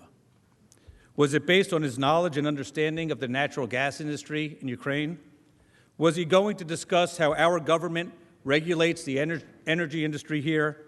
Was he going to discuss how we set gas rates? Was he going to discuss pipeline development, construction, or environmental impact statements? Did he know anything about the natural gas industry at all? Of course not. So what was the reason? I think we do not need to look any further than the explanation that Hunter Biden gave during the ABC interview when he was asked why. Here's what he had to say. If your last name wasn't Biden, do you think you would have been asked to be on the board of Burisma? I don't know. I don't know. Probably not. I don't think that there's a lot of things that would have happened in my life that if my last name wasn't Biden. And as if to confirm how suspect this conduct was, that it should be a concern to our country, Hunter Biden and his lawyer could not even keep their story straight. Compare the press release that was issued by Burisma on May 12, 2014, with Hunter Biden's lawyer statement on October 13th of 2019. The May 2014 press release begins, R for Robert Hunter Biden will be in charge of Holdings Legal Unit. He was going to be in charge of a Ukrainian gas company owned by an oligarch's legal unit. However, in his lawyer's statement in October of 2019, after his involvement with Burisma came under renewed public scrutiny, he now claims at no time was Hunter in charge of the company's legal affairs. Which is it? What was Hunter Biden doing at Burisma in exchange for millions of dollars? Who knows? What were they looking to hide? So much for his corporate governance and transparency. But let's take a step back and realize what actually transpired. Because the House managers would have us believe this had nothing at all to do with our government, nothing at all to do with our country's interests, nothing at all to do with our vice president, nothing at all to do with the State Department. It simply was private citizen Hunter Biden doing his own private business. It was purely coincidental that it was in his father's portfolio in Ukraine in the exact sector, the energy sector, that his father said was corrupt. But we have a document here again, something that House managers did not show you or even put before the House before voting these baseless articles of impeachment. If you look at this email, it's an email from Chris Hines, and as Attorney Bondi already told you, he is the stepson of the then Secretary of State, John Kerry, and who was the other business partner with Hunter Biden and Devin Archer. Our Secretary of State's stepson and our Vice President's son are in business together. It was sent on May 13, 2014, to the official government email addresses of two senior people at the State Department. And who are these two people? The Chief of Staff to the Secretary of State and the Special Advisor to the Secretary of State. The subject line in the email is not corporate transparency. It's not corporate governance. It's not, here's a heads up. The subject line is Ukraine. Chris Hines certainly understood the sensitivity to our U.S. foreign policy. And what does the Secretary of State's stepson say about Hunter Biden and Devin Archer? He says this. Apparently, Devin and Hunter both joined the board of Burisma and a press release went out today. I can't speak to why they decided to, but there was no investment by our firm in the company. What is the most telling thing about this? It is clear that the Chief of Staff and the Special Assistant to the Secretary already knew who Devin was because Mr. Hines did not include his last name. It's just Devin. And they obviously knew who Hunter was because, again, it's Hunter Biden. This is Chris Hines saying, I can't speak to why they decided to join the board of Burisma. He's their business partner. Not that there are good corporate reasons and they're going there for corporate governance. Not that they're there to enhance corporate transparency. Not that they are there to further U.S. policy. Not that they are there to help fight corruption in Ukraine. Not that they are there to ensure that boards of directors' compensation and benefits are publicly disclosed. Nothing like that. He cannot say those things because he knows Devin and Hunter well. And he knows they have no particular qualifications whatsoever to do those things, especially for a Ukrainian gas company. Instead, Mr. Hines is plainly going on the record to report what Hunter and Devin were doing through official channels and to take pains to disassociate himself from what they were doing. And what did the State Department do with this information that the Secretary of State's stepson thought they needed to know? Apparently, nothing. They did not tell Mr. Hines to stay away. They did not tell Mr. Hines there's no problem. Nothing. But all this, the House managers want us to believe, does not even merit any inquiry. Anyone asking for one, anyone discussing one, is now corrupt. Does it merit an inquiry why a corrupt company in a corrupt country would be paying our vice president's son $1 million per year, plus it appears some additional expenses, and paying his business partner an additional $1 million per year? Secretary of State Kerry's stepson thought it was important enough to report. Why aren't the House managers concerned? And I ask you, why would it not merit an investigation? And you know something else about Vice President Biden? Well, back in January of 2018, as you heard, former Vice President Biden bragged that he had pressured the Ukrainians, threatened them, indeed coerced them, into firing the state prosecutor who reportedly was investigating the very company that paid millions of dollars to his son. He bragged that he gave them 6 hours to fire the prosecutor, or he would cut off $1 billion in U.S. loan guarantees. I said, no, I'm not going to, we're not going to give you the $1 billion. They said, you have no authority. You're not the president. The president said. I said, call him. I said, I'm telling you, you're not getting the $1 billion. I said, you're not getting the $1 billion. I'm going to be leaving here. And I think it was, 6 hours? I said, I'm leaving in 6 hours. If the prosecutor's not fired, you're not getting the money. Well, son of a bitch. Got fired. And they put in place someone who was solid at the time. Are we really to believe that it was the policy of our government to withhold $1 billion? $1 billion of needed guarantees in aid to Ukraine unless they fired a prosecutor on the spot? Was that really our policy? We have all heard continuously from the managers, and many agree about the risks to the Ukrainians posed by the Russians. We have heard the managers say that a slight delay in providing funding to Ukraine endangers our national security and jeopardizes our interests, and therefore the president must immediately be removed from office. Yet they also argue that it was the official policy of our country to withhold $1 billion unless one individual was fired within a certain matter of hours. Was that really, or could it ever be, our United States policy?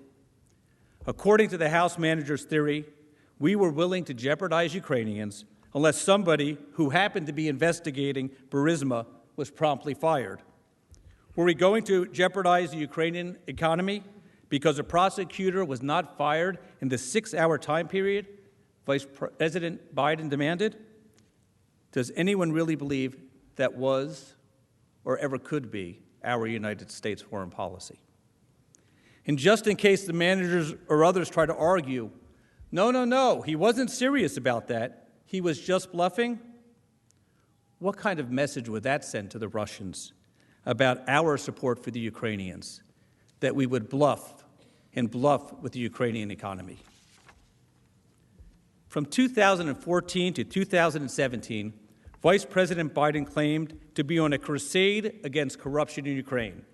He repeatedly spoke about how the cancer of corruption was endemic in Ukraine and hobbled Ukraine, how Ukraine faced no more consequential mission than confronting corruption. And he encouraged Ukraine to close the space for corrupt middlemen who rip off the Ukrainian people. The Vice President railed against monopolistic behavior where a select few profit from so many sweetheart deals that has characterized that country for so long. And on his last official visit to Ukraine, 4 days before he left office, he spoke out against corruption and oligarchy that eats away like a cancer, and against corruption which continues to eat away at Ukraine's democracy within. Why was Vice President Biden doing this? Was he so concerned about corruption in Ukraine, even singling out that country's energy sector? Because corruption in Ukraine is a critical policy concern for our country. But during this whole time, what else was happening? His son and his son's business partner were raking in over $1 million a year for what was regarded as one of the most corrupt Ukrainian companies in the energy sector, owned and controlled by one of the most corrupt oligarchs. Were Vice President Biden's words and advice to Ukraine just hollow? According to the House managers, the answer apparently is yes. They were empty words, at least when it came to anyone questioning his son's own sweetheart deal, his own son's deal with Ukraine's corruption and oligarchy. Again, to raise Manager Schiff's own question, what kind of message did this send to future U.S. government officials? Your family can accept money from foreign corrupt companies? No problem. You can pay family members of our highest government officials, and no one is allowed to even ask questions. What was going on? We have to just accept now the House manager's conclusory statements, like sham, discredited, even though no one has ever investigated. Why? And can you imagine what House Manager Schiff and his fellow Democratic representatives would say if it were President Trump's children on an oligarch's payroll? And when it finally appeared that a true Ukrainian corruption fighter had assumed the country's presidency, President Trump was not supposed to, he was not permitted to, follow up on Vice President Biden's own words about fighting corruption and try to make those words something other than empty. And according to the House managers, Ukrainian corruption is now only a private interest. It no longer is a serious, important concern for our country. Now, I want to take a moment to cover a few additional points about the July 25th telephone call in which the House managers believe that the President in the United States, in their words, was shaking down and pressuring the President of Ukraine to do his personal bidding. First of all, this was not the first telephone call that the President of the United States had with other foreign leaders. So think about this for a moment. The call was routed through the Situation Room. It was a scheduled call. There were other people on the call. There were other people taking notes, and obviously the President was aware of that fact. The House managers talk about the fact that the President did not follow the approved talking points, as if the President, any President, is obligated to follow approved talking points. And the last time I checked, and I think this is clear to the American people, President Trump knows how to speak his mind. But remember the fake transcript that Manager Schiff read when he was before the Intelligence Committee? His mob, gangster-like fake rendition of the call? Well, I prosecuted organized crime for years. The type of description of what goes on, what House Manager Schiff tried to create for the American people, is completely detached from reality. It is as if we were supposed to believe that mobsters would invite people they do not know into an organized crime meeting to sit around and take notes to establish the corrupt intent. Manager Schiff, our jobs as prosecutors, and I know you were one, would have been a lot easier if that were how it worked. Think about what he is saying. Think about the manager's position, that our president decided, with corrupt intent, to shake down, in their words, another foreign leader, and he decided to do it in front of everyone in a documented conversation, in the presence of people he did not even know, just so he can get this personal benefit, and that was not in our country's interest. The logic is flawed. It is completely illogical, because that is not what happened. And that is why Manager Schiff ran away from the actual transcript. That is why he created his own fake conversation. But I would like to just address another point from the transcript of the July 25th phone call. The House managers allege that an Oval Office meeting with the president was critical to the newly elected Ukrainian president because it would signal to Russia, which had invaded Ukraine in 2014 and still occupied Ukrainian territory, that Ukraine could count on American support. They actually argue that it was a quid pro quo, that the president withheld this critical Oval Office meeting that would deter the Russians and save the Ukrainians because he wanted something personal. Now, if that was in fact critical to President Zelensky for the safety of his own citizens, he would have immediately jumped at the opportunity to come to the Oval Office, especially when President Trump offered him that invitation during the July 25th call. But let's see what President Zelensky actually says when he's invited to Washington on that call. He does not say, "Oh, this is what I would like to do. It's critical for my people. We will arrange it immediately."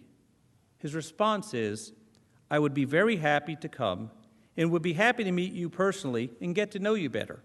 On the other hand, I believe that on September 1st, we will be in Poland and we can meet in Poland, hopefully."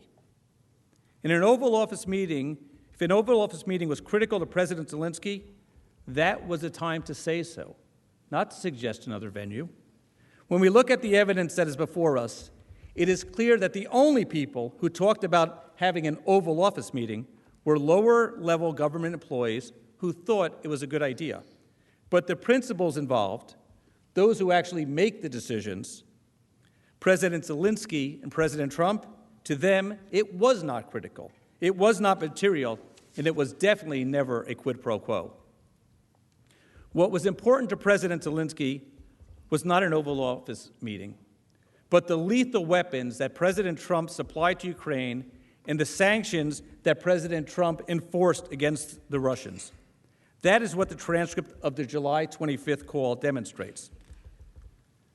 Let us now consider what President Zelensky knew about the support that President Trump had provided to Ukraine compared to the support, or more accurately, lack thereof, that the prior administration had provided to Ukraine. In February 2004, Russia began its military campaign against Ukraine. Against the advice and urgings of Congress and many in his own administration, President Obama refused then and throughout the remainder of his presidency to provide lethal assistance to Ukraine. In the House, Manager Schiff joined many of his colleagues in a letter-writing campaign to President Obama urging that, quote, "the U.S. must supply Ukraine with the means to defend itself," close quote, against Russian aggression, and urging President Obama to quickly approve additional efforts to support Ukraine's efforts to defend its sovereign territory, including the transfer of lethal defense weapons to the Ukraine military. On March 23rd, the House of Representatives overwhelmingly passed a resolution urging President Obama to immediately exercise the authority by Congress to provide Ukraine with lethal defensive weapon system. The very next day, this Senate passed a unanimous resolution urging the President to prioritize and expedite the provision of defensive lethal and non-lethal military assistance to Ukraine, consistent with United States national interest and policies. As one senator here stated in March 2015, providing non-lethal equipment like night vision goggles is all well and good, but giving the Ukrainians the ability to see the Russians coming, but not the ability to stop them, is not the answer. Yet, President Obama refused. He refused even in the face of support by senior career professionals, recommending he provide lethal weapons to the Ukrainians. By contrast, what did President Zelensky and the Russians know? They knew that President Trump did provide that support. That clearly was the most material thing to him, much more than important than a meeting in the Oval Office.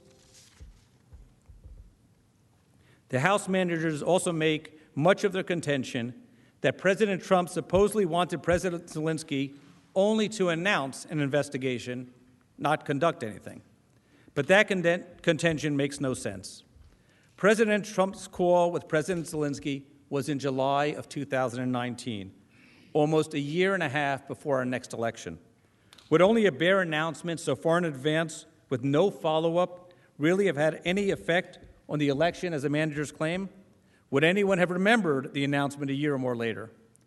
Ironically, it is the House managers who have put Burisma and its connection to the Bidens front and center in this proceeding.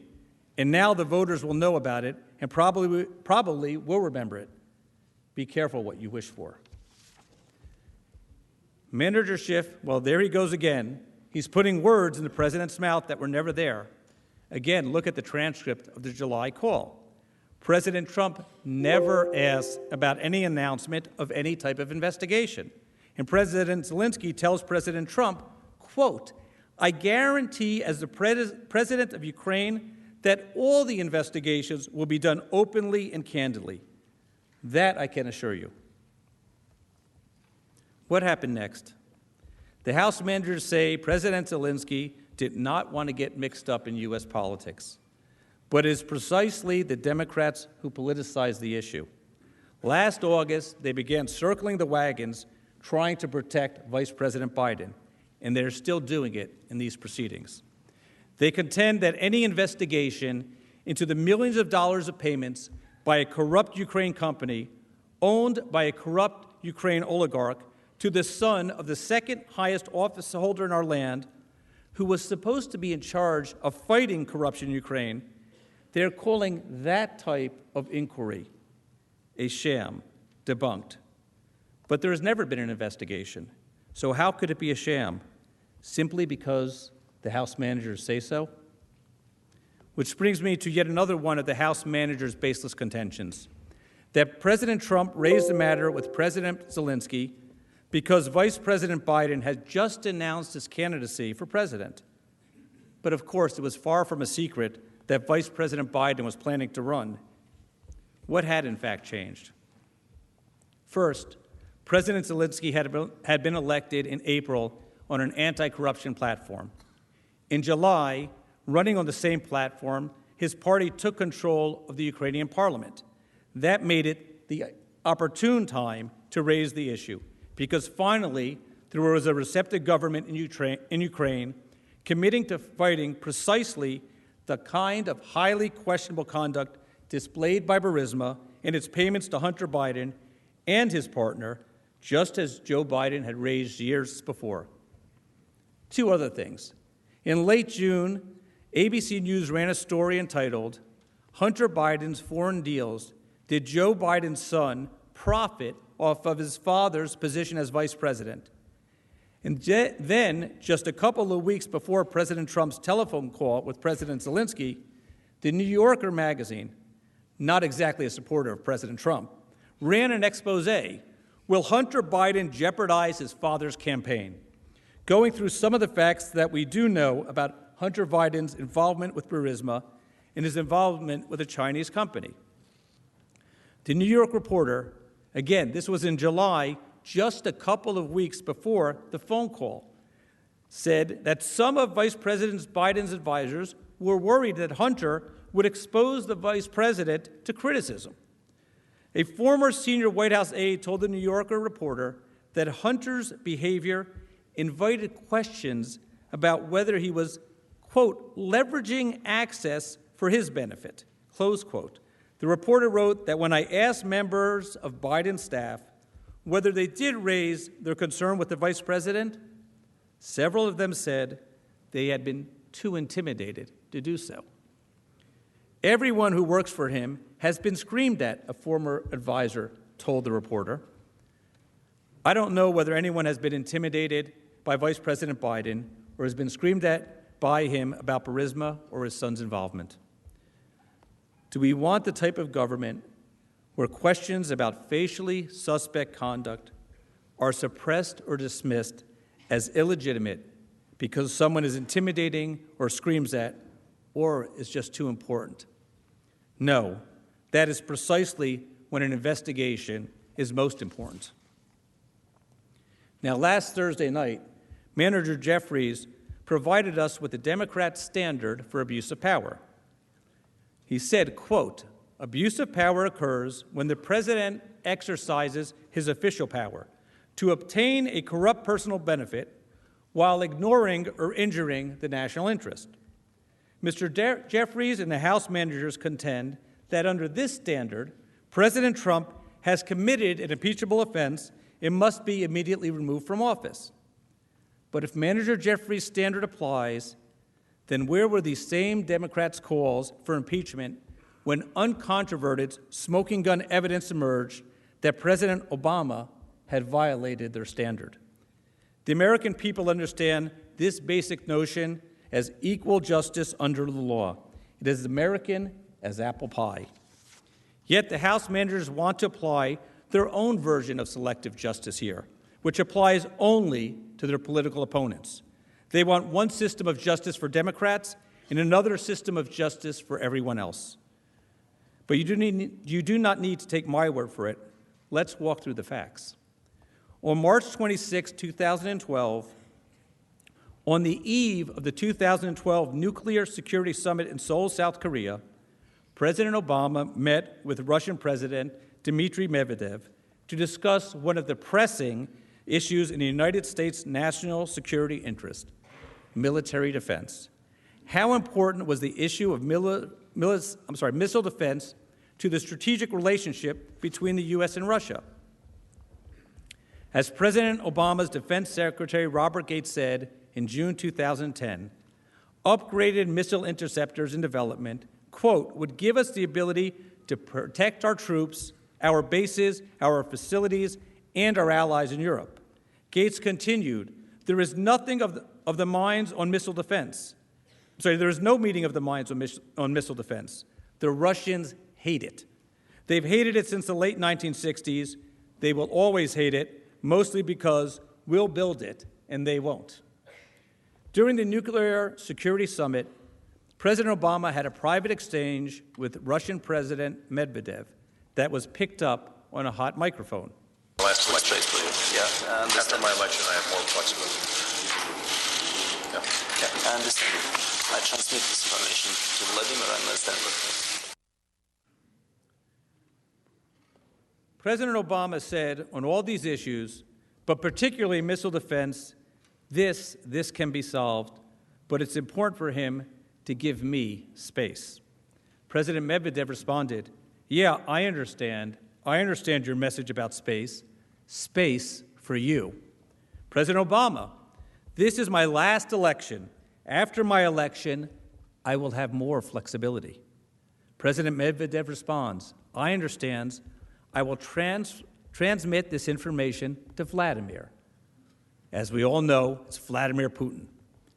As you just saw in 2012, President Obama asked the Russians for space until after the upcoming 2012 election, after which he would have more flexibility. Now, let me apply Mr. Jeffries and the House managers' three-part test for abuse of power. 1, the president exercises his official power. President Obama's actions clearly meet the test for exercising official power because in his role as head of state during a nuclear security summit, after asking President Medvedev for space, he promised him that, quote, missile defense can be solved.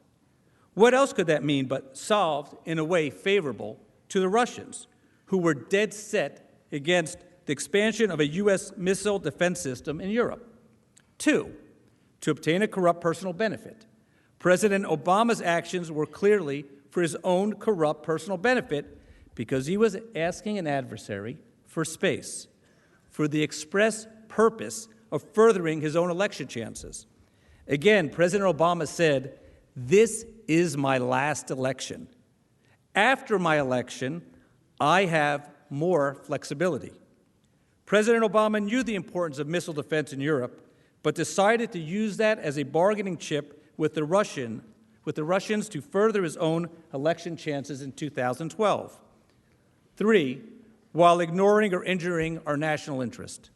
As President Obama's defense secretary said, missiles would give us the ability to protect our troops, our bases, our facilities, and our allies in Europe. Surely, sacrificing the ability to protect our troops and our allies would injure the national interest. Yet President Obama was willing to barter away the safety of our troops and the safety of our allies in exchange for space in the upcoming election. In short, President Obama leveraged the power of his office to the detriment of U.S. policy on missile defense in order to influence the 2012 election, solely to his advantage. And we never would have known had President Obama realized that the microphone was on, that there was a hot mic.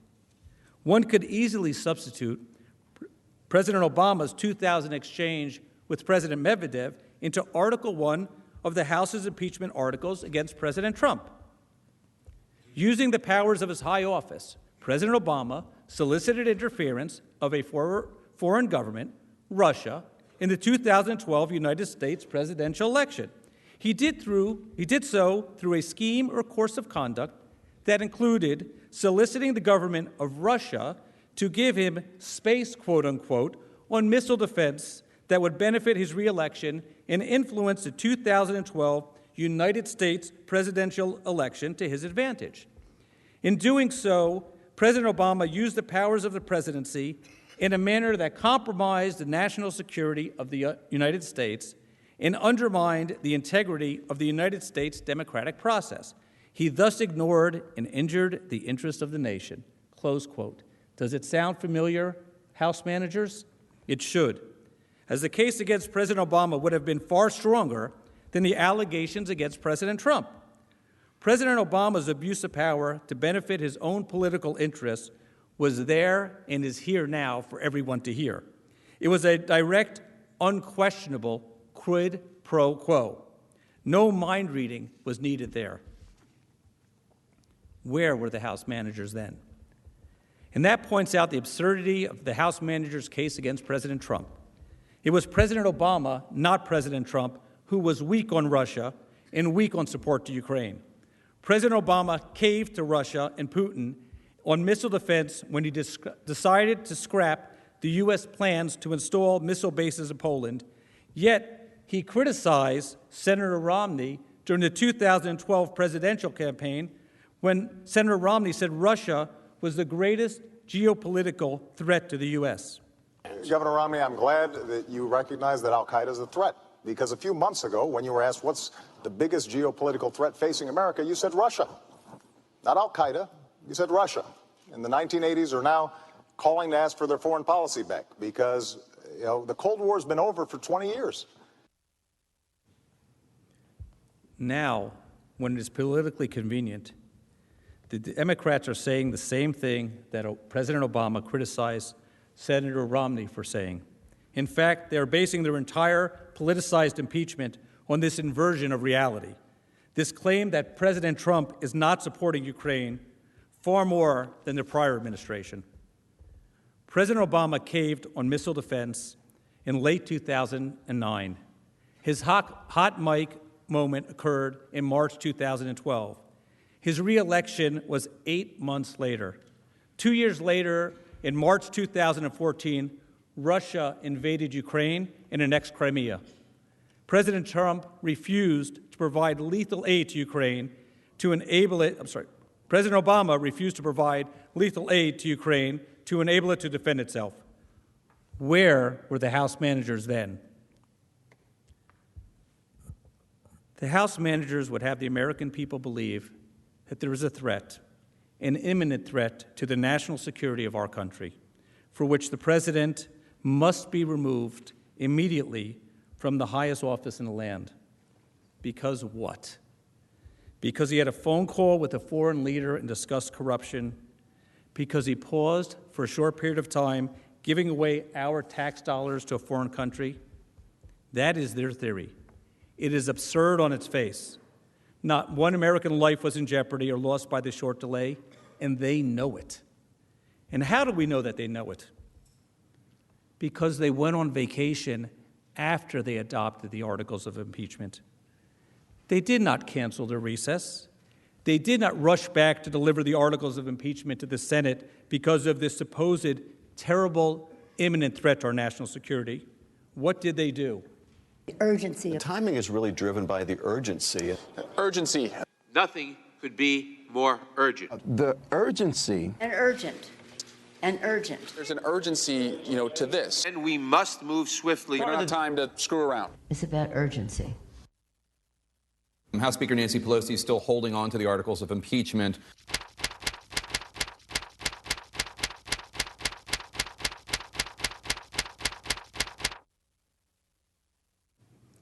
Urgency? Urgency for which you want to immediately remove the President of the United States? You sat on the articles for a month, the longest delay in the history of our country. They adopted them on Friday, December 13th, 2019, Friday the 13th, went on vacation, and finally decided after one of their Democratic presidential debates had finished, and after the BCS football championship game, that it was time to deliver them. What happened to their national security interest argument? Wasn't that the reason that they said they had to rush to vote? It's urgent, they told us. No due process for this president. It is a crisis of monumental proportion. Our national security is at risk every additional day that he's in office, they tell us. The House managers also used the same excuse for not issuing subpoenas for testimony. They had no time for the normal judicial review. They even complain about the judicial review process sitting in this chamber before the Chief Justice of the United States Supreme Court. A judicial review in which the judge agreed to an expedited schedule. Even that was not good enough for them when they issued the subpoenas. One of the lawyers for the subpoenaed witnesses wrote to the House General Counsel, quote, "We are dismayed that the House committees have chosen not to join us in seeking resolution from the judicial branch of this momentous constitutional question as expeditiously as possible." He continued, "It is important to get a definitive judgment from the judicial branch, determining their constitutional duty in the face of conflicting demands of the legislative and executive branches." Isn't that the point? Isn't that how our system of government works? Isn't that how it's always worked? Isn't that how it's supposed to work? These same Democrats defended other administrations who fought judicial review of congressional subpoenas. And I think we all remember Fast and Furious. The same attorney, when he wrote to the House chairs, said, "The House chairman, Mr. Schiff and Mr. Nadler, are mistaken to say the lawsuit is intended to delay or otherwise obstruct the committees. Vital investigatory work." He continued, "Nor has this lawsuit been coordinated in any way with the White House, any more than it has been coordinated with the House of Representatives. If the House chooses not to pursue through subpoena testimony, let the record be clear, that is the House's decision. Yet they come before you and they blame the administration and they blame you if you don't subpoena witnesses and have them before you. Yet even in the face of this overwhelming evidence, they claim that the president is to blame for their decision to withdraw their own subpoenas or not issue others. Their choice but the president is responsible. That is one of their claims. It is ludicrous. They are blaming the president because they decided on their own not to seek judicial review and enforcement of their own subpoenas, and for some witnesses, never to even issue subpoenas. In their minds, that is impeachable. Manager Nadler spoke eloquently back before the House Judiciary Committee hearing in December of 1998. He said, quote, "There must never be a narrowly voted impeachment or an impeachment substantially supported by one of our major political parties and largely opposed by the other. Such an impeachment would lack legitimacy, would produce divisiveness and bitterness in our politics for years to come, and will call into question the very legitimacy of our political institutions." Manager Nadler was right then, and it is equally true today. Divisiveness and bitterness. Divisiveness and bitterness. Listen to his words. Impeachments by one party cause divisiveness and bitterness in our country. That is what a partisan impeachment leads to. Sadly, while Manager Nadler eloquently warned against divisiveness and bitterness, the House did not follow his admonition. They did not heed his advice. And that is one of the reasons we are sitting here today with articles of impeachment that are not founded in our Constitution or the evidence and are brought simply for partisan politics. This is a sad time for all of us. This is not a time to give out souvenirs, the pens used to sign the articles of impeachment, trying to improperly impeach our country's representative to the world. This is not the time to try to get digs in that the president will always be impeached because we had the majority and we could do it to you, and we did it to you. It is wrong. It is not what the American people deserve or want. Sadly, the House managers do not trust their fellow Americans to choose their own president. They do not think that they can legitimately win an election against President Trump, so they need to rush to impeach him immediately. That is what they have continually told the American people, and that is a shame. We, on the other hand, trust our fellow Americans to choose their president. Choose your candidate. Let senators that are here who are trying to become the Democratic nominee try to win that election, and let the American people choose. Maybe they're concerned that the American people like historically low unemployment. Maybe the American people like that their 401k accounts have done extremely well. Maybe the American people like prison reform and giving people a second chance. Tellingly, some of these House managers worked constructively with this administration to give Americans a second chance. That was the public interest. That is what the country demands. That's what society deserves. Maybe the American people like an administration that is fighting the opioid epidemic. Maybe the American people like secure borders. Maybe the American people like better trade agreements with our biggest trading partners. Maybe the American people like other countries sharing in the burden when it comes to foreign aid. Maybe the American people actually like lower taxes. In other words, maybe the American people like their current president, a president who kept his promises and delivered on them. If you think Americans want to abandon our prosperity and our unprecedented successes under this president, then convince the electorate in November at the ballot box. Do not try to improperly interfere with an election that is only months away based on these articles of impeachment. In your trial memorandum that you submitted here before the Senate, you speak about the framers of the Constitution believing that President Trump's alleged conduct is their quote-unquote worst nightmare and that they would be horrified. In fact, sadly, it is the House manager's conduct in bringing these baseless articles of impeachment that would clearly be their and our worst nightmare. Thank you. The majority leader is recognized. Mr. Chief Justice, I think we're looking at a 45-minute break for dinner. Without objection, so ordered. Thank you. Wow, guys. What just happened? What just happened there? Holy moly. I tell you what, that was pretty spectacular, my friend. Yeah. I mean, talk about what? Truth? Finally on TV? Yeah, the first time your president is actually being defended by people. Yeah. It kind of feels weird, doesn't it? It's weird. I don't know what to think. I'm sitting here saying, oh my gosh, they're, you know, it's like they're going through a lot of the Q posts that you and I and all these wonderful people out here have gone over.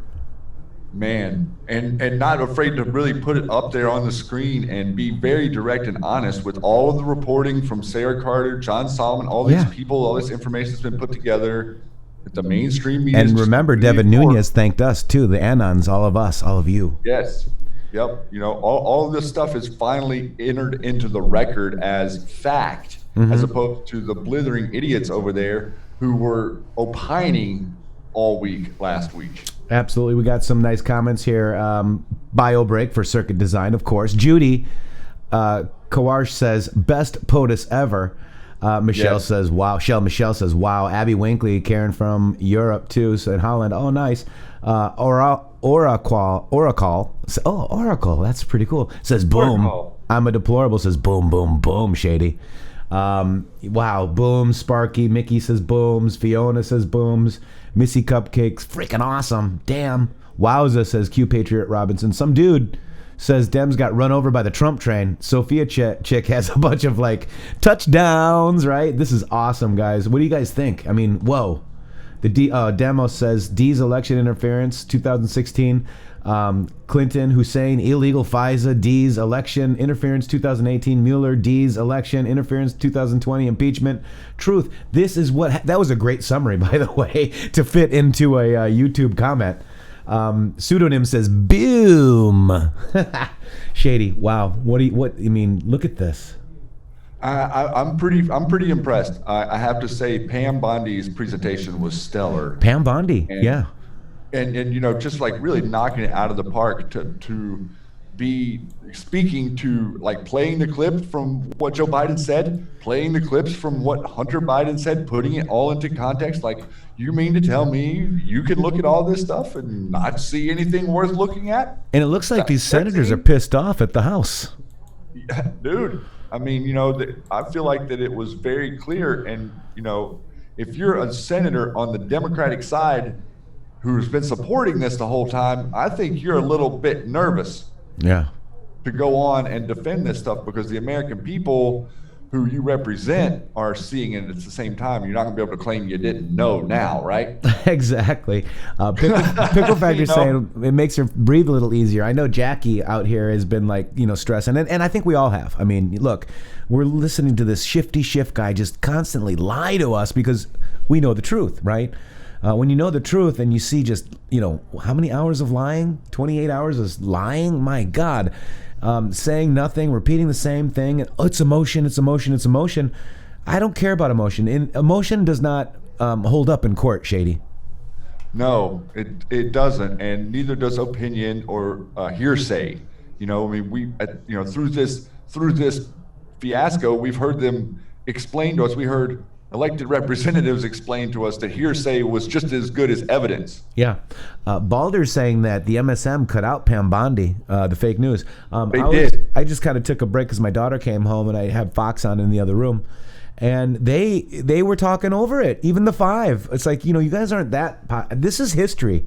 I don't want to hear Juan Williams and Jesse fight right now. I want to hear what our Senate has to say, representing us finally, Shady. Well, isn't it interesting? Don't get me wrong, I love the five. Go ahead, sorry. Yeah, no, but our only avenue who would even broadcast it decides to cut the feed and to broadcast commentary. Like, how is your commentary relevant whenever you don't even know what you're speaking about? Right, exactly right. I mean, we just sat here and watched it with all of you, and we all absorbed it all. And I mean, I was completely blown away by the facts and the way that they were presented in order and non-repetitive. Like you said, I didn't hear anything really repeated except for a couple key things that came around. But considering how Schiff and Nadler and the managers went round and round last week, this was a very precise attack against our government, right? I mean, they're attacking precedent of your Constitution and your country at every turn. They've turned justice on its head. They've made the president, they're acting in public like he has to determine, he has to prove his innocence. And I ask people, like, walk into a court and try to prove you're innocent. Yeah. C-SPAN, no breakaways, no commentary during program. In the Matrixxx YouTube channel, no commentary during the program, no breaks, guys. You're getting it live here, folks. How about that? Dexter, thank you very much for all that you've done. I can't thank you enough. 3 times, man. Thank you. And if I missed one, I'm sorry. Oh my gosh. Lorna Sue Whitmore. Here's to winning. Yeah, it does feel good to finally win, right? Tucker and Hannity will mention Pam, of course. Tucker and Hannity will get the sound bites out to the public, but I kind of want to see this myself. Yeah, your conscience says it won't be boring any longer. Q. Also, guys, real quick, I just want to mention, we're working hard for you guys. Thank you very much for your donations. We've been on since 1 a.m. Feels like 1 a.m. 1 p.m. This is the Q Army, guys, server. If you want to get on the Discord server, it's the Q Army Plus. Q Army and Q Army Plus get you all these awesome, you get loyalty badges for how long you've been a member. See the loyalty badges? You get custom emojis. And the more people that sign up, Shady, we get more emojis. So that's really right. cool. They let us put more in. Yeah, and I'm gonna put your name. Shady and I are gonna put your name on the ticker. Okay, you see the people right here because people suck. Dogs because people suck. Damos 74D XX Shadow Lake Kekistan Tracy Willard Anna DeSensa. I mean, you guys are amazing. Because of you is why Shady and I are here. And let me tell you. We are just we're gonna work hard, guys. We're 2020 has got to be successful for all of us. I mean, we are the news now. You are the news now, and we hopefully, Shady, right, represent the Q community well, and our president of the United States, Army Ranger, history in the making. Hooah!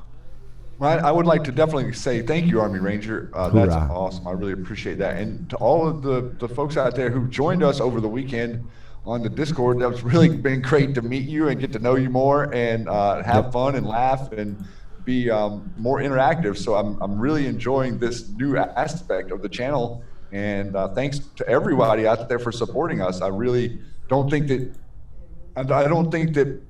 most folks realize the importance of citizen journalism and of the people who will sit here and ask questions that no one else will ask. Right. Also, real quick, just want to say hello to Queued Up out there. He's one of the mods out there. He's in the Discord group as well.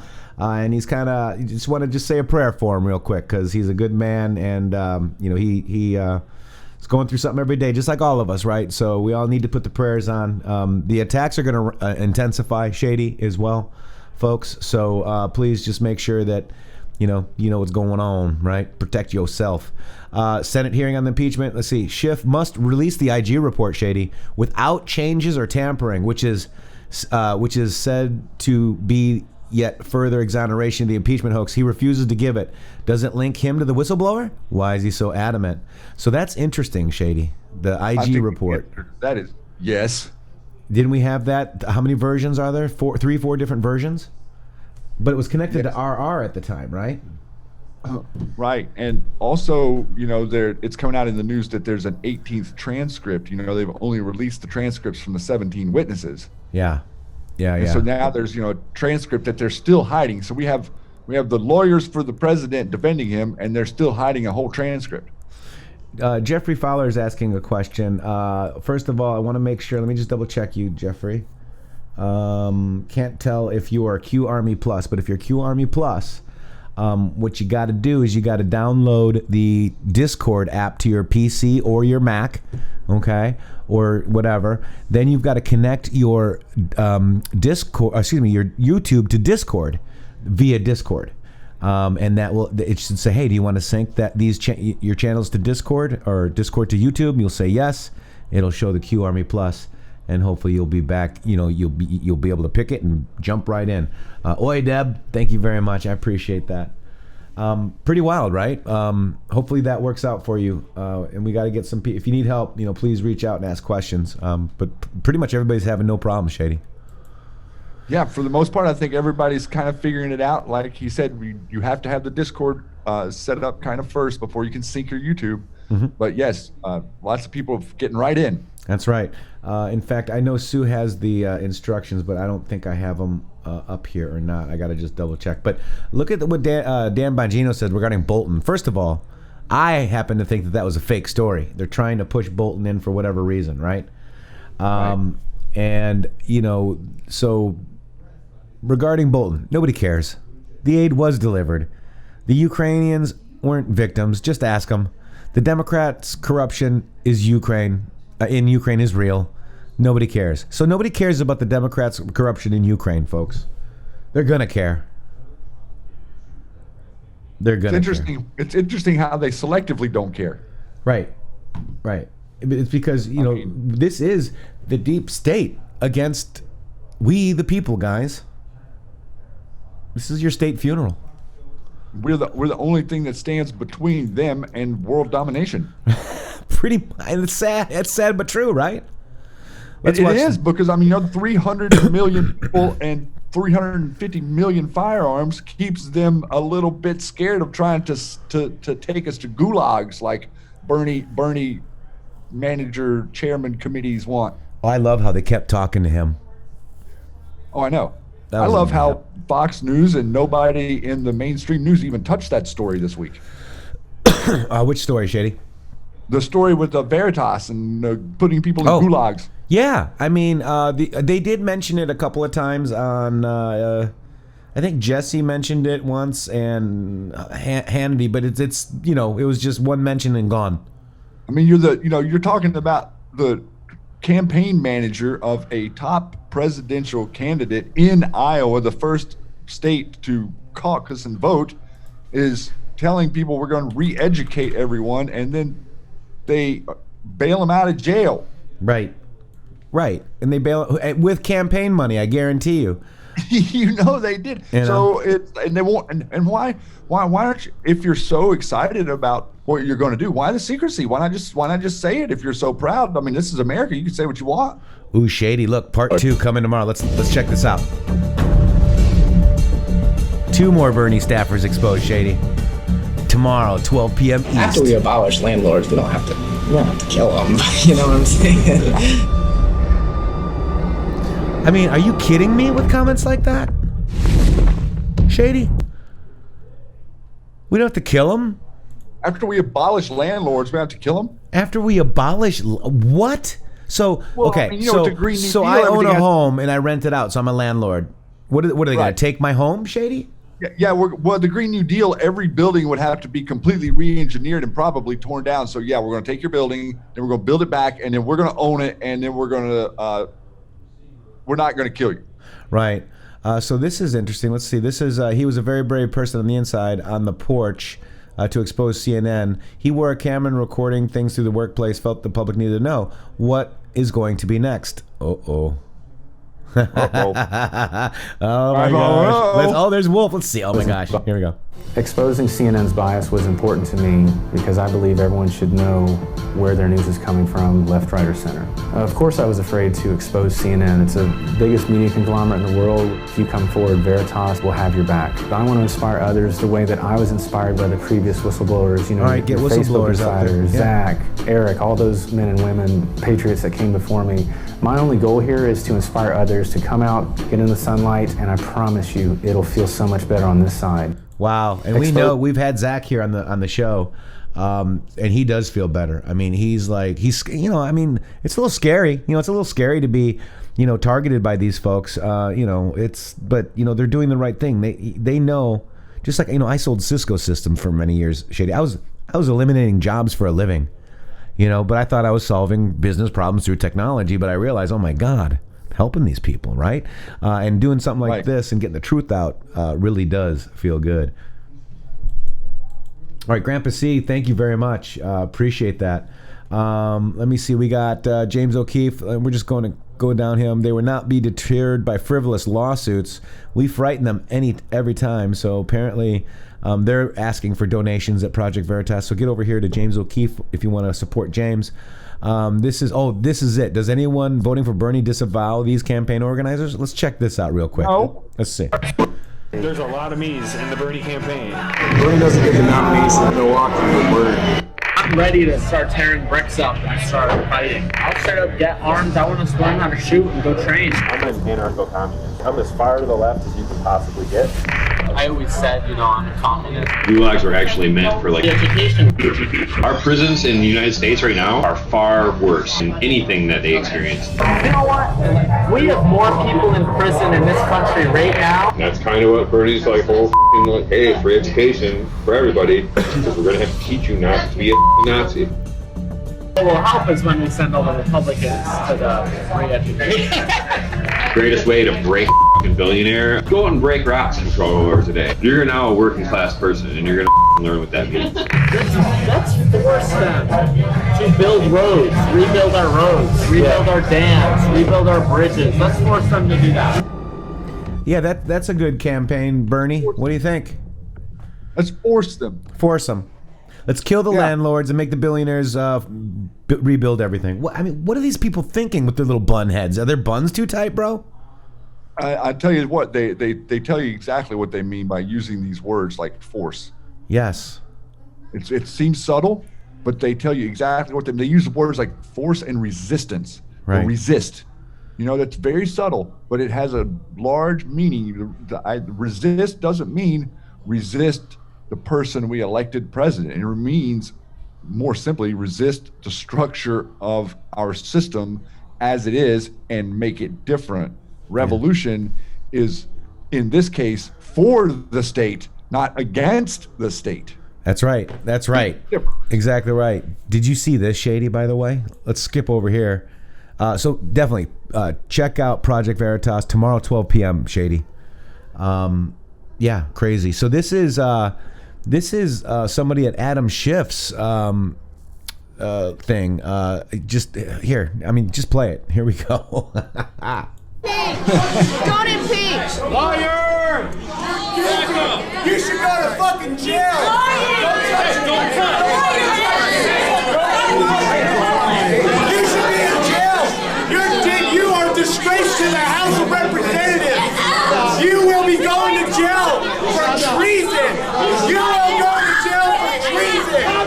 No disrespect to you all! I'm glad you guys are getting ready to genocide! But this man is a fucking liar! You should be in jail!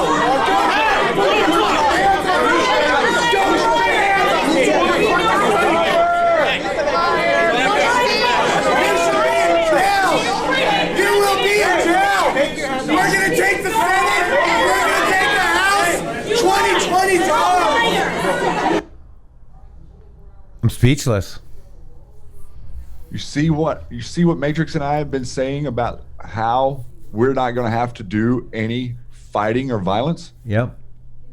Right there, it tells you everything you need to see. This is the outrage that all of us are going to feel once you have the information. The more people that have the information, the more people that will talk about it and be loud. That will force them to go away.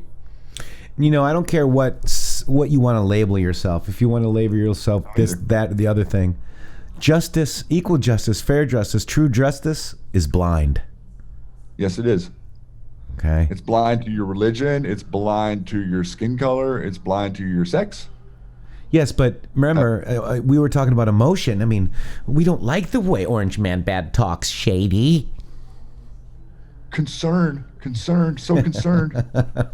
Right. So it's justice is blind, folks, and I don't care what you want to label this up. Let's go over this real quick. This is from our Mean Green Meme Machine maker, and we updated this famous Pepe, meme. But if you look at it, Shady, it is actually awesome, man. You got Rod Rosenstein connected over to Valerie Jarrett. Electronic elections are rigged. Annon's no, John Brennan, fake news, Lisa Page going to coup d'etat, Sally Yates, boom.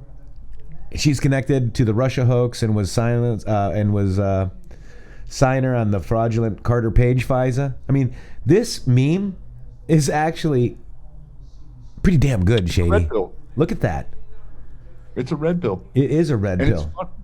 And it's funny too. I was telling you a little bit yesterday about my friend that was over, and we were having a conversation, and just really seeing the look on his face whenever he realizes that the president wants them to impeach him so he can expose them for what they really are, which we saw a lot of that today, like how they're doing.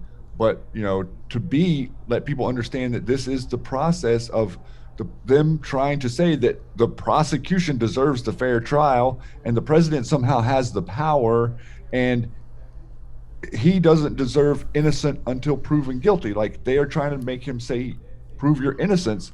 And people understand that like they understand the Pledge of Allegiance whenever it's explained to them. Right.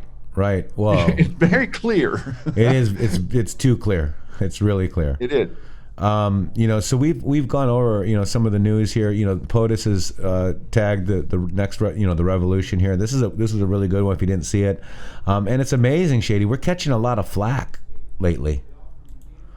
So we're over the target, and it's because they want to break us up. They want you to look at other things than the impeachment, no matter what it is, coronavirus or whatever else, man. The coronavirus is not a threat to us right now. I mean, I'm not going to talk about the conspiracy theories. We just had an article written up in Tampa Bay Times, the same one that wrote us up on the road show, Shady. Tampa Bay Times seems to be the new daily beast.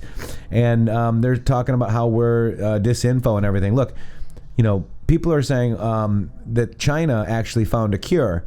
And then people are under there going, well, I don't trust China.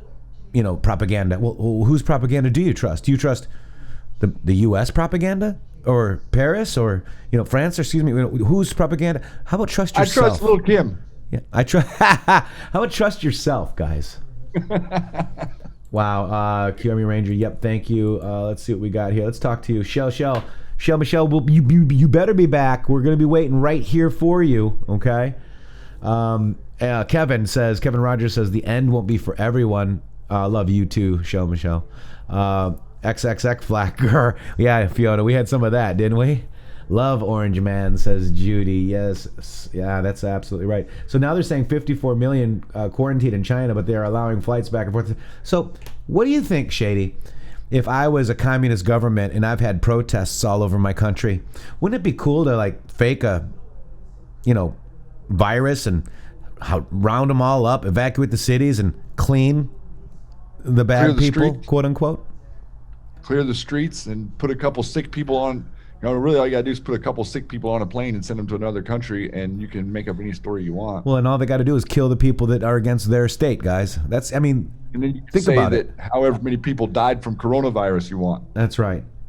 And do you realize too that remember that train picture, Shady, of the people screaming? Yes, I do. Okay. That's what I bet a lot of them have coronavirus, Matrixx. I bet they do. Yep, coronavirus, meaning they want their sovereignty from the communists, but it's called coronavirus because It's a virus of the sun. You know what a corona is, right? It's the sun. This is the sun cult, folks. This is a death cult. Correct. And we want out. Kind of done with it.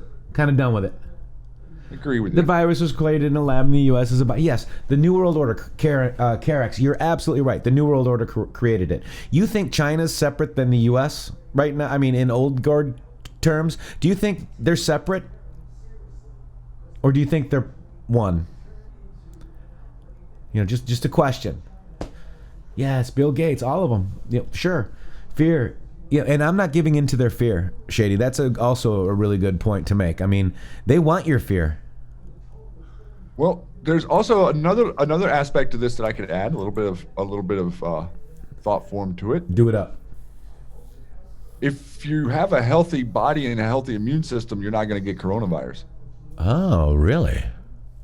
Because coronavirus is something that can only attack people that are malnourished, like most other viruses. That's right. So basically the way they keep these things spreading around between us is they keep us malnourished and not thinking about our health properly and eating processed foods and things that are terrible for you. I So, think United a States healthy IQ body- just said boom to you. Yep, go ahead. Keep going. Keep A healthy going. body, exactly, will not allow the virus to enter. That's right. That's right. So that's why you want to So go to you know, it's redpillliving.com/in that's the a big- matrix with 3 X's, Shady, right? That's a big thing that people aren't really explaining. You know, your healthcare practitioners, they don't really explain this to you. Oh, here, get your flu shot. They don't say eat better and stop eating wheat and stop eating all this stuff that's contaminating your body, so your body can actually defend against a tiny little virus that really is nothing until it gets inside a system that's weak. Song Babe saying the stream won't load for her. Still on? Yeah, we're still on. We're still Yeah, here. we're still here. Sheep No More Prove says, me wrong. time to go. Yeah, prove me wrong. This is your state funeral. You ready to watch it? Here we go. Dun, dun, dun, dun, dun, dun. Right? Or do we need Cappy? Yeah, put some Cappy in here. There we go. Let's see if Schiff can get his groove on to the music. Nadler waddles. It's Penguin. Here we are, delivering the death of our Democratic Party. We were only 30 days late. This little boy pushing the thing. Huh. Looks just like Nadler. Here's an article of impeachment, Shady. Where's the articles, on the left or the right? Bottom or top? That depends how you... Hey man, your car there, it's got double wheels on the front. That must be heavy. Yeah, it is heavy. Look at him. Look at... Whoa. Here's your impeachment files. Look at... There it is. Lies upon lies upon Article lies. 1 and which one's Article 2? Do not write on this end. But somebody wrote something there. Keck. Did they read all that in 24 hours? You gotta be kidding. Who thinks this is the death of the Democrat Party, guys? Press 17. And your tax dollars paid for it. Yes. Our tax dollars are fighting the very people we're fighting, folks. Are used That's against not on a loop. us. That's still happening. Yeah. It's on a loop, right? I wanted to actually go over a couple of new things. It seems like a lot. Yeah. So this is the new one here, Shady. This is the James O'Keefe. We just did that. Motto, Monday Motivation. Take the week by storm, says the Marines. Please retweet this if you can. I mean, we're live right now for you guys today. By the way, Prince Andrew is giving zero cooperation to the Epstein inquiry. What? Yeah. Prince Andy. No. Prince Andy here, folks, is giving... So U.S. Attorney for the Southern District of New York says, so far, Andy has not responded to a request for an interview. I thought that he would be really excited to get a lot of this stuff cleared up. And you know he's not sweating because he doesn't sweat. He doesn't sweat, so there's no reason to not cooperate, right? Yeah, you don't sweat. Impeach Andy, says Damos. I'm taking an internet course in not sweating. I'm learning. Right? So zero cooperation, zero cool. He doesn't sweat. See, he's zero cooperation, and he's cool like that. He's 59, and he stepped back from royal duties just like Harry. So your beloved royalty, I'm telling you, they're going down, folks. They're seeking shelter. We know this from Q, folks. And I can't believe all these people that watch these royal weddings and care about the royal baby and, you know, you can kiss my royal... Never mind.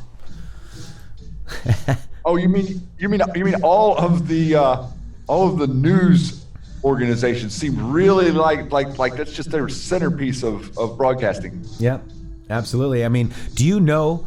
Okay, here's a question for the most red-pilled audience out here in YouTube. What is the last name of the royals? And there's 3 of them you can choose from because they're all the same, basically. What is the last name of the royals? Does anybody know? The one in Britain. Thumper, we are the elite. How are you doing, Thumper? Good to see you. There you go. Boom. Demos. Right there. No, Katie, reptiles don't sweat. You're absolutely right. No, Windsor is incorrect. Windsor is not their name. So it's Saxe-Coburg-Gotha. Correct. No, it's just the A, I believe, at the end. No ICA. Demos. Saxe-Coburg with a G. I think it's an H at the end. But yes, Saxe Coburg Gotha. Windsor is not their name, folks. You've been lied to. You see? I mean, everything we know is a lie. Did you know that Prince Charles loves Vlad's castle? In fact, they go there all the time. He thinks he's a vampire? You knew that, right? Let's order some pizza. Let's make pizza great again, guys. Thank you, Brad. I love you, brother. People don't know the real history of these folks, guys. It's crazy. It's just funny how the TV and news journalists can't find any facts. Wow, and they even say, you can even Google, let's see Prince Charles and vampire. Let's see what we get. Here, loading. I might be over the target now. Let me just hit refresh one more time. It's waiting. It's there. Prince Charles, heir to Dracula's bloodline. Oh wow, that's cool. Let's go watch their wedding. Is that Snopes?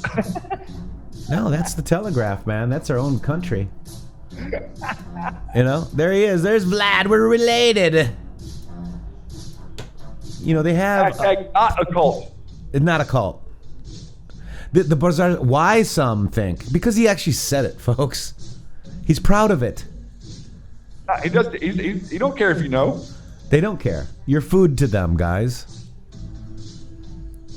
Look at this. Prince Charles vampire links to Dracula. Count Dracula revealed turns 70. I gotta give up my privacy for all you guys, and I'm happy to do that. There he is. Hi, I'm Vlad. Look at the Daily Star. Look at. See, now it's funny, right?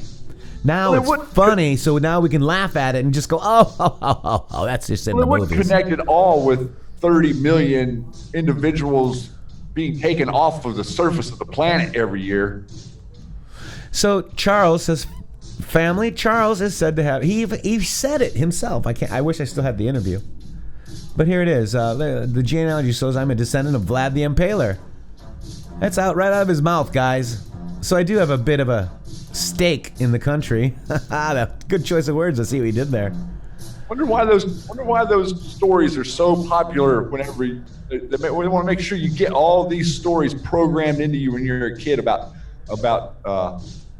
Dracula and vampires and magic wands and princesses and fairy tales and Disney. Boy, wow! Let's watch the royal wedding, Shady.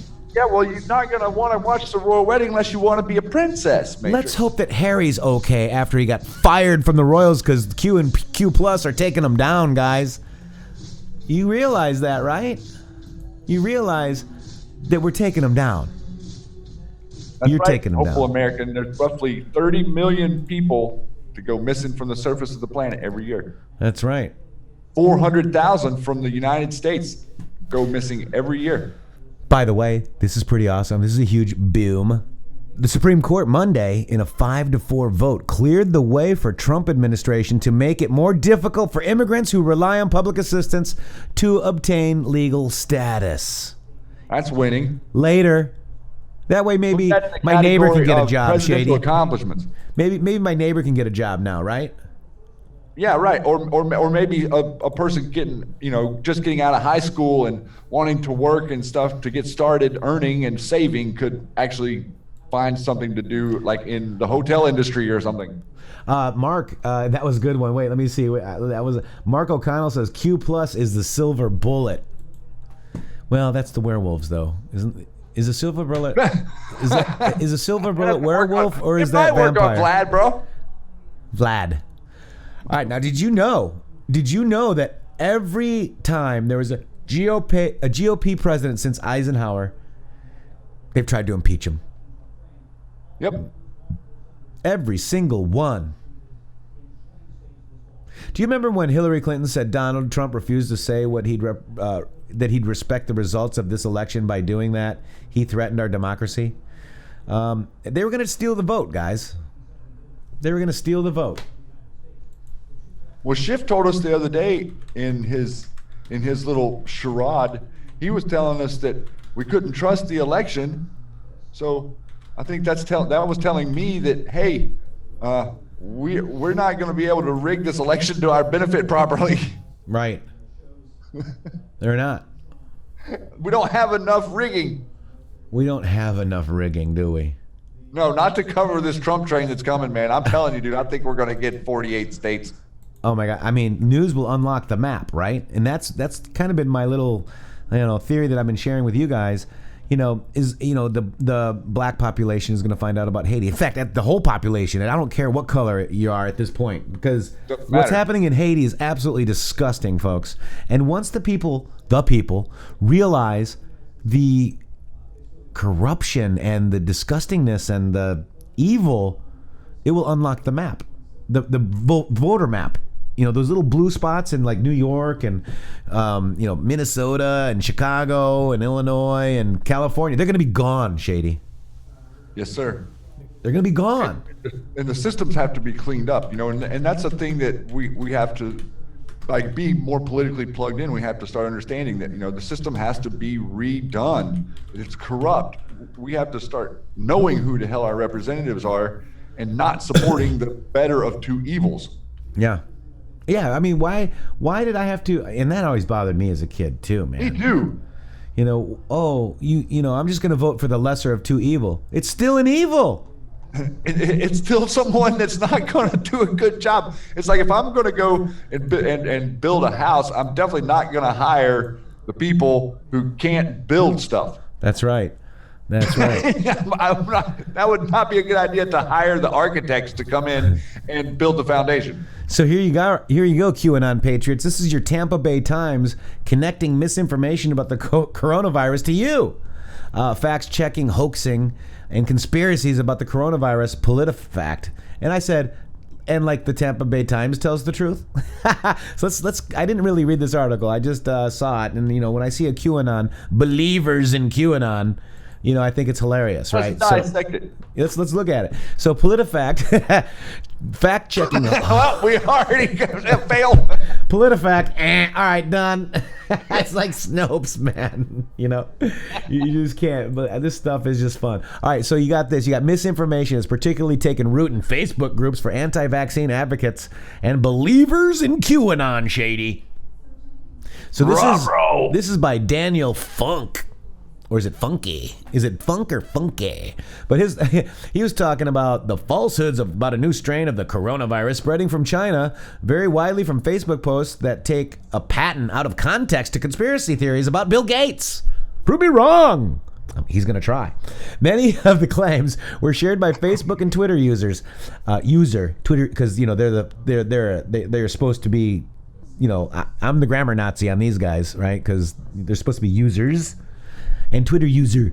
To continue reading, subscribe to the Tampa Bay Times. And I'm not going to do it. So there you have it in a nutshell, folks. My God, Shady, I can't even read it. Let me open it in a... we're going to torture you. We're going to torture you guys. But I'm going to get it over in an incognito window. The problem with that, though, is I don't think I can show it to you right now, but that's okay. So the virus, so Bill Gates and many of the claims were shared by Facebook and Twitter users. Okay, they did have it right. And others were propagated on the fringe and internet, notorious conspiracy websites. So did you know if you see a paywall on the New York Times and the Tampa Bay Times, you open an incognito window and I can see the whole darn thing, okay? Yep. So coronavirus, because of the central China city where it originated from, has infected thousands worldwide, and China has restricted travel within the country amid a rising death toll. Misinformation groups about the coronavirus have particularly taken root in a Facebook group for anti-vaccine advocates and believers in QAnon, a broad right-wing conspiracy theory. Fringe. Prove me wrong. Where's my fringe word? Many of the posts about coronavirus were flagged as part of Facebook's efforts to combat false news and misinformation on its newsfeed. Read more about our partnership with Facebook. PolitiFact. Shady, this is funny. PolitiFact sifted through dozens of social media posts and fact-checked a few of the most popular inaccurate claims about the Wuhan coronavirus. If you see suspect claims on your social media feeds, you can send them to truthometer@politifact.com and we'll check it out. There's a coronavirus patent. The claim is inaccurate. We've rated a similar statement pants on fire. So, how do you read this stuff, guys?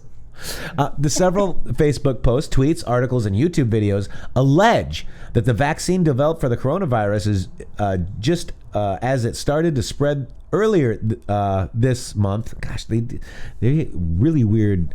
Those claims were widely shared in anti-vaccine groups on Facebook, where some users of the disease could be a government plot to vaccinate more people. Oh. Huh. Remember that time where they said, the flu shot, we're running out of flu shots, go get it today. And they really weren't running out of flu shots? Well, remember that time just last week, right? Whenever they were announcing the coronavirus, whenever all of the companies that make vaccinations skyrocketed in their price quotes on the stock exchange? Yeah. Interesting, right? So the corona... But it has no connection to the news coming out, though. No. No. So the coronavirus patent is owned by the Purebright Institute and Shiva Ayadurai, a Republican running for U.S. Senate in Massachusetts, in a Facebook post.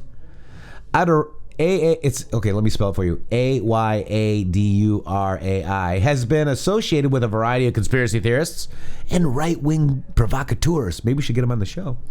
As evidence, the posts link to pages on a patent for Google and Justia, but the patent is related to the coronavirus that causes SARS, which is different from the Wuhan strain of illness. So that's the SARS-CoV, and it's beta coronavirus that causes severe acute respiratory syndrome. So, so should we be? So it's almost like they're saying, "Hey, look, SARS didn't do anything, so the coronavirus isn't either."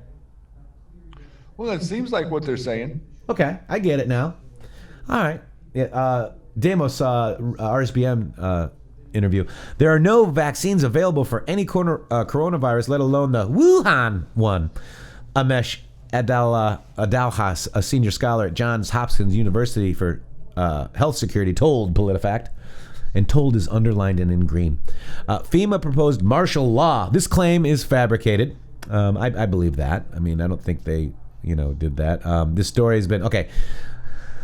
Let's see, Gates Foundation predicted virus, funded group who owns virus patent. Well, we did see the Bill and Melinda Gates of Health Foundation did do a test. It's online. I did see that, right? Well, they were proud of their simulation that they did back in November. They were quite willing to share with us the results that 30-some million people died as a result of their process in simulation. Yeah.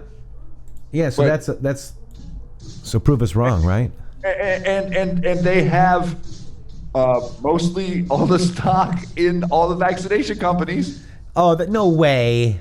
That all went up in stock price upon announcement of a coronavirus. Right. This is insane, guys. I mean, so this is the Facebook post. All that claim Bill and Melinda Gates of Health Foundation predicted and are somehow profiting from. How do they do that? I don't know, Shay. Do they have a foundation? Oh, they do. The Bill and Melinda Gates of Health Foundation. Do you guys think we're stupid, guys? I mean, we're awake, folks. You can't do this to us anymore. You understand, right? They still think they're talking to sheep. Right. The allegations were circulated widely in the QAnon and other conspiracy Facebook groups and pages, as well as on 4chan, a fringe internet forum where several high-profile conspiracies were created. But this claim takes an unrelated events and financial connections out of context and morphs them into an inaccurate narrative about coronavirus. Because the Tampa Bay Times never takes connections and financial connections from the Bidens and the political context and morph them together for an inaccurate narrative, right? So you guys are totally accurate on everything because what? You told us that the Biden thing's been debunked, Shady. Yes. Right? No. Yes. Okay. Just checking. The Bill and Melinda Gates of Health Foundation, the Johns Hopkins Bloomberg School of Public Health, and the World Economic Forum co-hosted an event in New York City where policymakers, business leaders, and health officials worked together on a simulated coronavirus outbreak, reads an article published by the website called IntelliHub. PolitiFact has debunked some of its content before. Hey, show up the article there you're reading. It's up there on the... Shady, I told you I'm on a... I can't show the incognito browser. It's right there. Oh, I got you. You're reading from there. Now I understand. Copy that. Copy. Yeah. This article is republished from InfoWars, a conspiracy website run by Alex Jones. The outlet has spread misinformation about victims of Sandy Hook shooting and sexual orientation of frogs, for example, Shady. Those frogs are gay. Oh my God. How many times is that going to be written about, bro? I mean, can you not see this? Oh my God. It's the two things they always say. Frogs are gay. The frogs are gay. I want my fringe word. Oh my God. So 2018 outbreak simulation did happen, and tax records show that the Gates of Hell Foundation has supported the Purebright Institute in the past. The Purebright Institute owns patent for SARS, a coronavirus that is different from the Wuhan strain.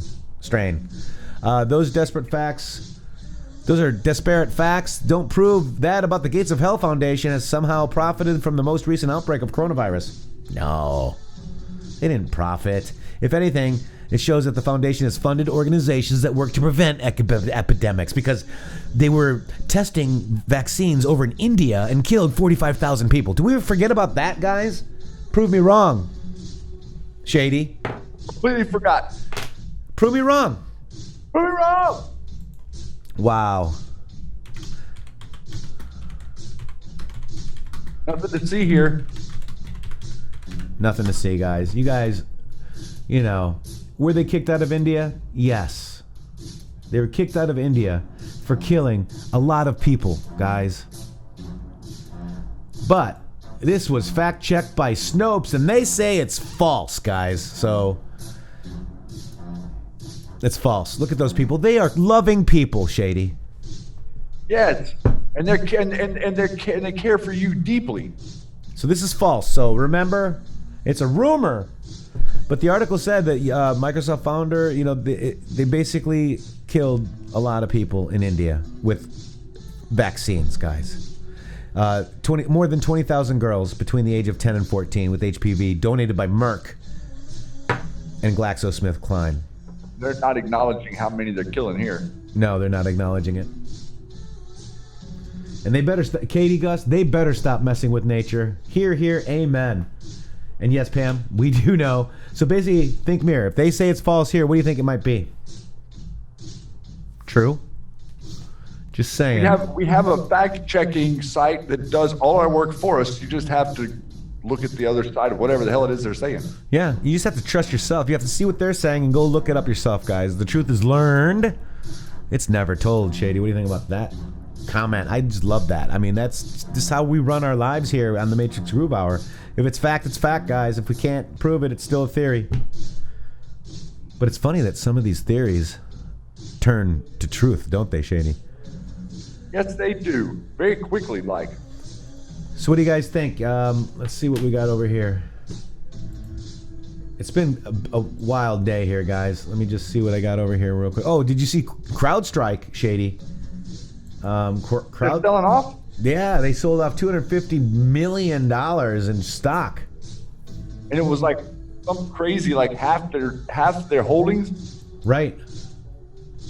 Let's see what this guy. We got Fox, ABC's News. George Stephanopoulos cuts short Trump lawyer Q&A with the throat slash. Remember that? Yeah, we went over that. Did he do it again? No, this is from the other day. I don't think we showed it to the audience though. But look, here we go. Is there any new evidence or any new witnesses that you want? I think I had it uploaded to Twitter. Well, I'm not talking. I just said we're not talking about witnesses right now. No, I Wait. mean, well, Shady, if we cut him thought off. witnesses were not necessary, we would not bring witnesses ourselves unless we thought that there was a need for witnesses. If the other side were to get witnesses, we would have a series of witnesses. But we are nowhere near that process yet. Next question. Oh, it didn't play it. Yeah, they didn't show him going, hey. What?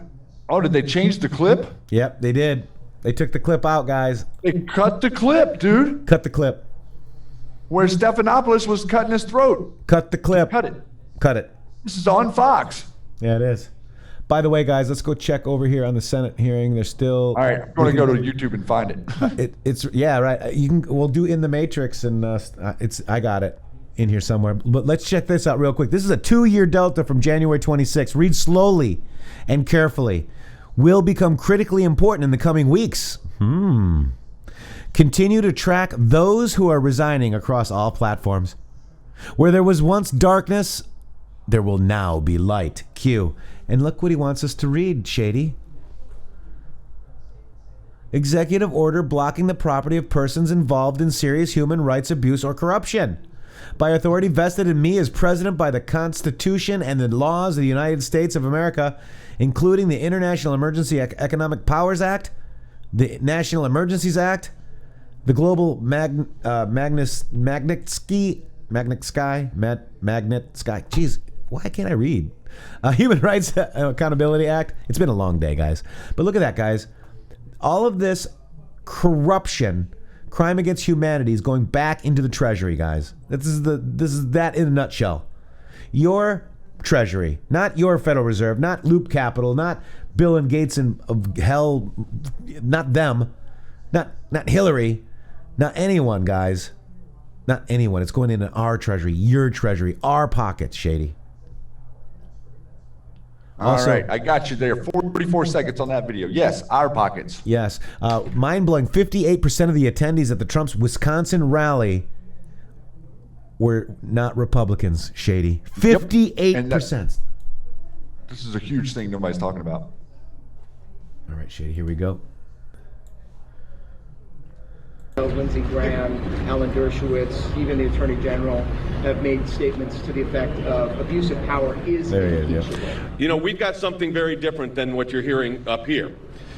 You're hearing, video clips of testimony. We've got lawyers that are going to be put forward when our side of the case goes that represents multiple schools of thought on what is and is not an impeachable offense. But they have one thing in common, that the actions alleged and the actions of the president do not reach that level, no matter which school of thought you're on. And we're not afraid to put out both of those schools of thought, because our position is you still have to meet basic, fundamental constitutional obligations, and they haven't. Next. How much work do you think you have to convince I'm sorry. Room? How much more work do you think you have ahead to try and convince that room? And that is Jay Sekulow right there. And let's bring in he was talking about the Constitution. Cut it. Cut.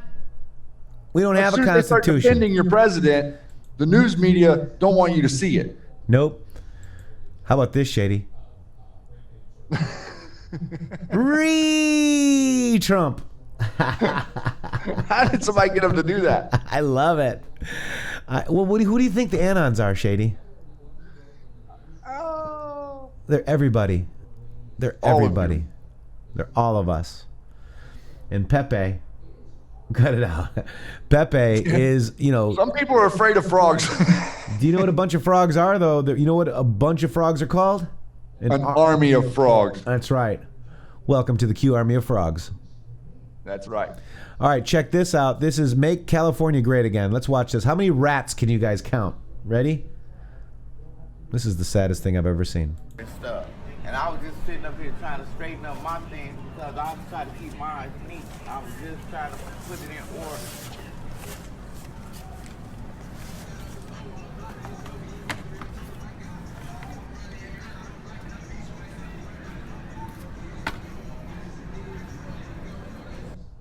You think these people want to live like that, Shady? Absolutely not. That guy was trying to make his place neat, Shady. I know. They don't want to be living on the street, man. You might say, oh, okay, why doesn't he pick up his trash, and put it in a garbage can? Because there's none available, guys. Because out here on the West Coast, you can't throw your trash away without paying for it. Yeah. There's no place to just throw your trash away. Even here, like, you can't just go throw your trash away. You have to pay for it. And if you go to this Edmond Dante's site, it's actually pretty darn amazing. He's gone all over documenting this is beautiful downtown Los Angeles. Here, let's check it out. Man, this guy is amazing. Here's beautiful downtown Los Angeles, guys. See, there's a garbage can. Oh no, that's where they live. Oh, there's a garbage can. NASA, it says. Jeez. But look how disgusting, guys. And there's regular. Look at, oh man, it's really hard to watch, guys. It's really hard to watch. Make a difference, folks. Jeffrey Fowler. Can't wait to talk to you in Discord, my brother.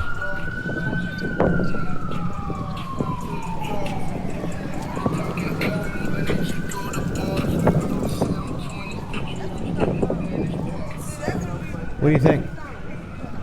I mean, some of these people are living actually as neat as they can, man,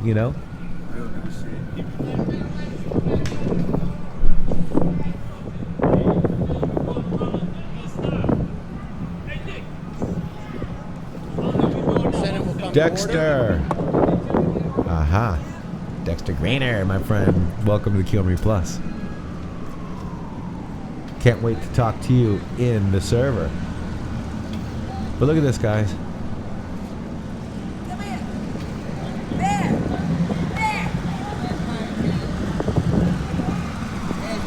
Chief Justice, members of the Senate. Meanwhile, the governor, the mayor. Do two things this evening. We're back. Hear from former independent counsel Robert Ray. Guys, He's we're gonna back. discuss, We'll be back too. issues Shady, we'll be right of back, guys. How he was involved in investigations, the legal issues, Gonna watch Jay. some of the history of how that works, and then we will conclude this evening with a presentation from Professor Dershowitz. So with that, I'd like to yield my time, Mr. Chief Justice, to Robert Ray.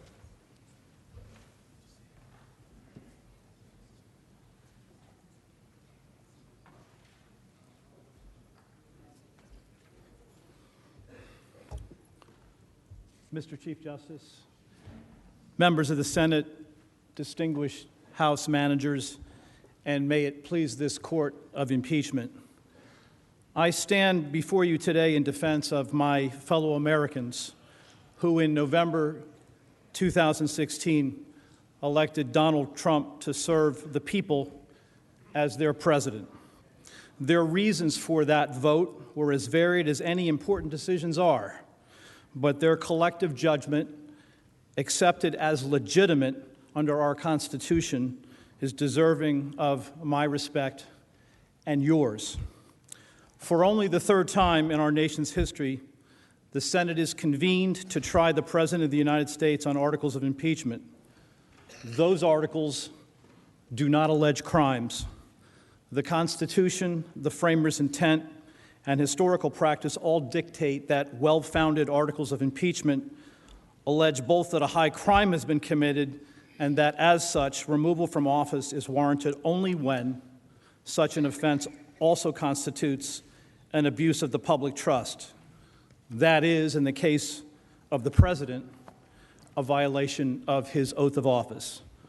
Both are required, and neither one, by clear and unmistakable evidence, is shown here by these articles of impeachment. I am here this evening in this chamber, distinctly privileged to represent and defend the President of the United States on the facts, on the law, and on the constitutional principles that must be paramount to you, members of the Senate, in deciding the great question of whether these articles warrant, with or without witnesses, the removal of the President from office. Because there is and can be no basis in these articles on which the Senate can or should convict the President on what is alleged, the President must not be removed from office.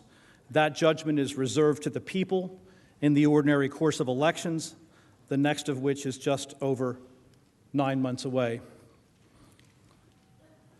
40 years ago, in 1980, I first came to Capitol Hill as a legislative intern for a congressman who only 6 years earlier had played an important and critical role in the impeachment proceedings against President Richard Nixon. The congressman of whom I speak, who I came to respect immensely, served then and in 1974 on the House Judiciary Committee. He was tasked in the summer of 1974, together with his colleagues, in evaluating and voting on, as most of the House managers here have, articles of impeachment.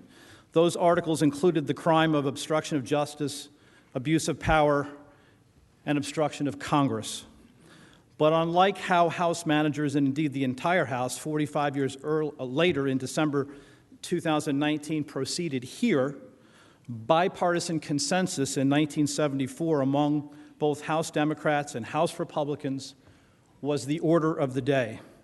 Indeed, it became apparent then that, narrow partisan views aside, the House Judiciary Committee would step into the breach only insofar as evidence of criminal presidential conduct warranted it. The tapes of Oval Office conversations involving the President provided that evidence. The Supreme Court, in effect, overruled a claim of executive privilege and ordered the release of the tapes to the House Judiciary Committee. As a result, 3 days later, the high crime of obstruction of justice, including suborning perjury, tethered to a second article of impeachment 2 days after that, alleging abuse of power, was approved by the House Judiciary Committee by a vote of 27-11 and 28-10, respectively. The second article of impeachment alleged, among other things, unlawful use of the CIA and its resources, including covert activity in the United States and interference with the law enforcement actions of the FBI to advance the cover-up. That is, the criminal conspiracy to obstruct justice charged in the first article of impeachment.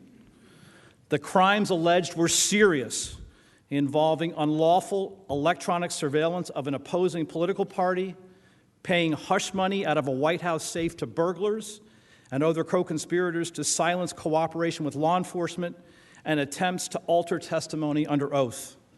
6 Republican House committee members joined all 21 Democrats in supporting those 2 articles. My congressman was among those 6 Republican House members. Another one of the 6 was then a young congressman from Maine, who later became a member of this body, serving with distinction as a senator and later as President Bill Clinton's Secretary of Defense. That young congressman was Bill Cohen. A third of the 6 was Representative Caldwell Butler, a Republican from Virginia, whose papers are housed at Washington and Lee University in Lexington, Virginia, in the state where I grew up and where I later went to law school. Together, these 6 Republicans made history. They did so with no sense of triumph. In today's parlance, no fist bumps, but only, in the words of my congressman, with deep reluctance, and only because the evidence was clear and unmistakable of unlawful activities by the president in a criminal cover-up that was, in the concluding language of the first article of impeachment, contrary to his trust as president. As to the third article in the Nixon impeachment, that article charging obstruction of Congress did not enjoy bipartisan support, but instead was voted on by the House Judiciary Committee along party lines by a vote of 21-17. Republicans objected then to the third article in the face of the president's good faith prior claim to executive privilege by withholding certain evidence until such time as the matter was definitively resolved by the Supreme Court. My point in mentioning these 3 votes by the House Judiciary Committee is simply this: count votes and do the math. I understand that you all have been deprived of your phones and thus a calculator app, so I will do it for you. A 27-11 vote was not only bipartisan, as I have indicated, but overwhelmingly so, indeed over 70%. That is to say, greater than a 2/3 supermajority. That vote sent a powerful signal to the full House, and indeed the Senate, that impeachment was overwhelmingly bipartisan and therefore politically and legally legitimate. President Nixon's fate was sealed, and the result was inevitable. Thus, less than 2 weeks after that initial committee vote on impeachment, the president resigned. My congressman, during the course of those proceedings, commented simply and plainly that it was, in his words, a great American tragedy. But the greater point was and is that impeachment was never designed or intended to be a partisan tool and was to be undertaken only as a last resort. This then brings me to what was intended by the framers of the Constitution relative to impeachment. That subject will be addressed at some length by my colleague, Professor Dershowitz, but for now let me just say that much has been said by House managers in reliance on Alexander Hamilton's oft-quoted statement in Federalist number 65. That's the one repeatedly taken out of context and cited in favor of an expansive scope of jurisdiction by Congress over alleged offenses, in Hamilton's words, which proceed from misconduct of a public official constituting the abuse of or violation of some public trust. The irony that Hamilton, the greatest proponent in this country of executive and presidential authority that perhaps ever lived should be front and center in this partisan impeachment effort to remove a duly elected president from office is apparently lost on House impeachment managers.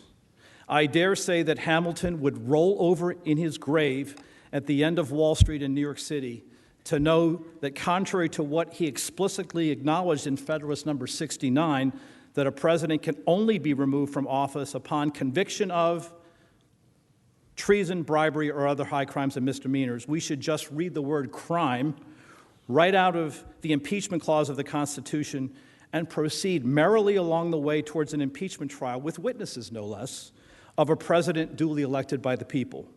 And for what? Articles of impeachment that do not even allege crimes. President Trump is right. That course, if sustained, cheapens the impeachment process and thus is an American tragedy all its own. Indeed, none other than President Clinton's highly respected White House counsel, Charles Ruff, during the impeachment trial 21 years ago in January 1999, stated it best, and I quote, "To argue, as the managers do, that the phrase other high crimes and misdemeanors was really meant to encompass a wide range of offenses simply flies in the face of the clear intent of the framers, who carefully chose their language, knew exactly what those words meant, and knew exactly what risks they intended to protect against," close quote. One of those concerns and risks, Counselor Ruff went on to explain, was that impeachment be limited and well-defined. For our purposes here, what is required is both that crimes be alleged and that those crimes be of the type that, in particular, are so serious that they, again in Mr. Ruff's words, quote, subvert our system of government and would justify overturning a popular election, close quote. Otherwise, what you have, in de Tocqueville's words, is legislative tyranny. That, taken in its proper context, members of the Senate, I respectfully submit, is what Alexander Hamilton well understood and meant, and so did my congressman. That congressman was, of course, Hamilton Fish Jr. Actually, he was not really Jr., but Hamilton Fish IV. His great-grandfather was also Hamilton Fish, who was born in 1808, later served as governor of New York, a United States senator immediately before the Civil War, and notably as President Ulysses Grant's Secretary of State. But what I didn't realize at the time, back in 1980, even though now perhaps it's so obvious, the original Hamilton Fish was named after his parents' best friend, none other than Alexander Hamilton himself. What Congressman Hamilton Fish from the Watergate era courageously understood is the same historical lesson that Jeffrey A. Engel, founding director of the Center for Presidential History at Southern Methodist University, has written about in a co-authored 2018 book on impeachment. The charge must be treason, bribery, or other high crimes and misdemeanors. It must be one for which clear and unmistakable proof can be produced. Only if the evidence actually produced against the president is indeed irrefutable, such that his own constituents, in this case, the 63 million people like me who voted for President Trump, accept his guilt of the offense charge in order to overwhelmingly persuade a supermajority of Americans, and thus their senators, of malfeasance warranting his removal from office. And finally, because it is the President of the United States, after all, that we are talking about here, the repository of and entrusted under the Constitution with all of the executive power of the United States, in other words, an entire branch of government, removal from office cannot be based upon an impeachable offense or offenses which are, in essence, nothing more than, paraphrasing President Gerald Ford now, whatever a partisan majority of the House of Representatives considers them to be. And to supplement that cited statement 50 years ago, in 1970, from then Congressman Jerry Ford, in connection with the prospect of potentially impeaching a Supreme Court justice, Ford pointedly clarified that executive branch impeachments are different because voters can remove the president, the vice president, and all persons holding office at their pleasure at least every 4 years. To remove a president in midterm, it has been tried before and never done, would indeed, he said, require crimes of the magnitude of treason and bribery. Professor Akhil Amar of Yale Law School made largely the same point during the Clinton impeachment about the danger presented through presidential impeachment of transforming an entire branch of government. When they remove a duly elected president, they undo the votes of millions of ordinary Americans on Election Day.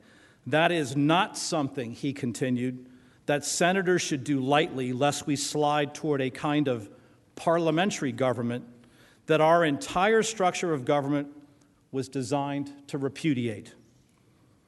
In hammering home the constitutional uniqueness of presidential impeachments, he emphasized the case of Richard Nixon and distinguished it from Andrew Johnson. That is to say, only when extremely high crimes and gross abuses of official power indeed pose a threat to our basic constitutional system, a threat as high and truly as malignant to democratic government as treason and bribery, he reasoned, would the Senate ever be justified in nullifying the votes of millions of Americans and removing a president from office.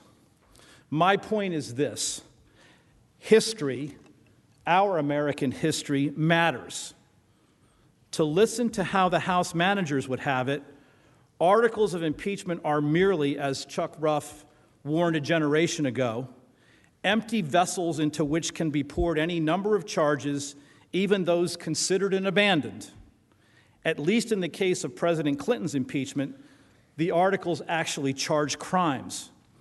The Senate thereafter determined by its vote in that case, in effect, that while those crimes, perjury and obstruction of justice, may have been committed, those crimes were not high enough crimes damaging to the body politic to warrant the president's removal from office. That judgment was, of course, within this body's discretion to render, and it has been accepted as such by the country, whether you agreed with it or not, as legitimate.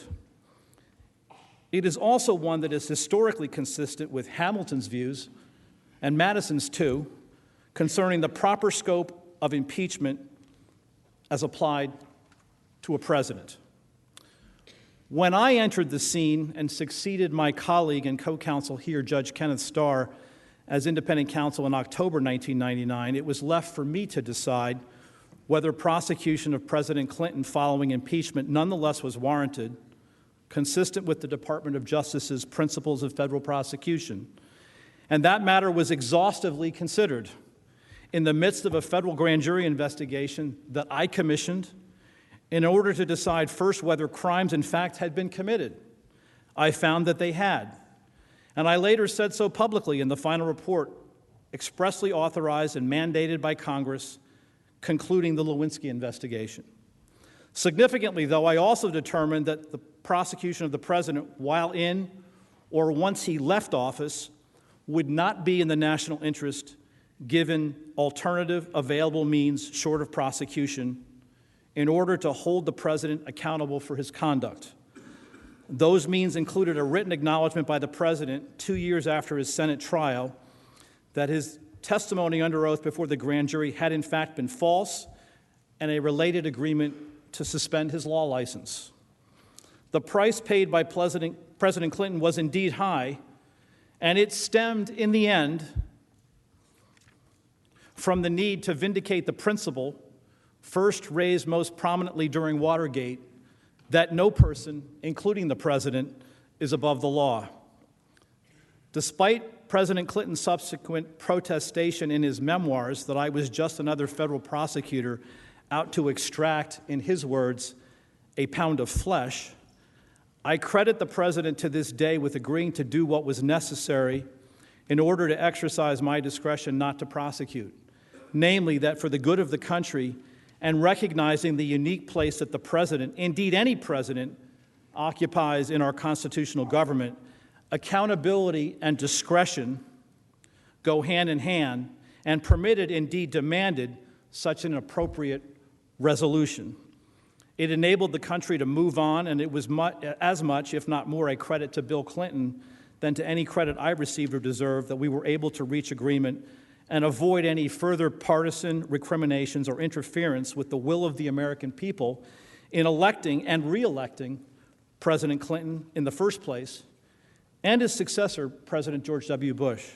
In short, I was absolutely mindful and exceedingly concerned throughout my tenure as independent counsel that, although crimes had been committed, Bill Clinton was the elected official placed in office by voters throughout the nation and head of the executive branch, and I was not. The lesson for me was a simple one that I am sure every American citizen, whatever their own experience or political perspective, can understand. Be humble and act with humility, never being too sure that you are right. Today, 20 years later, what have we learned from that experience? I fear that the answer to that question is nothing at all. If these impeachment articles now are sustained beyond summary resolution in favor of acquittal, impeachment in the future literally will mean not only that proof of high crimes is no longer necessary to sustain the effort, but that no crime at all is sufficient, so long as a partisan majority in the House says so. And thus, during the past 4 months alone, we have witnessed the endless procession of legal theories used to sustain this partisan impeachment, from treason to quid pro quo to bribery to extortion to obstruction of justice to soliciting an illegal foreign campaign contribution to a violation of the Impoundment Control Act to who knows what all is next. What you are left with then are constitutionally deficient articles abandoning any pretense of the need to allege crimes that are another vehicle or weapon, if you will, in order to damage the president politically in an election year. It is, I submit, decidedly not in the country's best interest to have the prosecution of the grave issue of impeachment and the drastic prospect of removal from office become just politics by other means, any more than it would be appropriate for the huge power of prosecution of offenses under the Federal Criminal Code to be exercised not on the merits without fear or favor, but instead as a raw, naked, and pernicious exercise of partisan power and advantage. I have spent the better part of my professional life for over 30 years as a federal prosecutor, for 13 years through 2 independent counsel investigations, and now as a defense lawyer for over 17 years, trying my level best always to ensure that politics and prosecution do not mix. It must not happen here. A standardless and partisan impeachment is illegitimate and should be rejected as such, overwhelmingly by this body, I hope and submit, or alternatively, and if need be, by only a partisan Republican majority for the good of the country. Turning now to what the House managers have alleged. Regarding the first article, the House Judiciary Committee report on impeachment contains a rather extraordinary statement. It says as follows, and I quote, "Although President Trump's actions need not rise to the level of a criminal violation to justify impeachment, his conduct here was criminal," close quote. So in short, we needn't bother in an impeachment article charging the president with a crime, implicitly recognizing that there is insufficient evidence to prove that such a crime was committed, but we're going to say that the president's conduct was criminal nonetheless. Aside from being exceedingly unfair to call something criminal and not stand behind the allegation and actually charge it, it just ain't so. I have heard House Manager Hakeem Jeffries argue before this body that he and his team have overwhelming evidence of an explicit, his word not mine, quid pro quo by the president. That is, an explicit, purported, and proposed exchange by President Trump of something of personal benefit to himself in return for an official act by the U.S. government. As I have explained as far back as November of last year in a Time magazine cover story, the problem with this legal theory is that an unlawful quid pro quo is limited to those arrangements that are corrupt. That is to say, only those that are clearly and unmistakably improper are therefore illegal. And in the eyes of the law, the specific measurable benefit that an investigation or even the announcement of an investigation against the Bidens might bring President Trump is at best nebulous. I should add here also that any effort to contend that this purported thing of value also constitutes an illegal foreign campaign contribution to the President of the United States is fraught with doubt as a matter of law. Indeed, the Justice Department has said as much. So too have courts who have struggled since at least the early 1990s with application of the federal anti-corruption laws to situations like this, when an in-kind benefit in the form of campaign interference or assistance is alleged to be illegal. None of this would permit the requisite finding supported by clear and unmistakable evidence of a violation of law necessary to sustain impeachment as an abuse of power. But back to Manager Jeffrey's contention, proof of an explicit quid pro quo by the President, which parenthetically, as previously noted by Mr. Cipollone, is nowhere to be found in the articles of impeachment. It would have required a very different telephone call than the one President Trump actually had with Ukraine President Zelensky. As I tried to explain in the Time magazine piece, an explicit quid pro quo for alleged improper campaign interference would have had President Trump saying to his counterpart in Ukraine, in words or substance, "Here's the deal," and followed up by explicitly linking a demand for an investigation of the Bidens to the provision or release of foreign aid. None of that was said or ever happened. The call transcript itself demonstrates that beyond any doubt. In the President's words, read the transcript. By the way, the demand characterization apparently creeps into this phone call largely as the result of Army Lieutenant Colonel Alexander Vindman's testimony, where he equates a request based upon his military experience and having listened in on the call by a superior officer, in this case the commander-in-chief, as the same thing as an order in the chain of command. While all of this may be true in the military, it goes without saying that President Zelensky, as the leader and head of a sovereign nation, was not and is not in our military chain of command. I say that to you, members of the Senate, as the son of a U.S. Army colonel and Vietnam War veteran buried in Arlington National Cemetery, and the father of a U.S. Army major currently serving with President Trump's Space Force Command in Aurora, Colorado, near Denver. With all due respect, Lieutenant Colonel Vindman's testimony in this regard is, at best, I submit to you, distorted and unpersuasive. Next, the purported implicit link between foreign aid and the investigations or the announcement of them is weak. The most that Ambassador Gordon Sondland was able to give was his presumption that such a link likely existed, and that presumption was flatly contradicted by the President's express denial of the existence of a quid pro quo to Ambassador Sondland as well as to Senator Ron Johnson. The President was emphatic to Ambassador Sondland. The President said, quote, "I want nothing. I want no quid pro quo. I just want Zelensky to do the right thing, to do what he ran on," close quote. And to Senator Johnson, the same thing, just two words, "No way." Recognizing this flaw in the testimony, House managers have focused instead on an alternate quid pro quo rationale that the exchange was conditioned on a foreign head of state meeting at the White House in return for Ukraine publicly announcing an investigation of the Bidens. In the House Judiciary Report, it states as follows, and I quote, "It is beyond question that official White House visits constitute a formal exercise of governmental power within the meaning of McDonnell," close quote. Not so fast. Actually, the Supreme Court in McDonnell helpfully boiled it down to only those acts that constitute the formal exercise of government power and that are more specific and focused than a broad policy objective. An exchange resulting in meetings, events, phone calls, as those terms are typically understood as being routine, according to the Supreme Court's definition of an official act, do not count. The fact that the meeting involved was a formal one, with all of the trappings of a state visit by the President of Ukraine and hosted by the President of the United States, makes no difference. The Supreme Court is talking about an official act as a formal exercise of decision-making power, not the formality of the visit.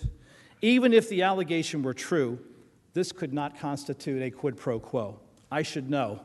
I argued, in effect, the contrary proposition in United States versus Sun Diamond before the Supreme Court over 20 years ago in 1999. That proposition lost unanimously. The vote was 9-0. In any event, the coveted meeting, and it was, after all, just a meeting, whether at the White House or not, was not permanently withheld.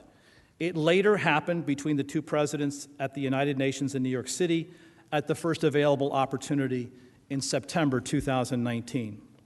Finally, the argument by Chairman Jerry Nadler that this call by President Trump with President Zelensky represented a, quote, extortionate demand, close quote, is patently ridiculous. The essential element of the crime of extortion is pressure. No pressure was exercised or exerted during the call. Ukrainian officials, including President Zelensky himself, have since repeatedly denied that any such pressure existed. Indeed, to the contrary, the evidence strongly suggests Ukraine was perfectly capable of resisting any efforts to entangle itself in United States domestic party politics and partisanship. What then remains of the first article of impeachment? No crimes were committed. Indeed, no crimes were even formally alleged. In that regard, what exactly is left? It's not treason. Ukraine is our ally, not our enemy or our adversary, and Russia is not our enemy, only our adversary. It's not bribery. There's no quid pro quo. It's not extortion, no pressure. It's not an illegal foreign campaign contribution. The benefit of the announcement of an investigation is not tangible enough to constitute an in-kind campaign contribution warranting prosecution under federal law. And it's also not a violation of the Empowerment Control Act. Let's take a look at that last one for a moment, shall we? The U.S. Government Accountability Office, an arm of the United States Congress, in its infinite wisdom has decided, contrary to the position of the Executive Branch Office of Management and Budget, OMB, that while the President may temporarily withhold funds from obligation, but not beyond the end of the fiscal year, he may not do so with vague or general assertions of policy priorities contrary to the will of Congress. The President's response to this interbranch dispute between Congress and the executive branch was to assert his authority over foreign policy to determine the timing of the best use of funds. Ultimately, this is a dispute that has constitutional implications under separation of power principles about which this body is well familiar.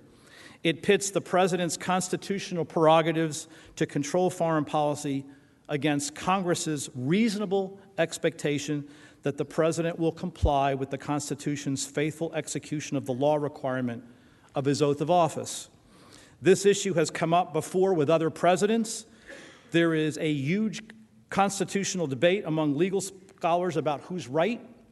Law review articles have been written about it, one as recently as last June in the Harvard Law Review. Congress, through its arm, the GAO, have an opposing view from that of the administration and OMB. Big surprise. I am reminded of one of President Kennedy's famous press conferences where he was asked to comment about a report that the Republican National Committee had voted a resolution that concluded he was a total failure as president. He famously quipped, "I am sure that it was passed unanimously." That is all that this is here, politics. No more, no less. And in the end, what are we talking about? The temporary hold was lifted and the funds were released, as they had to be under the law, and as acknowledged was required by none other than Acting Chief of Staff Mick Mulvaney, 19 days before the end of the fiscal year on September 11th, 2019. In any event, An alleged violation of the Impoundment Act can no more sustain an impeachment article than can an assertion of executive privilege in opposition to a congressional subpoena, absent a final decision of a court ordering compliance with that subpoena. Mere assertion of a privilege or objection in a legitimate interbranch dispute is a constitutional prerogative. It should never result in an impeachable offense for abuse of power or obstruction of Congress. And yet, in a last-ditch effort to reframe its first article of impeachment on abuse of power, House managers, as part of the House Judiciary Committee report, have gone back into history, always a treacherous endeavor for lawyers. They now argue that President Andrew Johnson's impeachment from over 150 years ago, following the end of the Civil War and during Reconstruction, was not about a violation of the Tenure of Office Act, which, after all, was the violation of law charged as the principal article of impeachment, but instead rested on his use of power with illegitimate motives. In a ahistorical sleight of hand worthy only of the New York Times' recent 1619 series, a series, by the way, roundly criticized by two of my Princeton Civil War and Reconstruction history professors as inaccurate, House managers now claim that President Johnson's removal of Lincoln's Secretary of War, Edwin Stanton, without Congress's permission, in violation of a congressional statute later found to be unconstitutional, is best understood, with the benefit of revisionist hindsight, to be motivated not by his desire to violate the statute, but on his illegitimate use of power to undermine Reconstruction and subordinate African Americans following the Civil War. That all may be true, but it is another thing altogether to claim that that motive actually was the basis of Johnson's impeachment. Professor Lawrence Tribe, who was the source for this misguided reinterpretation of the Johnson impeachment, simply substitutes his own self-described, far more compelling basis for Johnson's removal from office from the one that the House of Representatives actually voted on and the Senate considered at his impeachment trial. There has been an awful lot of that going on in this impeachment. People substituting their own interpretations for the ones that the principles actually and explicitly insist on. At any rate, a president's so-called illegitimate motives in wielding power can no more frame and legitimize the Johnson impeachment than recasting the Nixon impeachment as really about his motives in defying Congress over the country's foreign policy in Vietnam. Again, all of that may be true, but it has nothing really to do with impeachment. Not only that, it's also bad history. As recognized 65 years ago by then-Senator John F. Kennedy in his book Profiles in Courage, President Johnson was saved from removal from office by one vote, and thus by one courageous senator who recognized the legislative overreach that the Tenure of Office Act represented. Quoting now from Senator Edmund G. Ross in Profiles in Courage, who explained his vote as follows, quote, "The independence of the executive office as a coordinate branch of government was on trial. If the president must step down upon insufficient proofs and from partisan considerations, the office of the president would be degraded," close quote. So too here. Contrary apparently to the fashion now, Senator Ross's action eventually was praised and accepted several decades after his service, and again many years later by President Kennedy as a courageous stand against legislative mob rule. Professor Dershowitz will have more to say about one other courageous senator from that impeachment, more on that later. For now, the point is that our history demonstrates that presidents should not be subject to impeachment based upon bad or ill motives, and any thought to the contrary should strike you, I submit, as exceedingly dangerous to our constitutional structure of government. If that were the standard, what president would ever be safe by way of impeachment from what Hamilton decried as the, quote, persecution of an intemperate or designing majority in the House of Representatives, close quote. The central import of the abuse of power article of impeachment, Indeed, when added together with the obstruction of justice article, is a result not far off from what one citizen tweet I saw back in December described as Article 1, Democrats don't like President Trump.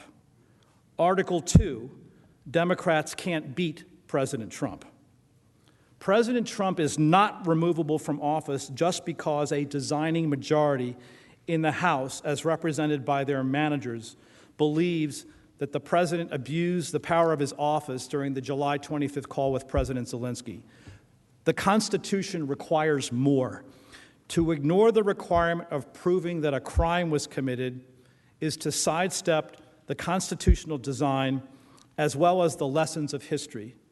Now, I know that many of you may come to conclude, or may have already concluded, that the call was less than perfect. And I have said on any number of occasions previously and publicly that it would have been better in attempting to spur action by a foreign government in coordinating law enforcement efforts with our government to have done so through proper channels. While the president certainly enjoys the power to do otherwise, there is consequence to that action, as we have now witnessed. After all, that is why we are all here. But it is another thing altogether to claim that such conduct is clearly and unmistakably impeachable as an abuse of power. There can be no serious question that this president, or any president, acts lawfully in requesting foreign assistance with investigations into possible corruption, even when it might potentially involve another politician.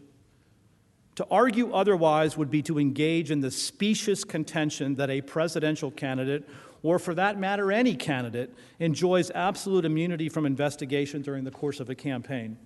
I can tell you that's not the case from my own experience.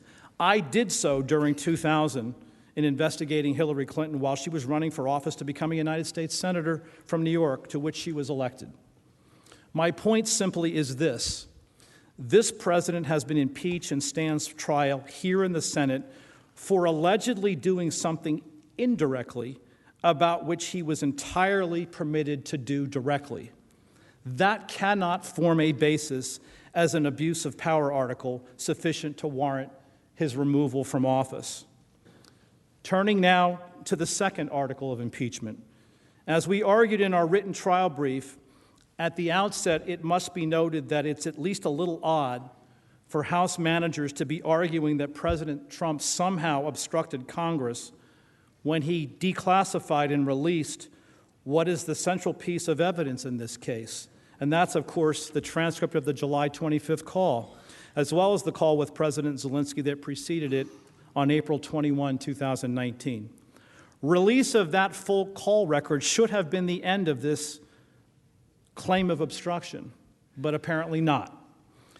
Instead, again relying on United States versus Nixon, House managers have proffered a broad claim to documents and witnesses in an impeachment inquiry, notwithstanding the Nixon court's limited holding that an objection by the president based on executive privilege could only be overcome in the limited circumstances presented there, where the information sought was also material to the preparation of the defense by his co-conspirators in pending cases awaiting trial following indictment.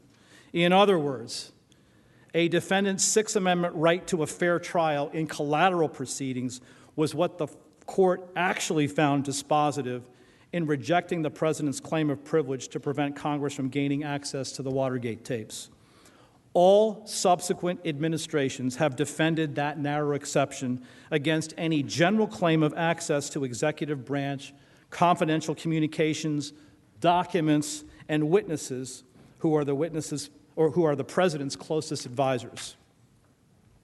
Thus, it should be a matter of accepted wisdom and historical premise that a president cannot be removed from office for invoking established legal rights, defenses, privileges, and immunities, even in the face of subpoenas from House committees. Back in 1998, Professor Tribe called out any argument to the contrary as frivolous and dangerous. House managers respond now by arguing nonetheless that the president has no right to defy a legitimate subpoena, particularly, I suppose, when their impeachment efforts are at stake.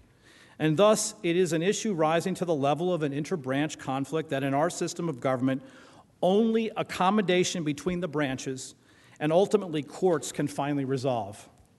The House chose to forego that course and to plow forward with impeachment. House managers cannot be heard to complain now that their own strategic choice can form any basis to place blame on the president for it, and worse yet, to then impeach him on that basis and seek his removal from office. That's no basis at all, as Professor Jonathan Turley persuasively has explained.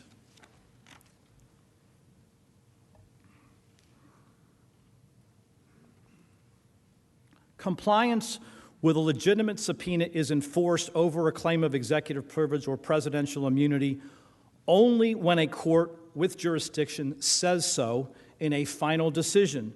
In sum, calling a subpoena legitimate, as House managers have done here, does not make it so. An analogy taken from baseball that I believe the Chief Justice might appreciate makes the point. A longtime Major League umpire named Bill Clem, who worked until 1941 after 37 years in the big leagues, was once asked during a game by a player whether a ball was fair or foul. The umpire replied, "It ain't nothing until I call it." Well, I say the same thing to Chairman Schiff now. It's not a legitimate and therefore enforceable subpoena until a court says that it is. Preceding the Clinton impeachment, and indeed in response to demands not just from the Whitewater Independent Counsel, but also from several other of the independent counsel investigations that were ongoing at that time, and again, I know, I was in one of them, the White House repeatedly asserted claims of executive privilege. Many of those claims were litigated for months, not weeks, and in some cases for years. So when I hear Mr. Schiff's complaint that the House's request for former White House counsel Don McGahn's testimony, grand jury material, and other documents has been drawn out since April of last year, I can only say in response, boo-hoo. Did I think at the time that many of those claims of privilege were frivolous and an abuse of the judicial process? Of course. And indeed, that was the determination of the House Judiciary Committee during the Clinton impeachment. What did they do about it? Nothing. The committee properly concluded then that those assertions of privilege, even if ill-founded, did not constitute an impeachable offense. Did I believe that the Clinton administration's actions in this regard had adversely impacted our investigation? You bet I did. And I said so in the final report. But never did I seriously consider that those efforts by the White House, although endlessly frustrating and damaging to the independent counsel's investigation, would constitute the crime of obstruction of justice or any related impeachable offense for obstruction of Congress. Instead, I and my colleagues did the best that we could in reaching accommodation with the White House where possible, or through litigation when necessary, in order to complete the task at hand to the best of our ability to do so. Any contention that what has transpired here involving this administration's assertion of valid and well-recognized claims of privileges and immunities is somehow contrary to law and impeachable is ludicrous. In short, to add to the parade of criminal offenses not sustained on this impeachment, there was no obstruction of justice or of Congress, period. The president cannot be impeached and removed from office for asserting, subject to judicial review, what he has every right to assert. That is true now, as it has been true of every president, all the way back to President George Washington. In short, as to both articles of impeachment, all the president is asking for here is basic fairness and to be held to the very same standard that both House Speaker Nancy Pelosi proffered in March 2019, and which previously was endorsed during the Clinton impeachment in strikingly similar language by House Manager Jerry Nadler 20-odd years ago in 1998. The evidence must be nothing less than, quote, compelling, overwhelming, and bipartisan, close quote. We agree. No amount of witness testimony, documents, high fives, fist bumps, signing pens, or otherwise are ever going to be sufficient to sustain this impeachment under the Democrats' own standard. With that, I am ready to conclude. The president's only instruction to me for this trial was a simple one: do what you think is right. As a country, we need to put a stop to doing anything and everything that we can do and start doing what's right and what needs to be done in the nation's best interests. A brazenly partisan political impeachment by House Democrats is not, I submit, in the best interests of this country, because in the final analysis, we will all be judged in the eyes of history on whether in this moment we acted with the country's overriding welfare firmly in mind, rather than in advancing the cause of partisan political advantage. I have always believed, as an article of faith, that in good times and in hard times, and even in bad times, with matters of importance at stake, that this country gets the big things right. I have seen that in my own life and from my own experience, even in Washington, D.C. Well, members of the Senate, this, what lies before you now, is just such a big thing. The next election awaits. Election Day is only 9 months away. As Senator Dale Bumpers eloquently concluded in arguing against President Clinton's removal from office, and I quote, "That's the day when we reach across the aisle and hold hands, Democrats and Republicans, and we say, win or lose, we will abide by the decision. It is a solemn event, presidential elections, and they should not be undone lightly, or just because one side has political clout and the other one doesn't," close quote. Otherwise, as Abraham Lincoln warned us during his first inaugural address, and I quote, "If the minority will not acquiesce, the government must cease, so that in rejecting the majority principle, anarchy in some form is all that is left," close quote. This impeachment and the refusal to accept the results of the last election in 2016 cannot be left to stand. For the reasons stated, the articles of impeachment, therefore, should be rejected, and the president must be acquitted. Members of the Senate, thank you very much. With that, Mr. Chief Justice, I yield back to Mr. Sekulow. Thank you. Mr. Chief Justice, we're going to now delve into the constitutional issues for a bit, and our presenter is Professor Alan Dershowitz. He is the Felix Frankfurter Professor Emeritus of Harvard Law School. After serving as a law clerk for Judge David Maslon of the U.S. Court of Appeals for the District of Columbia, he served as a law clerk for Justice Arthur Goldberg of the U.S. Supreme Court. At the age of 28, Professor Dershowitz became the youngest tenured professor at Harvard Law School. Mr. Dershowitz has spent 50 years as an active faculty member at Harvard, teaching generations of law students, including several members of this chamber, and classes ranging from criminal law to constitutional law, criminal procedure, constitutional litigation, legal ethics, and even courses on impeachment. He will address the constitutional issues raised by these articles.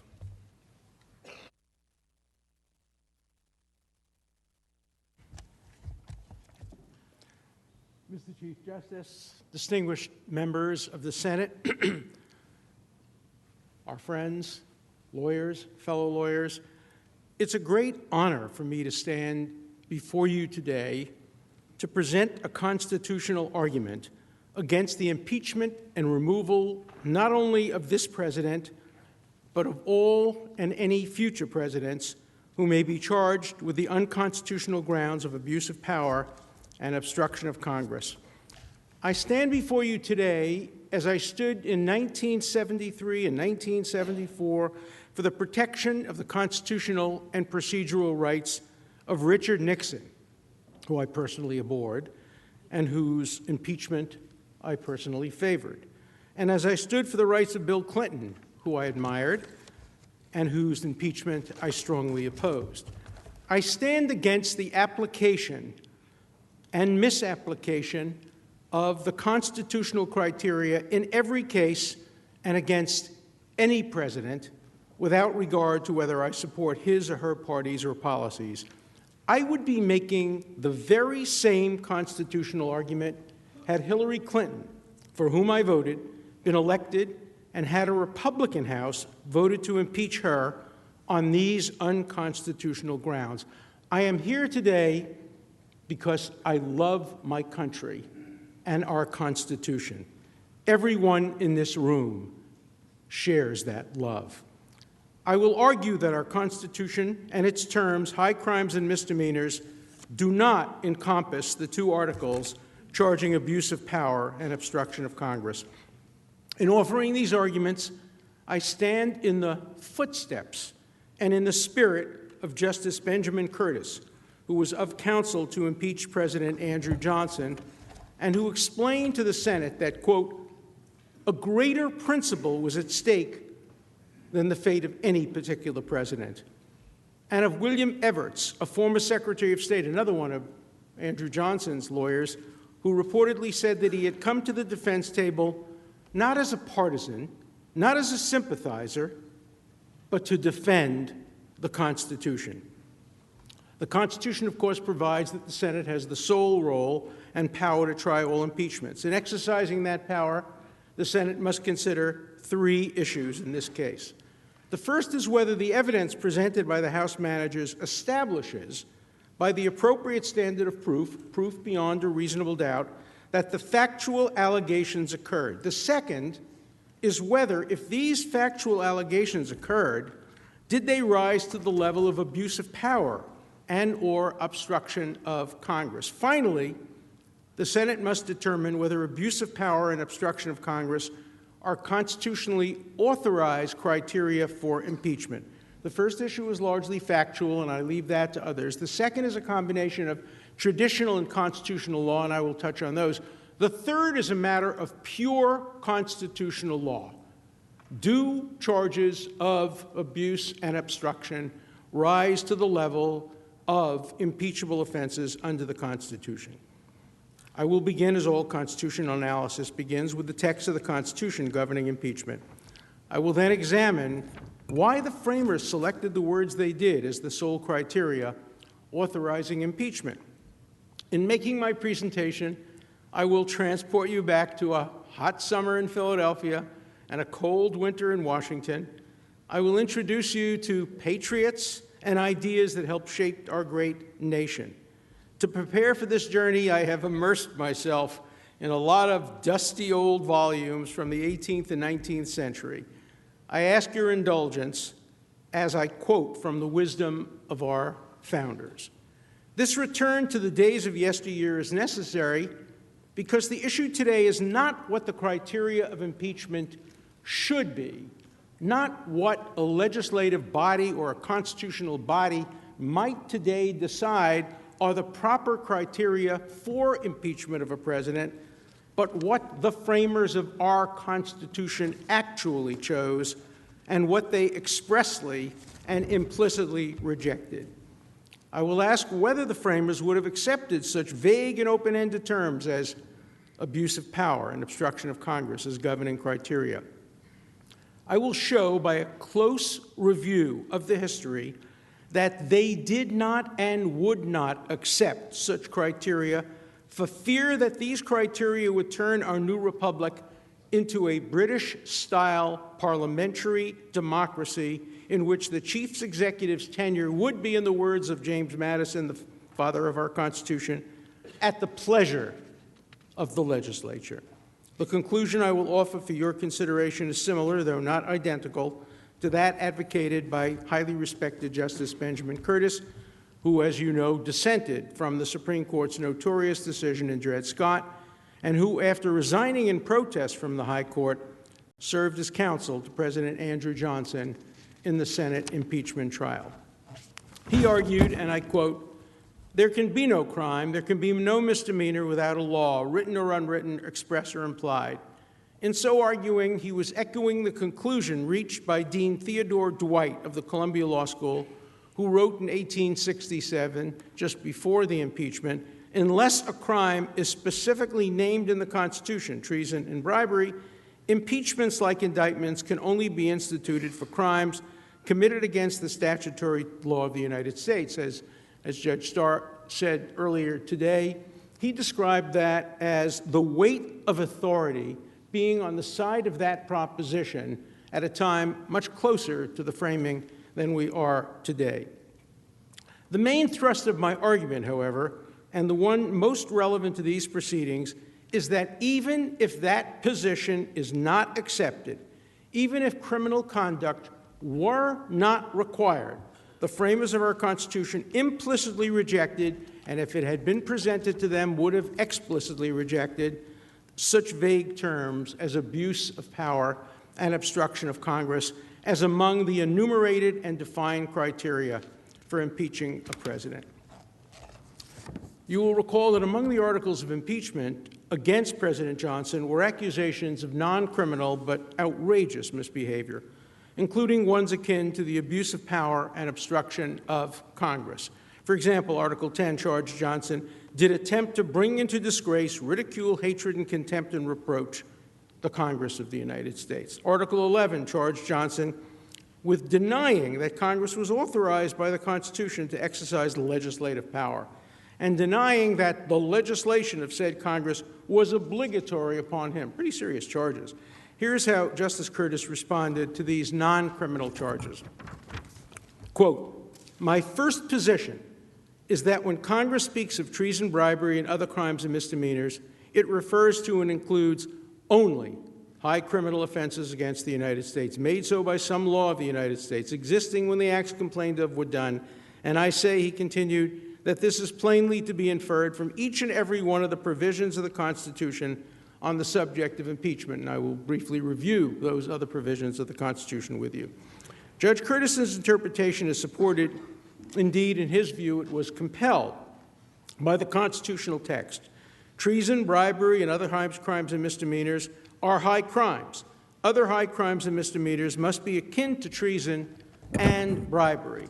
Curtis cited the Latin phrase nocitur I soci, I'm sorry for the mispronunciation, referring to a classic rule of interpretation that when the meaning of a word that is part of a group of words is uncertain, you should look to the other words in that group that provide interpretive context. The late Justice Anthony Scalia gave the following current example. If one speaks of Mickey Mantle, Rocky Marciano, Michael Jordan, and other great competitors, the last noun does not reasonably refer to Sam Walton, who was a great competitor, but in business, or to Napoleon, a great competitor on the battlefield. Applying that rule to the groups of words treason, bribery, and other high crimes and misdemeanors, the last 5 words should be interpreted to include only serious criminal behavior akin to treason and bribery. Justice Curtis then reviewed the other provisions of the Constitution that relate to impeachment. First, he started with the provision that says, "The President of the United States shall have the power to grant reprieves and pardons," listen now, "for offenses against the United States, except in cases of impeachment."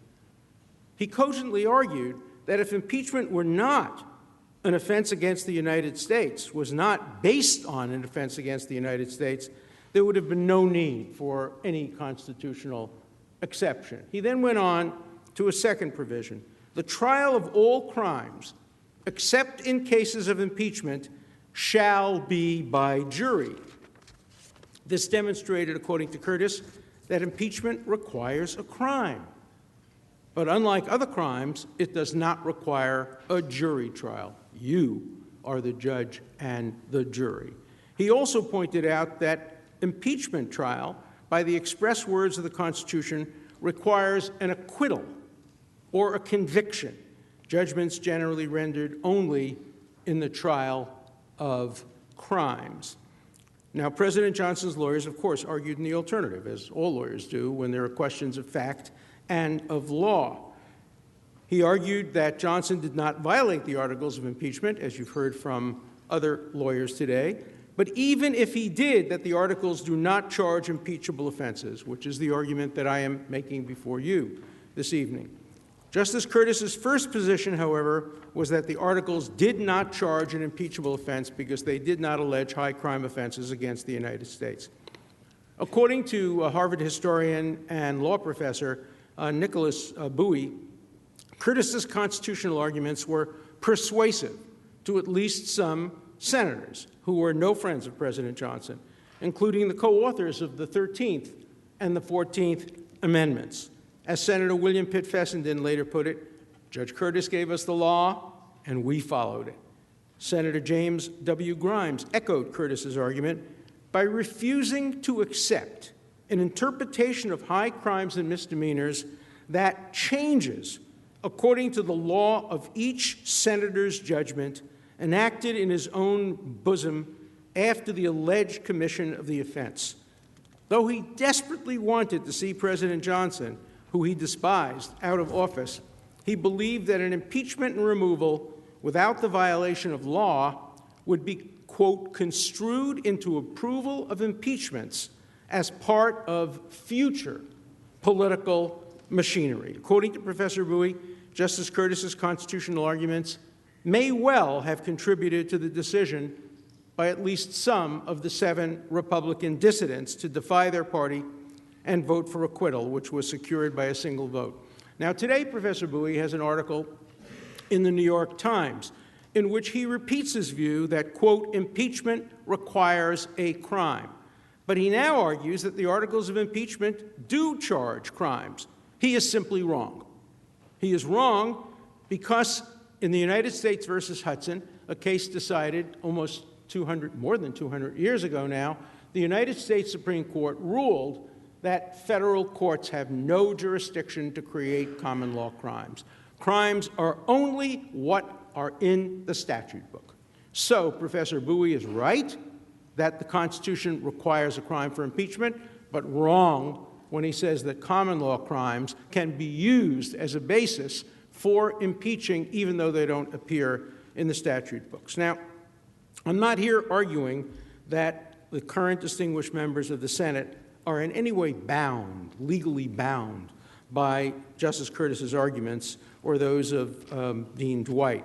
But I am arguing that you should give them serious consideration, the consideration to which they're entitled by the eminence of their author and the role they may have played in the outcome of the closest precedent to the current case.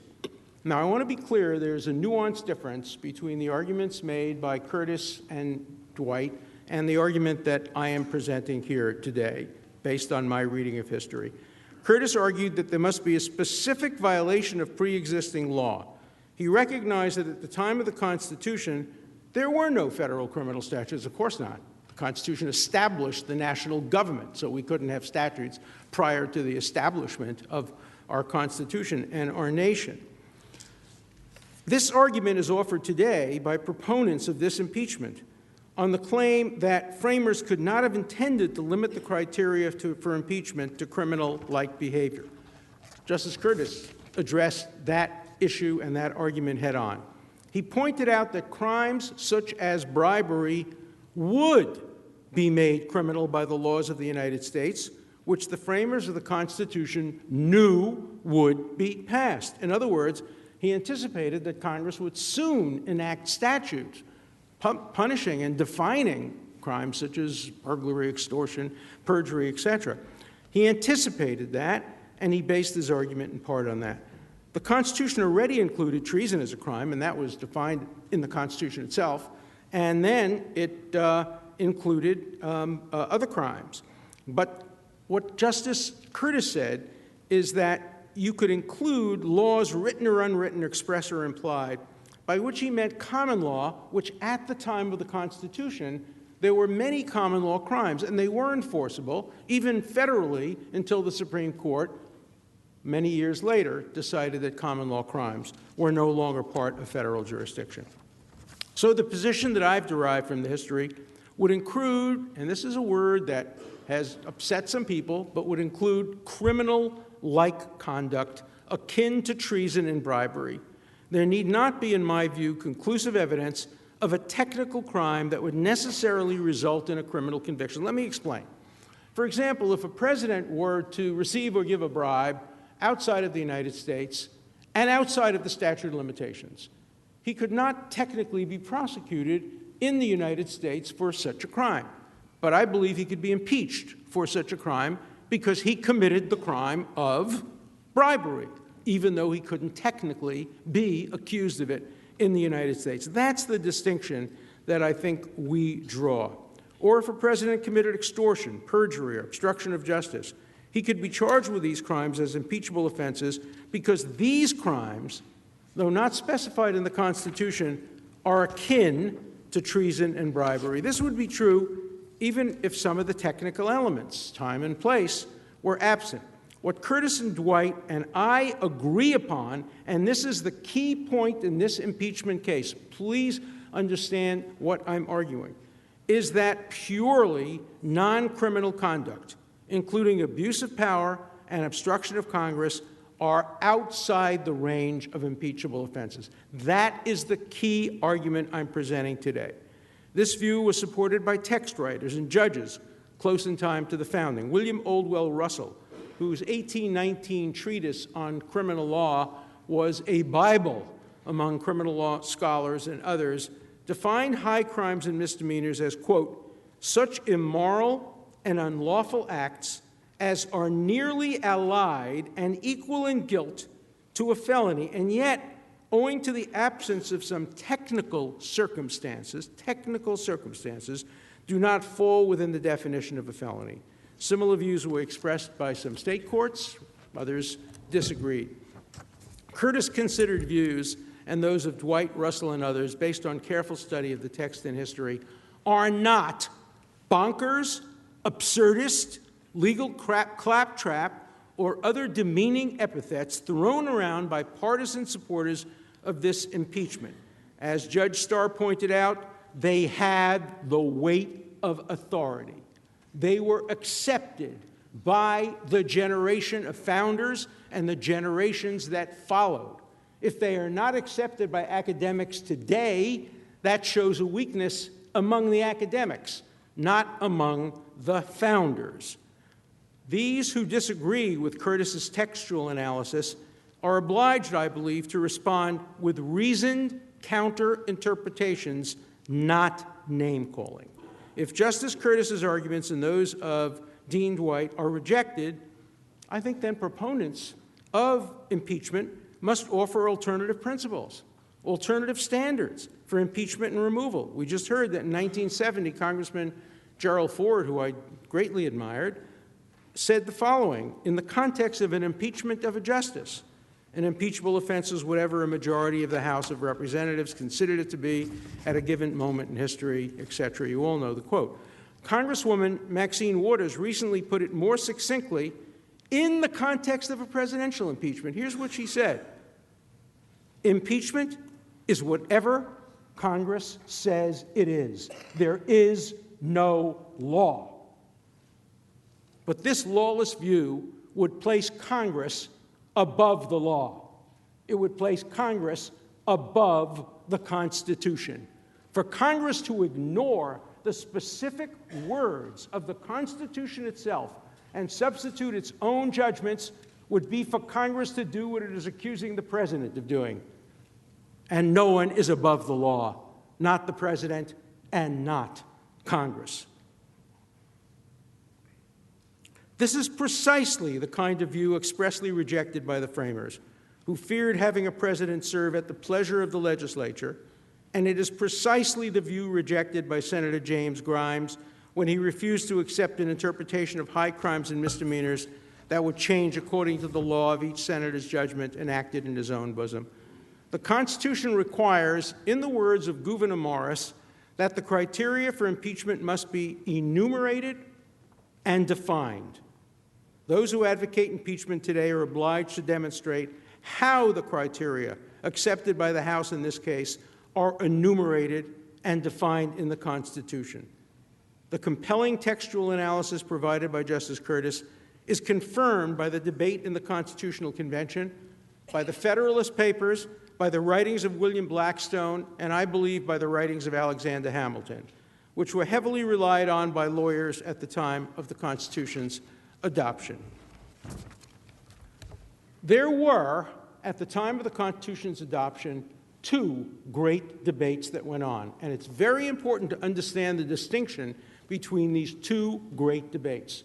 The first, hard to imagine today, but the first was, should there be any power to impeach a president at all? And there were several members of the founding generation and of the framers of the Constitution who said no, a president shouldn't be allowed to be impeached. The second is very, very important in our consideration today, is if a president is to be subject to impeachment, what should the criteria be? These are very different issues, and they are often erroneously conflated. Let's begin with the first debate. During the broad debate about whether a president should be subject to impeachment, proponents of impeachment used vague and open-ended terms such as unfit, obnoxious, corrupt, misconduct, misbehavior, negligence, malpractice, perfidy, treachery, incapacity, peculation, and maladministration. They worry that a president might, quote, pervert his administration into a scheme of speculation and oppression, that he might be corrupted by foreign influence, and yes, this is important, that he might have great opportunities of abusing his power. Those were the concerns that led the framers to decide that a president must be subject to impeachment. But not a single one of the framers suggested that these general fears justifying the need for an impeachment and removal mechanism should automatically be accepted as a specific criterion for impeachment. Far from it, as Governor Morris aptly put it, corruption and some other offenses ought to be impeachable, but the cases ought to be enumerated and defined.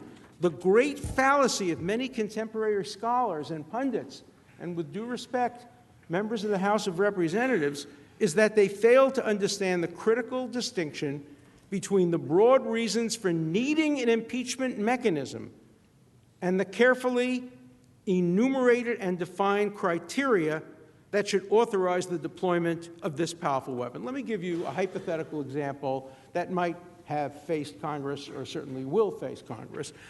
Let's assume that there is a debate over regulating the content of social media, whether we should have regulations or criminal, civil regulations over Twitter and Facebook, etc.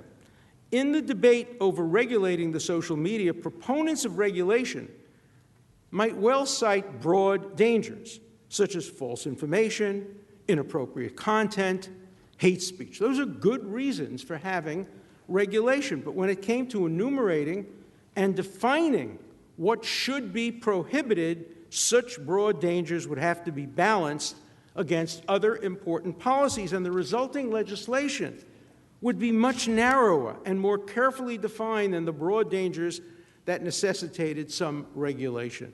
The framers understood and acted on this difference, but I'm afraid that many scholars and others and members of Congress failed to see this distinction, and they cite some of the fears that led to the need for impeachment mechanism. They cite them as the criteria themselves. That is a deep fallacy, and it's crucially important that the distinction be sharply drawn between arguments made in favor of impeaching and the criteria then decided upon to justify the impeachment specifically of a president.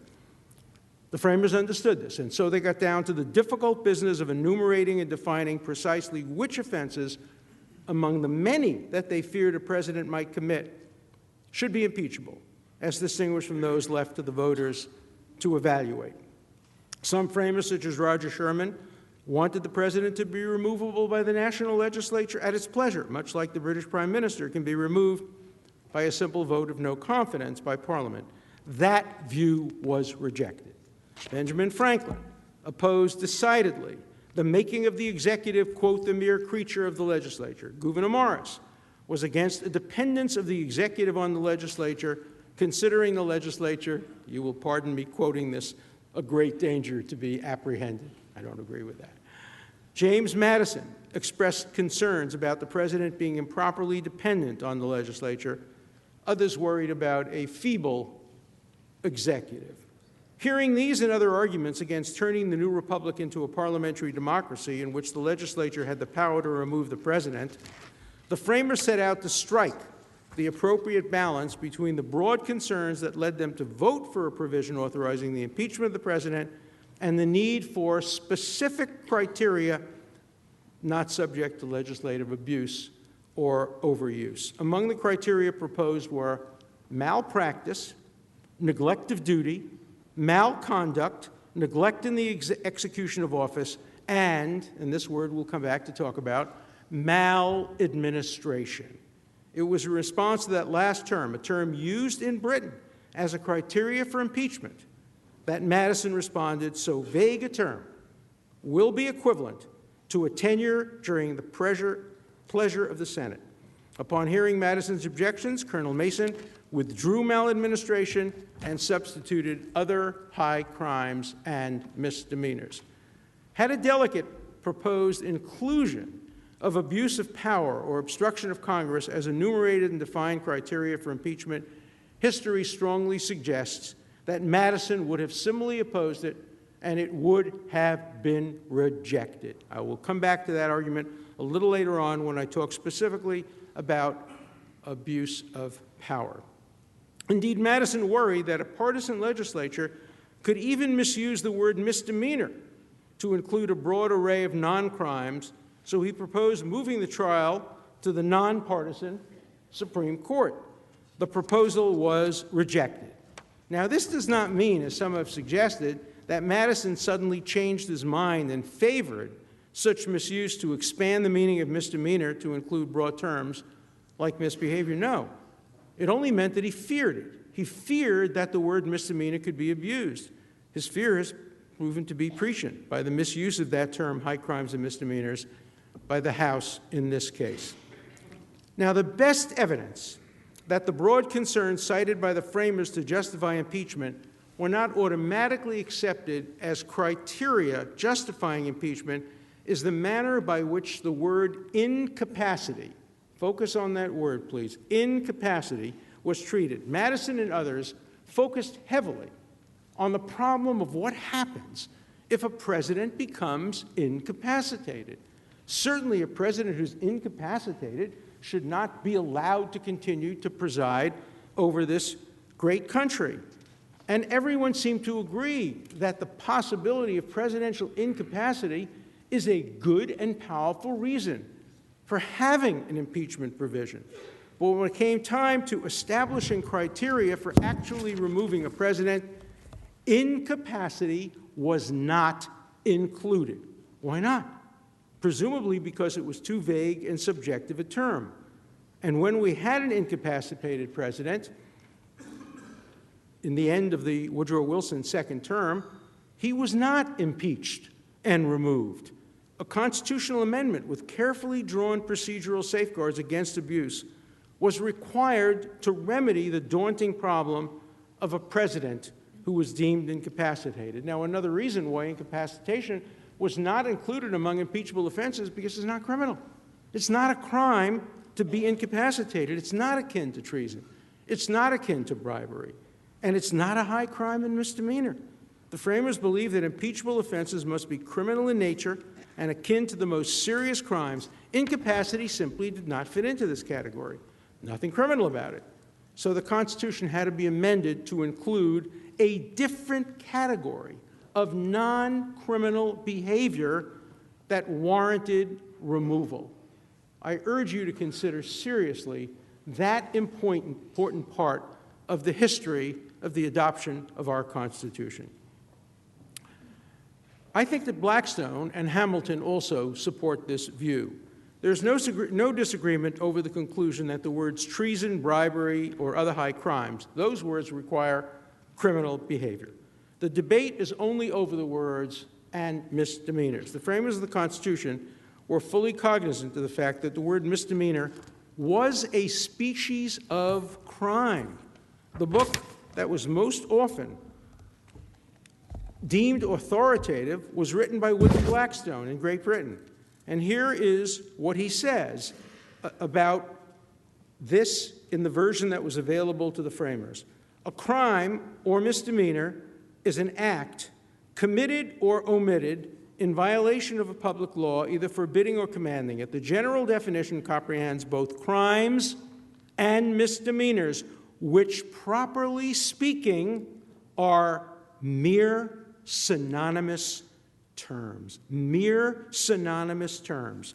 He then went on, though in common usage the word crimes is made to denote such offenses are of a deeper and more outrageous dye, while smaller faults and omissions of less consequence are comprised under the gentler name of misdemeanors only. Interestingly, though, he pointed out that misdemeanors were not always so gentle. There was a category called capital misdemeanors, where if you stole somebody's pig or other fowl, you could be sentenced to death, but it's only for a misdemeanor. Don't worry. It's not for a felony, but there were misdemeanors that were capital in nature. Moreover, Blackstone wrote that parliamentary impeachment, quote, is a prosecution of already known and established law presented to the most high and supreme court of criminal jurisdiction, analogous to this great court. He observed that a commoner can be impeached but only for high misdemeanors. A peer may be impeached for any crime, any crime. This certainly suggests that Blackstone deemed high misdemeanors to be a species of crime. Hamilton is a little less clear in this issue, and not surprisingly, because he was writing in Federalist number 65, he was writing not to define what the criteria for impeachment were. He was writing primarily in defense of the Constitution as written, and less to define its provisions. But he certainly cannot be cited in favor of criteria such as abuse of power or obstruction of Congress, nor of impeachment voted along party lines. He warned that the greatest danger, these were his words, the greatest danger is that the decision will be regulated more by the comparative strength of parties than by the real demonstrations of innocence or guilt. In addition to using the criminal terms innocence or guilt, Hamilton also referred to, quote, prosecution and sentence. He cited the constitutional provisions that states that the party convicted shall nevertheless be liable and subject to a criminal trial as a reason for not having the president tried before the Supreme Court. He feared a double prosecution, a variation of double jeopardy, before the same judiciary. These points all sound in criminal terms. But advocates of a broad, open-ended, non-criminal interpretation of high crimes and misdemeanors insist that Hamilton is on their side. And they cite the following words regarding the court of impeachment. And I think I've heard these words quoted more than any other words in support of a broad view of impeachment, and they are misunderstood. Here's what he said when describing the court of impeachment. He said, the subjects of its jurisdiction, those are important words, the subjects of its jurisdiction, by which he meant treason, bribery, and other high crimes and misdemeanors, the subjects of its jurisdiction are those offenses which proceed from the misconduct of public men, or in other words, from the abuse or violation of some public trust. They are of a nature which may with peculiar propriety be denominated political, as they relate chiefly to injuries done immediately to society itself. Those are Hamilton's words. They're often misunderstood as suggesting that the criteria authorizing impeachment include the misconduct of public men or the abuse or violation of some public trust. That is a misreading. These words were used to characterize the constitutional criteria that are the subject of the jurisdiction of the court of impeachment, namely treason, bribery, or other high crimes and misdemeanors. Those specified crimes are political in nature. They are the crimes that involve the misconduct of public men and the abuse of violation of some public trust. Hamilton was not expanding the specified criteria to include as independent grounds for impeachment misconduct, abuse, or violation. If anything, he was contracting them to require, in addition to proof of the specified crimes, also proof that the crime must be of a political nature. This would exclude President Clinton's private, non-political crime. In fact, and this is interesting, Hamilton's view was cited by Clinton's advocates as contracting, not expanding, the meaning of high crimes. Today, some of these same advocates, you look at the same words and cite them as expanding its meaning. Clinton was accused of a crime, perjury, and so the issue in his case was not whether the Constitution required a crime for impeachment. Instead, the issue was whether Clinton's alleged crime could be classified as a high crime in light of its personal nature. During the Clinton impeachment, I stated in an interview that I did not think that a technical crime was required, but that I did think that abusing trust could be considered. I said that. At that time, I had not done the extensive research on that issue because it was irrelevant to the Clinton case, and I was not fully aware of the compelling counter-arguments. So I simply accepted the academic consensus on an issue that was not on the front burner at the time. But because this impeachment directly raises the issue of whether criminal behavior is required, I have gone back and read all the relevant historical material, as nonpartisan academics should always do, and have now concluded that the framers did intend to limit the criteria for impeachment to criminal-type acts akin to treason, bribery, and they certainly did not intend to extend it to vague and open-ended and non-criminal accusations such as abuse of power and obstruction of Congress. I published this academic conclusion well before I was asked to present the arguments to the Senate in this case. My switch in attitude, purely academic, purely nonpartisan. Nor am I the only participant in this proceeding who has changed his mind. Several members of Congress, several senators expressed different views regarding the criteria for impeachment when the subject was President Clinton than they do now. When the president was Clinton, my colleague and friend, Professor Lawrence Tribe, who is advising Speaker Pelosi now, wrote that a sitting president could not be charged with a crime. Now he's changed his mind. That's what academics do and should do based on new information. If there are reasonable doubts about the intended meaning of high crimes and misdemeanors, senators might consider resolving these doubts by reference to a legal concept known as lenity. Lenity goes back to hundreds of years before the founding of our country and was a concept in Great Britain relied upon by many of our own justices and judges over the years. It was well known to the legal members of the founding generation. It required that in construing a criminal statute that is capable of more than one reasonable interpretation, the interpretation that favors the defendant should be selected unless it conflicts with the intent of the statute. It has been applied by Chief Justice Marshall, Justice Oliver Wendell Holmes, Frankfurter, Felix Frankfurter, Justice Antonin Scalia, and others. Now, applying that rule to the interpretation of high crimes and misdemeanors would require that these words be construed narrowly to require criminal-like conduct akin to treason and bribery, rather than broadly to encompass abuse of power and obstruction of Congress. In other words, if senators are in doubt about the meaning of high crimes and misdemeanors, the rule of lenity should incline them toward accepting a narrower rather than a broad interpretation, a view that rejects abuse of power and obstruction of Congress as within the constitutional criteria. Now, even if the rule of lenity is not technically applicable to impeachment, that's a question, certainly the policies underlying that rule are worthy and deserving of consideration as guides to constitutional interpretation. Now, here I'm making, I think, a very important point. Even if the Senate were to conclude that a technical crime is not required for impeachment, the critical question remains, and it's the question I now want to address myself to, do abuse of power and obstruction of Congress constitute impeachable offenses? The relevant history answers that question clearly in the negative. Each of these charges suffers from the vice of being, quote, so vague a term that they will be equivalent of tenure at the pleasure of the Senate, to quote, again, the father of our Constitution. Abuse of power is an accusation easily leveled by political opponents against controversial presidents. In our long history, many presidents have been accused of abusing their power. I will now give you a list of presidents who in our history have been accused of abusing their power, who would be subject to impeachment under the House manager's view of the Constitution. George Washington, refusal to turn over documents related to the Jay Treaty. John Adams, signing and enforcing the Alien and Sedition laws. Thomas Jefferson, purchasing Louisiana without congressional authorization. I'll go on. John Quincy Adams, Martin Van Buren, John Tyler, arbitrary, despotic, and corrupt use of the veto power. James Polk, here I quote Abraham Lincoln. Abraham Lincoln accused Polk of abusing his power of his office, contemptuously disregarding the Constitution, usurping the role of Congress, and assuming the role of dictator.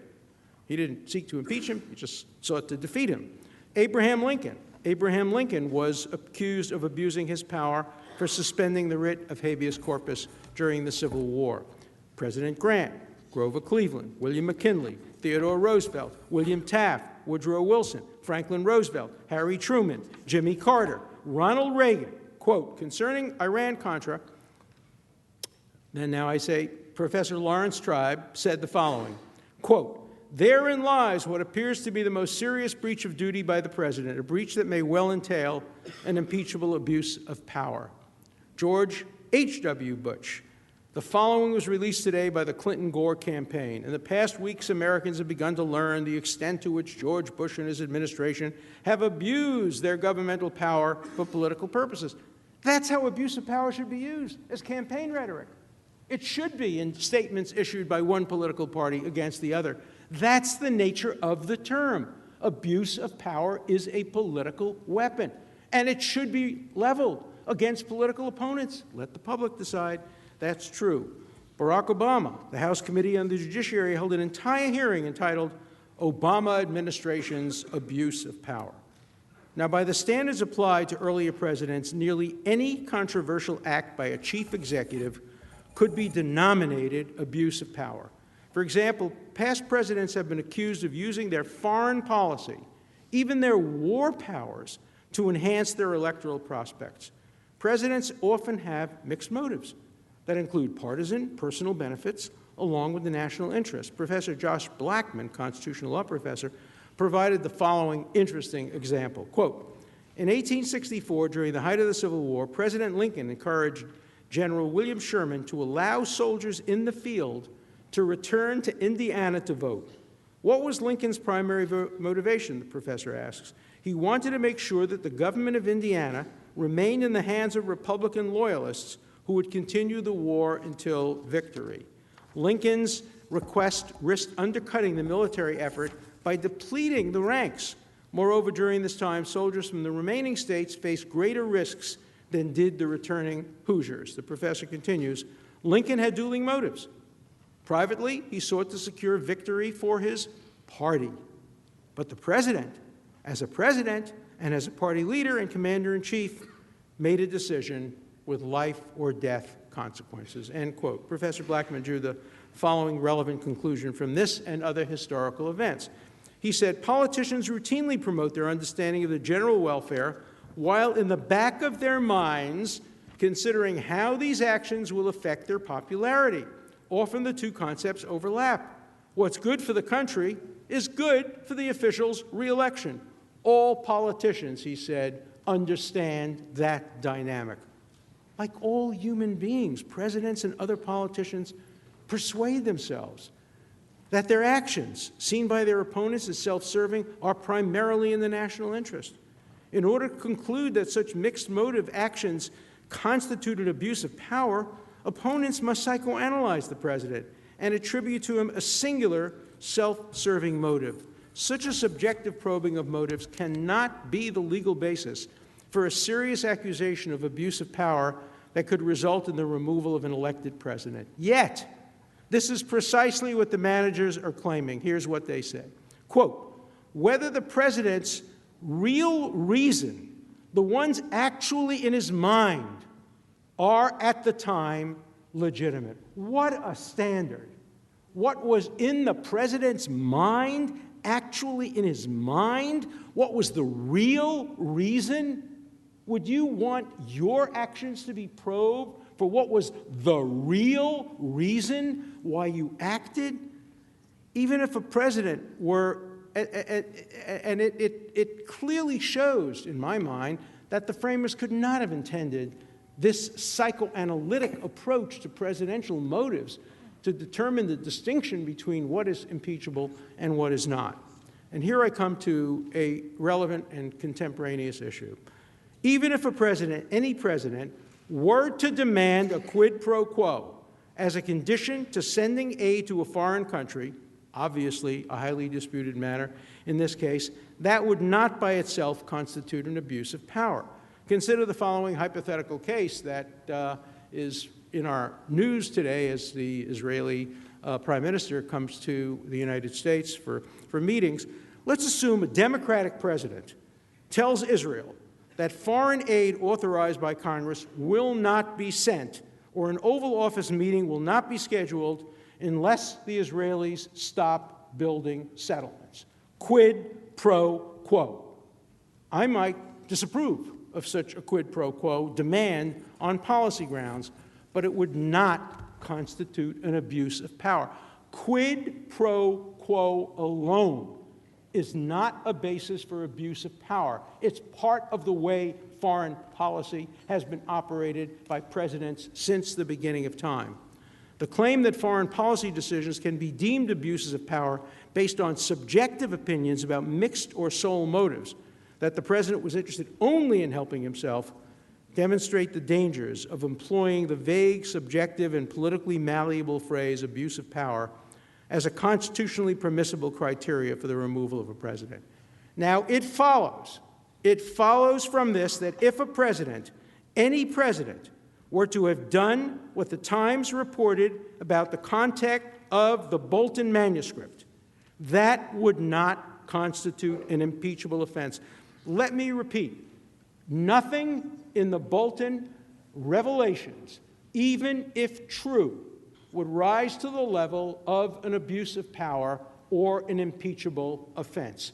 That is clear from the history. That is clear from the language of the Constitution. You cannot turn conduct that is not impeachable into impeachable conduct simply by using words like quid pro quo and personal benefit.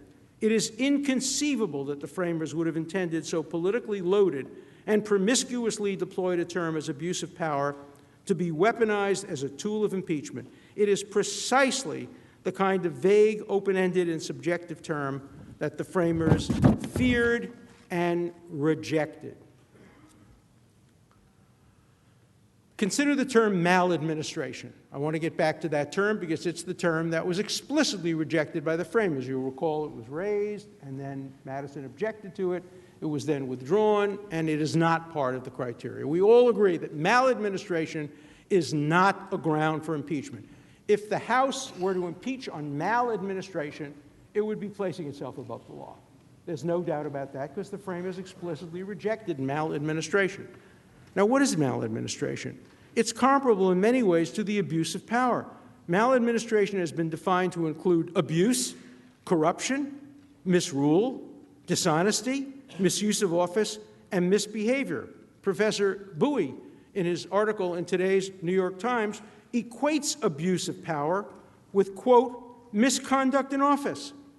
Misconduct in office, thus supporting the view that when the framers rejected maladministration, they also rejected abuse of power as a criteria for impeachment. Blackstone denominated maladministration as a high misdemeanor, that is, punishable by the method of parliamentary impeachment, wherein such penalties short of death are inflicted. He included among those imprisonment. In other words, you could be imprisoned for maladministration. Despite this British history, Madison insisted that it be rejected as a constitutional criteria for impeachment because, and I quote again, so vague a term will be equivalent to tenure during the pleasure of the Senate. And it was explicitly rejected and withdrawn by its sponsor. This important episode in our constitutional history supports the conclusion that the framers did not accept whole hog the British approach to impeachment, as some have mistakenly argued. Specifically, they rejected vague and open-ended criteria, even those carrying punishment of imprisonment in Britain, because they did not want to turn our new republic into a parliamentary-style democracy in which the chief executive can be removed from office simply by a vote of non-confidence. That's what they didn't want.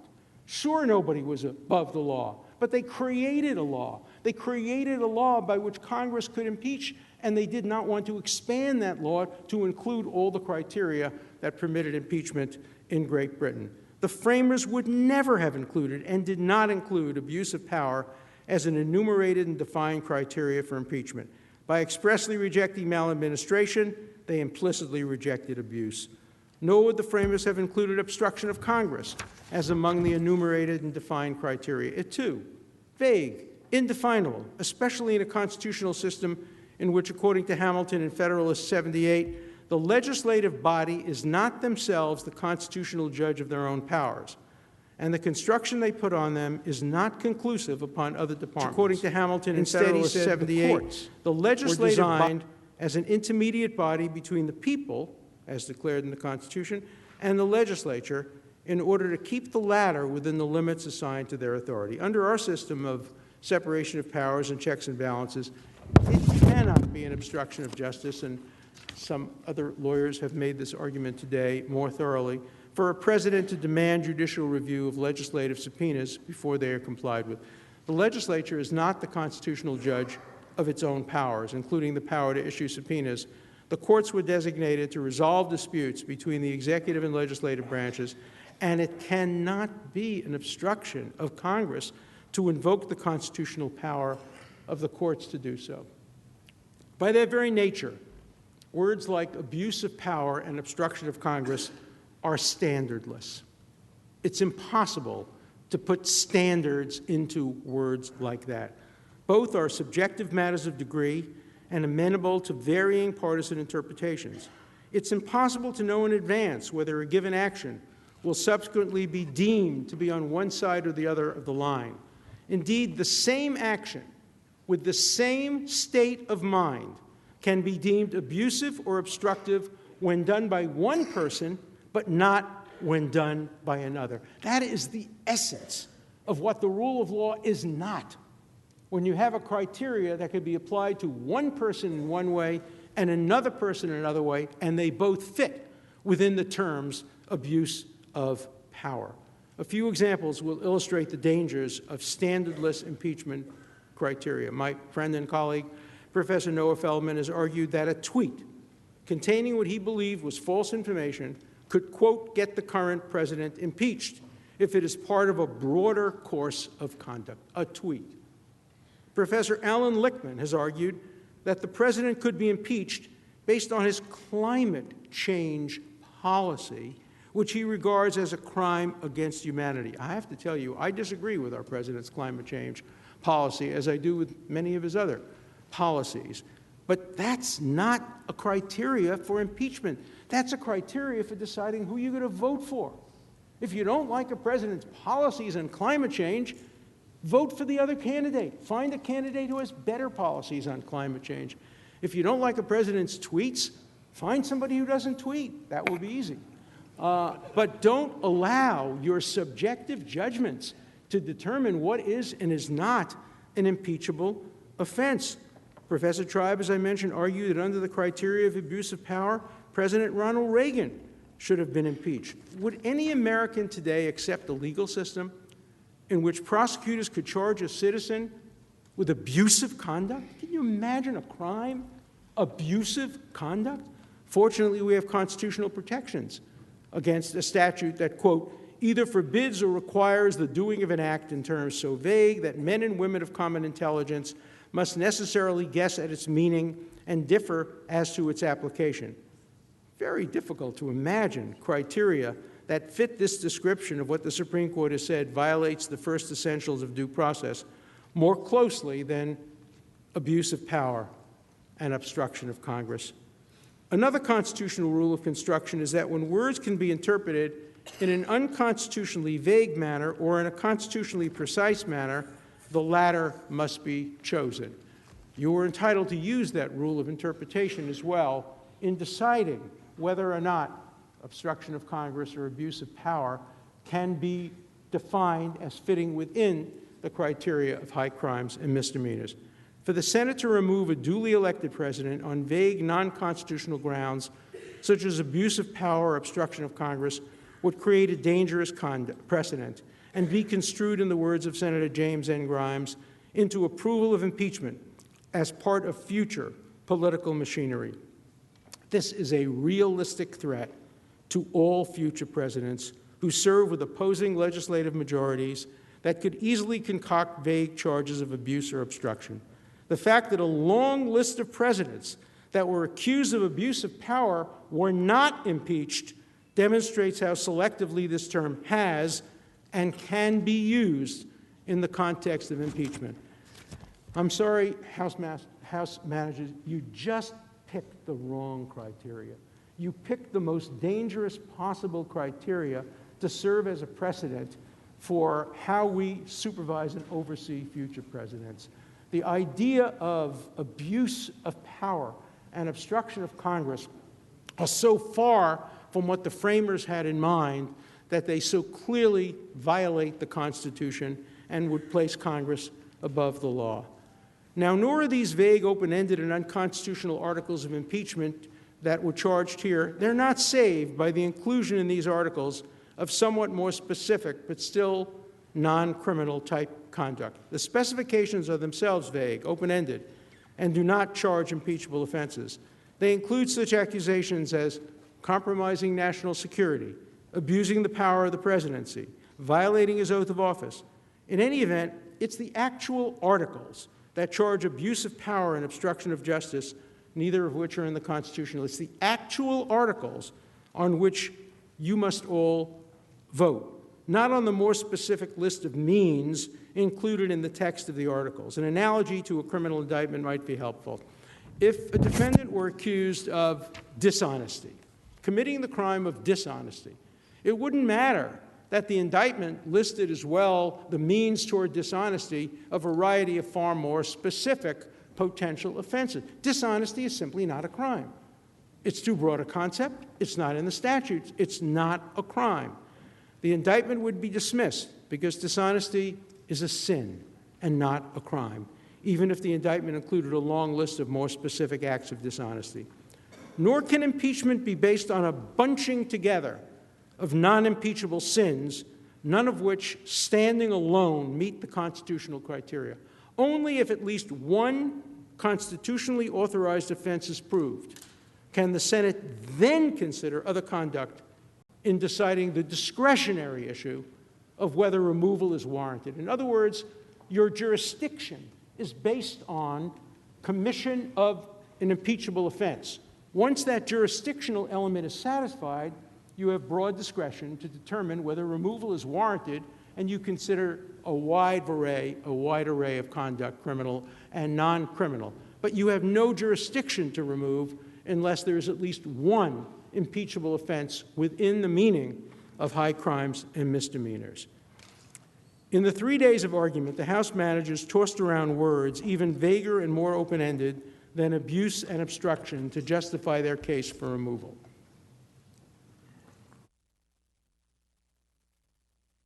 Included trust, truth, honesty, and finally, right.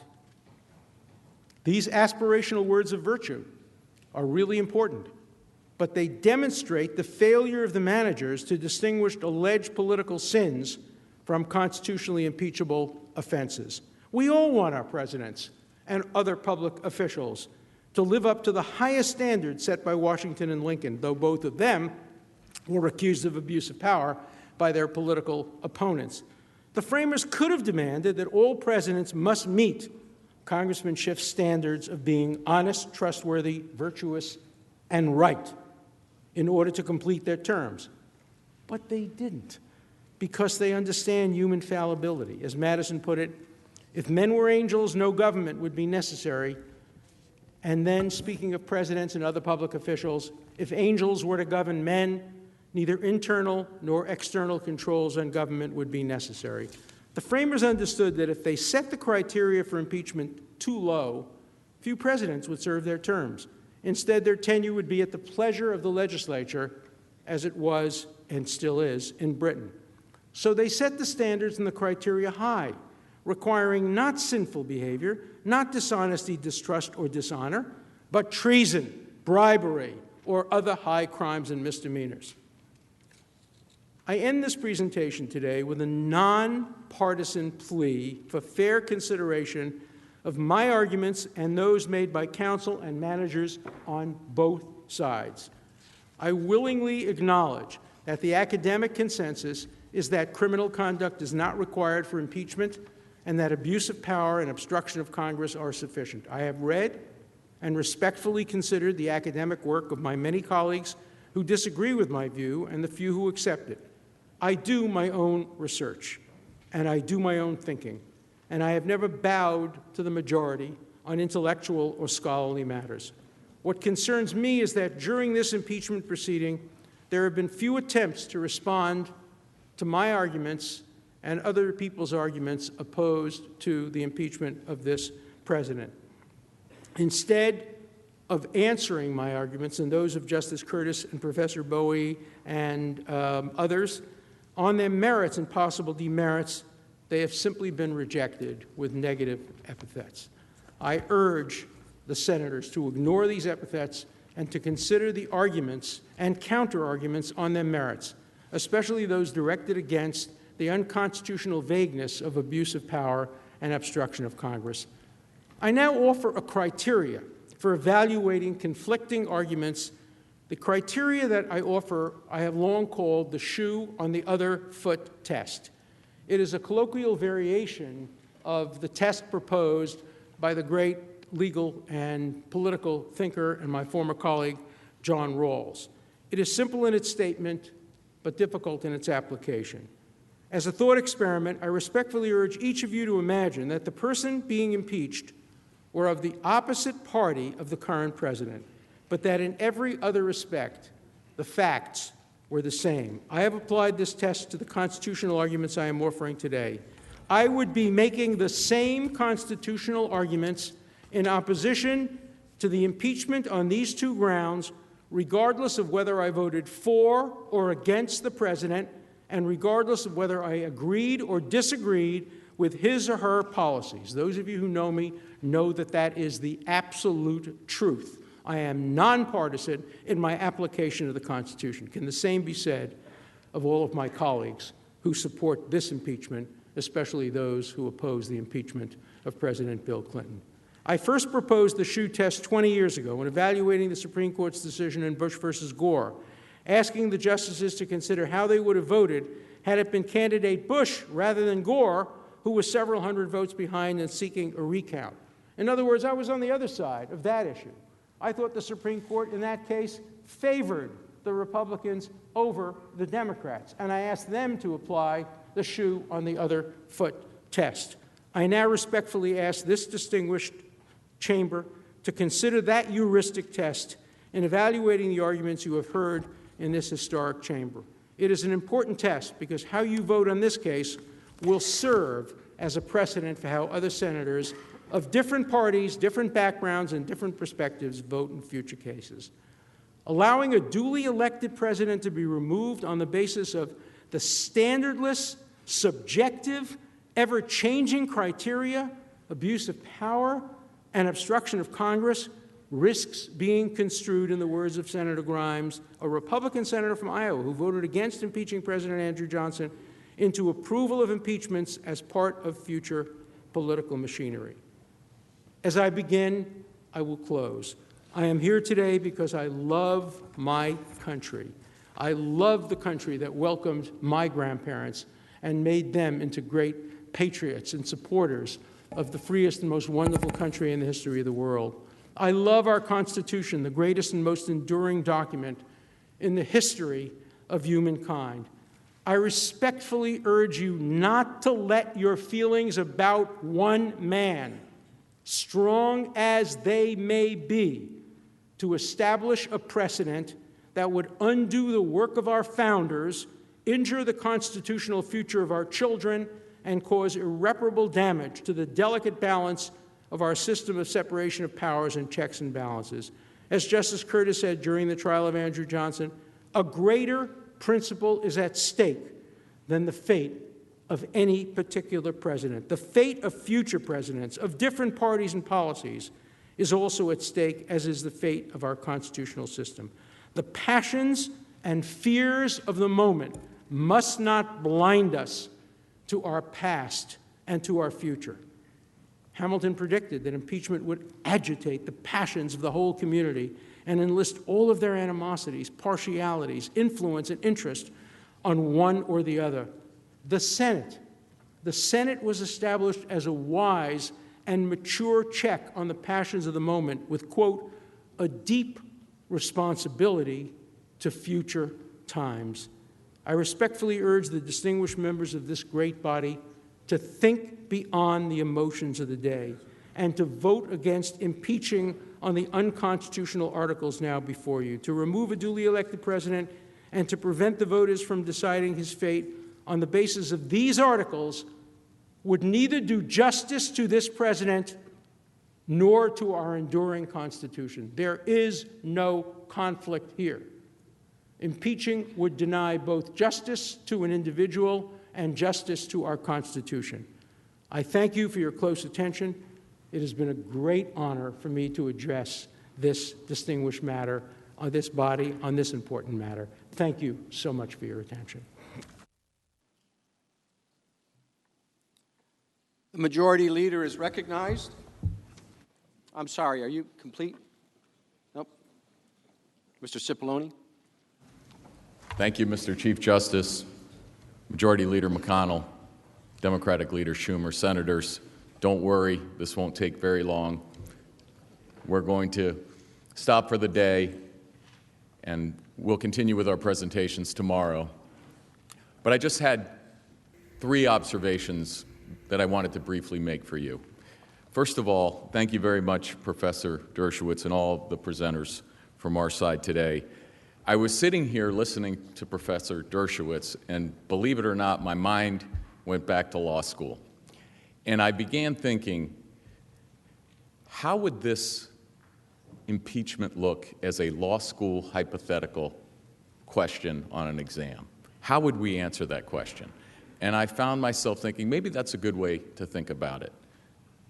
The question would go something like this. Imagine you are a United States Senator, and you are sitting in an impeachment trial. The articles of impeachment before you have been passed on a purely partisan basis for the first time in history. In fact, there was bipartisan opposition to the articles of impeachment. They have been trying to impeach the president from the moment of his inauguration for no reason, just because he won. The articles before you do not allege a crime or even any violation of the civil law. One article alleges obstruction of Congress simply for exercising long-standing constitutional rights that every president has exercised. The president was given no rights in the House of Representatives. The Judiciary Committee conducted only 2 days of hearings. You are sitting through your 6th day of trial. The House is demanding witnesses from you that they refused to seek themselves. When confronted with expedited court proceedings regarding subpoenas they had issued, they actually withdrew those subpoenas. They are now criticizing you in strong accusatory language if you don't capitulate to their unreasonable demands and sit in your seats for months. An election is only months away, and for the first time in history, they are asking you to remove a president from the ballot. They are asking you to do something that violates all past historical precedents that you have studied in this class and principles of democracy, and take the choice away from the American people. It would tear apart the country for generations and change our constitutional system forever. Question: what should you do? Your first thought might be, that's not a realistic hypothetical. That could never happen in America. But then you would be happy because you'd have an easy answer and you can be done with your law school exam, and it would be, you immediately reject the articles of impeachment. Bonus question: should your answer depend on your political party? Answer: no. My second observation is that I actually think it's very instructive to watch the old videos from the last time this happened, when many of you were making so eloquently, more eloquently than we are, the points that we are making about the law and precedent. But that's not playing a game of gotcha. That's paying you a compliment. You were right about those principles. You were right about those principles. And if you won't listen to me, I would urge you to listen to your younger selves. You were right. And the third observation in sitting here today, Judge Starr talked about that we are in the age of impeachment, in the age of constant investigations. Imagine if all of that energy was being used to solve the problems of the American people. Imagine if the age of impeachment was over in the United States. Imagine that. And I was listening to Professor Dershowitz talking about the shoe on the other foot rule, and it makes a lot of sense. I would maybe put it differently. I would maybe call it the golden rule of impeachment. For the Democrats, the golden rule could be do unto Republicans as you would have them do unto Democrats. And hopefully we will never be in another position in this country where we have another impeachment, but vice versa for that rule. Those are my three observations. I hope that's helpful. Those were the thoughts that I had listening to the presentations. But at the end of the day, the most important thought is this. This choice belongs to the American people. They will get to make it months from now. The Constitution and common sense and all of our history prevent you from removing the president from the ballot. There's no basis for it in the facts. There's simply no basis for it in the law. And I would urge you to quickly come to that conclusion so we can go have an election. Thank you very much for your attention, and thank you, Mr. Chief Justice. Leader is recognized. Mr. Chief Justice, I ask unanimous consent that the trial adjourn until 1 p.m. Tuesday, January 28th, and this order also constitute the adjournment of the Senate. Without objection, we are adjourned. Thank you, Chief Roberts. Thank you. Thank you, guys. Wow. Dershowitz. Without objection. Basically using hand signals. Oh my gosh, we were all freaking out about that, but you're taught that. Thank you, guys. Wow. Whoa, I got Dershowitz. What happened? Basically using hand signals. Oh my gosh, we were all freaking out about that. Shady. But you're taught that. Thank you, guys. Wow. Shady. Whoa, I got Dershowitz. What happened? Basically using hand signals. Oh my gosh. All right. We're all freaking out. I'm going to take my desktop volume down until Shady gets that. I'm so sorry. Looks like we got a little bit of confusion there. I guess we're at a little bit of a delay. But hey, so, wow, what was going on? Sophia Chick, how are you? What did you guys think about that, huh? Shady, what do you think about that? You with us now, right? Hello? Hello? You'll have to turn me on. Well, you are on. I'm just muted on Zoom because you asked me to. Hang on one second. In the Shady Tricks, here I am. I was on. We were on. I'm sorry, brother. But you muted. You're muted now, too, on Zoom. In the Shady Tricks. Now you're here. There you are. Whoa, that was weird. In the Shady Tricks. Did I say that? You didn't turn me on. I was delayed when I turned mine on. Gotcha. Yeah. Woo, that was crazy. See, hey, we'll do it live, guys. We'll do it live. Welcome back, Shady. Live. What a day, right? Oh my gosh, guys, that was probably one of the most amazing, things that I've seen. Like Dershowitz, welcome aboard, Alan. Freedom. Do you guys understand that he's under control? And I saw people talking about the hand signals, and I get that. But, in debate class, you're taught that, and he was showing that he owns the floor, and it's a power move. It's a power signal. Obviously, yes, we all know hand signals. But, we just have to, realize that he's under control and trust our POTUS. These people wouldn't be standing in front of you if our president of the United States didn't, believe in these people. Shady, I mean, what do you think about that? Let me fix Yeah, it. man. I think that he made a lot of great points there. We've got I know, I'm fixing it. Go He ahead. made a lot of great points there, and he talked right to the heart of what the arguments that they've been making for weeks now and months, going back to the House. Like, you can't do this. You can't use your power like this. Right. It's the president who has the right to abuse power, not you. That's right. That's right. And, he's setting the stage for basically, Shady, I think, to be, to have this never happen again. If they for everything that happens, Republicans and Democrats can't sit there and go, "Oh, we need to impeach you." It's not going to happen. Stop. Never again, guys. And bear with me, guys. I'm trying to figure all this out.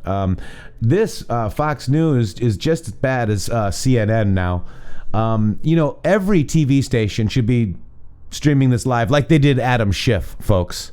They should be spending every minute of the 24 hours they gave them live with this playing.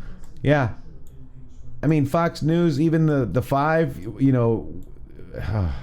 guys, I'm sorry. It's just really upsetting because this is history, folks. It's frustrating to me too, and it's okay. It's okay to let them know how you feel about that because I feel the same way. I think that they do as well. Yeah. What do you guys think? I mean, and thank you for being here. That's why we're here. I had a feeling that we were going to get snuffed a little bit. This is so big, folks. That everybody, all Americans need to watch this that are going to vote in the next election. I mean, that's really my take on it. And, I sat there and watched Pencil Neck.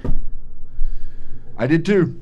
Oh, and I was throwing up and, I had all these issues. Over and over and over. I had to get an exorcism, but I did it. So let me just find, where am I at with, where's OBS here? Okay, we got OBS done. We're all fixed there, Shady. But what do you think about some of the things he said? He was talking about Mao. He was talking about, he said bonus question, and then, Q said bonus question. What time was the posting actual event? Very interesting. I tried to hear certain things, in there as well. So very, very cool. Oops, we got... Going through the chans, I know memes. I've got the dankest memes. So, I mean, this whole day was a huge boom. I mean, I don't even know. I'm just so blown out of a cannon, shot out of a cannon, if you will. Yeah, I mean, it really is nice just to see that we're being defended as opposed to being attacked. We're kind of just used to being attacked, and now we're being defended. Right.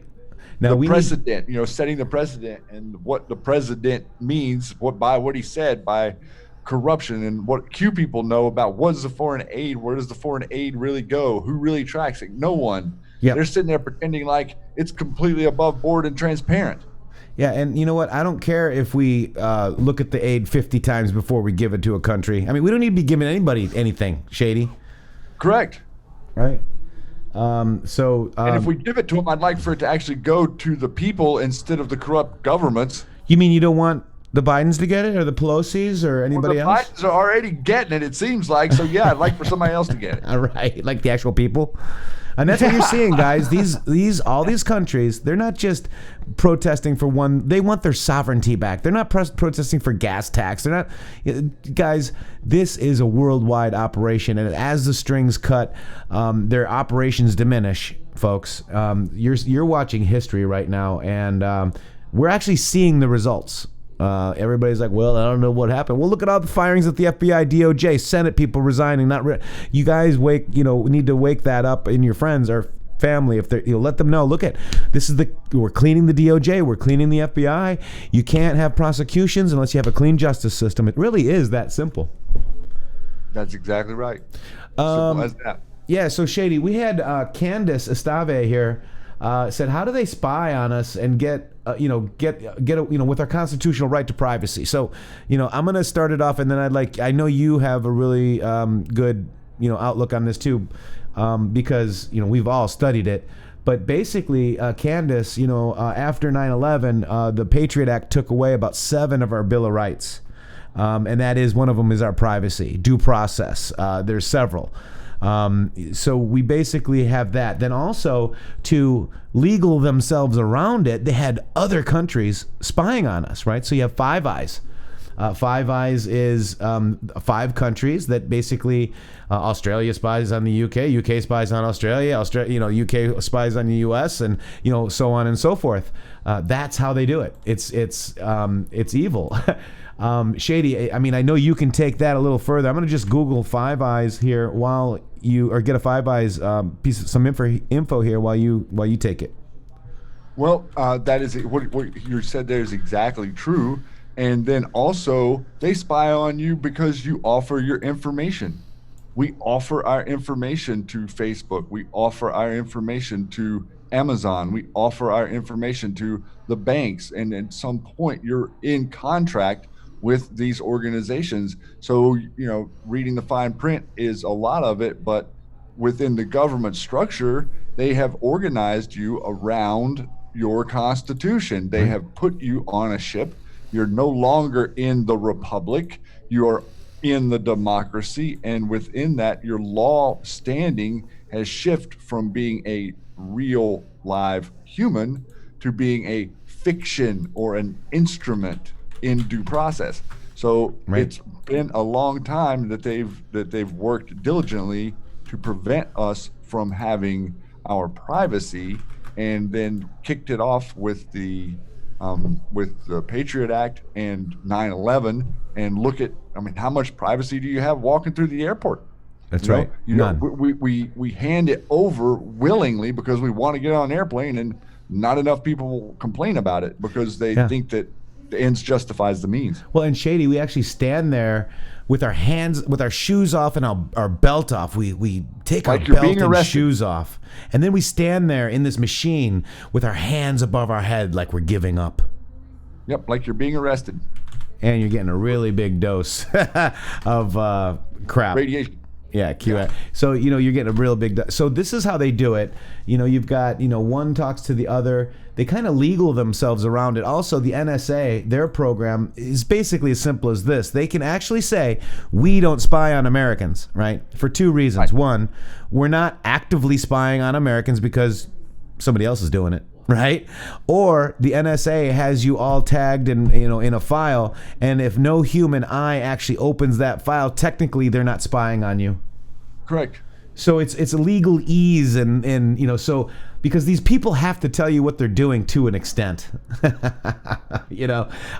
DARPA is also is Facebook. DARPA is Twitter. DARPA is all of these social media that are cataloging each and everything of your life. People did an experiment. Hey, let's what do you think the cat would like to eat? And they don't have a cat. What do you think the cat would like to eat? Oh boy, this litter's getting disgusting. Oh, and they keep talking about it, and lo and behold, like a week and a half later, they start getting cat stuff ads. They're looking at you. Google looks at your if you have a camera, they're actually taking a snapshot to see if you're happy with your search. I've heard that. Yep. I actually have been in the Google headquarters, and they got this huge TV screen, and they're actually showing you searches, but they're not showing you like searches. They're actually showing the searches being typed in. So once you're on Google's page, they've got your key log. They're logging your keys. You see. So we've given it up because we've been mind controlled also to say, well, I've got nothing to hide, Shady. That's right. And even the fact that you don't have anything to hide doesn't mean you want other foreign governments looking at everything you're doing and trying to decide what your social score is. So with that being said, Candace, this is a great question because this Five Eye, these are the Five Eye posts right here from Q, and it's Q, it's FVEY, Five Eye. It's an abbreviation. It's a Q-ism, if you will. And there's 23 results in here. And what I like to do is let's look at them from a reverse drop order. So we're going to look at the first post all the way to the last post about this. So basically, here's your example. The Clinton Foundation, post-election loss, layoffs, no access control, equal donations. Today, New Zealand donation, restart. Others. Why? Selling secrets? Selling future access, regain power, control power? Selling silence? Read below slowly and carefully. Five Eye. Why do former dignitaries still hold SEC clearance? U.S. to U.S. logged, flagged, and recorded. So if I'm in the U.S., I'm logged, I'm flagged, and I'm recorded. U.S. in New Zealand, no logs, no flags, no records equals U.S. security clearance authorization, 5-eye view, and document take. Read above slow and carefully. Shady, do it for me now. You read it above slowly and carefully. Shady? Did I lose Which you? one on the I'm delayed with you here. Now, Zia. There you go. Wait a minute. Nope, it's not coming up. How are you delayed? I'm sharing? No? Let me see. Let me see if I'm no, sharing. you're not sharing. All right, hang on. So let me just do it again. I'll get you shared. Why Five Eyes? Why do former dignitaries still hold SEC, security clearance? And the reason why is because Brennan is working for a company that does SAPs, that works outside of the government. It's a government. It's a company that's non-governmental that does contract work for the government. So he has the clearance through there, or had. U.S. to U.S. logged, flagged, and recorded. So if I'm sitting here in the U.S., I'm logged. Oh my gosh, here comes Matrixxx. He's in. Flagged. Oh, Matrixxx. Let's record his keystrokes. Let's see what he's doing inside of our, databases. And if you're U.S. in New Zealand, there's no logs. There's no flags. There's no records. No U.S. security clearance authorization 5-eye view. So you don't need security clearance to view it. And then they take documents. Look. Shady. Right? Yep, you can just look. Yeah. So that's why Hillary was, when we were doing this dig, Hillary was actually in New Zealand asking for money. And actually the people kind of stood up there for a minute too. I hope they still are. They are actually. They wanted to put a stop to it. Yeah. So look at this. We got that. So I hope this is answering your question a little bit. Why do we allow former dignitaries security clearance? Welcome to the deep state. Future proves past. And what you're going to see is these Five Eyes were used by the FISA court to spy on General Flynn. They were also used to spy on Donald J. Trump. Okay? And it's looking like almost every single GOP candidate, senator, reporter, anybody that they could harass. This is what the hammer is.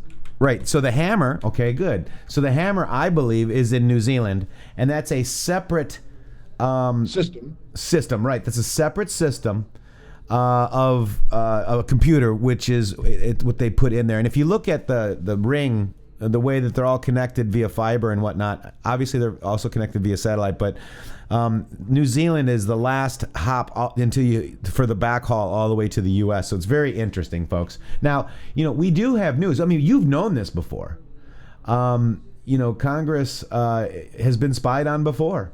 They've been caught. Even Dianne Feinstein, believe it or not, mentioned. There's supposed to have been rules put in place, though, man. Right. So here we go. Where'd them rules go? Here we go. Wait, here we go. Ready?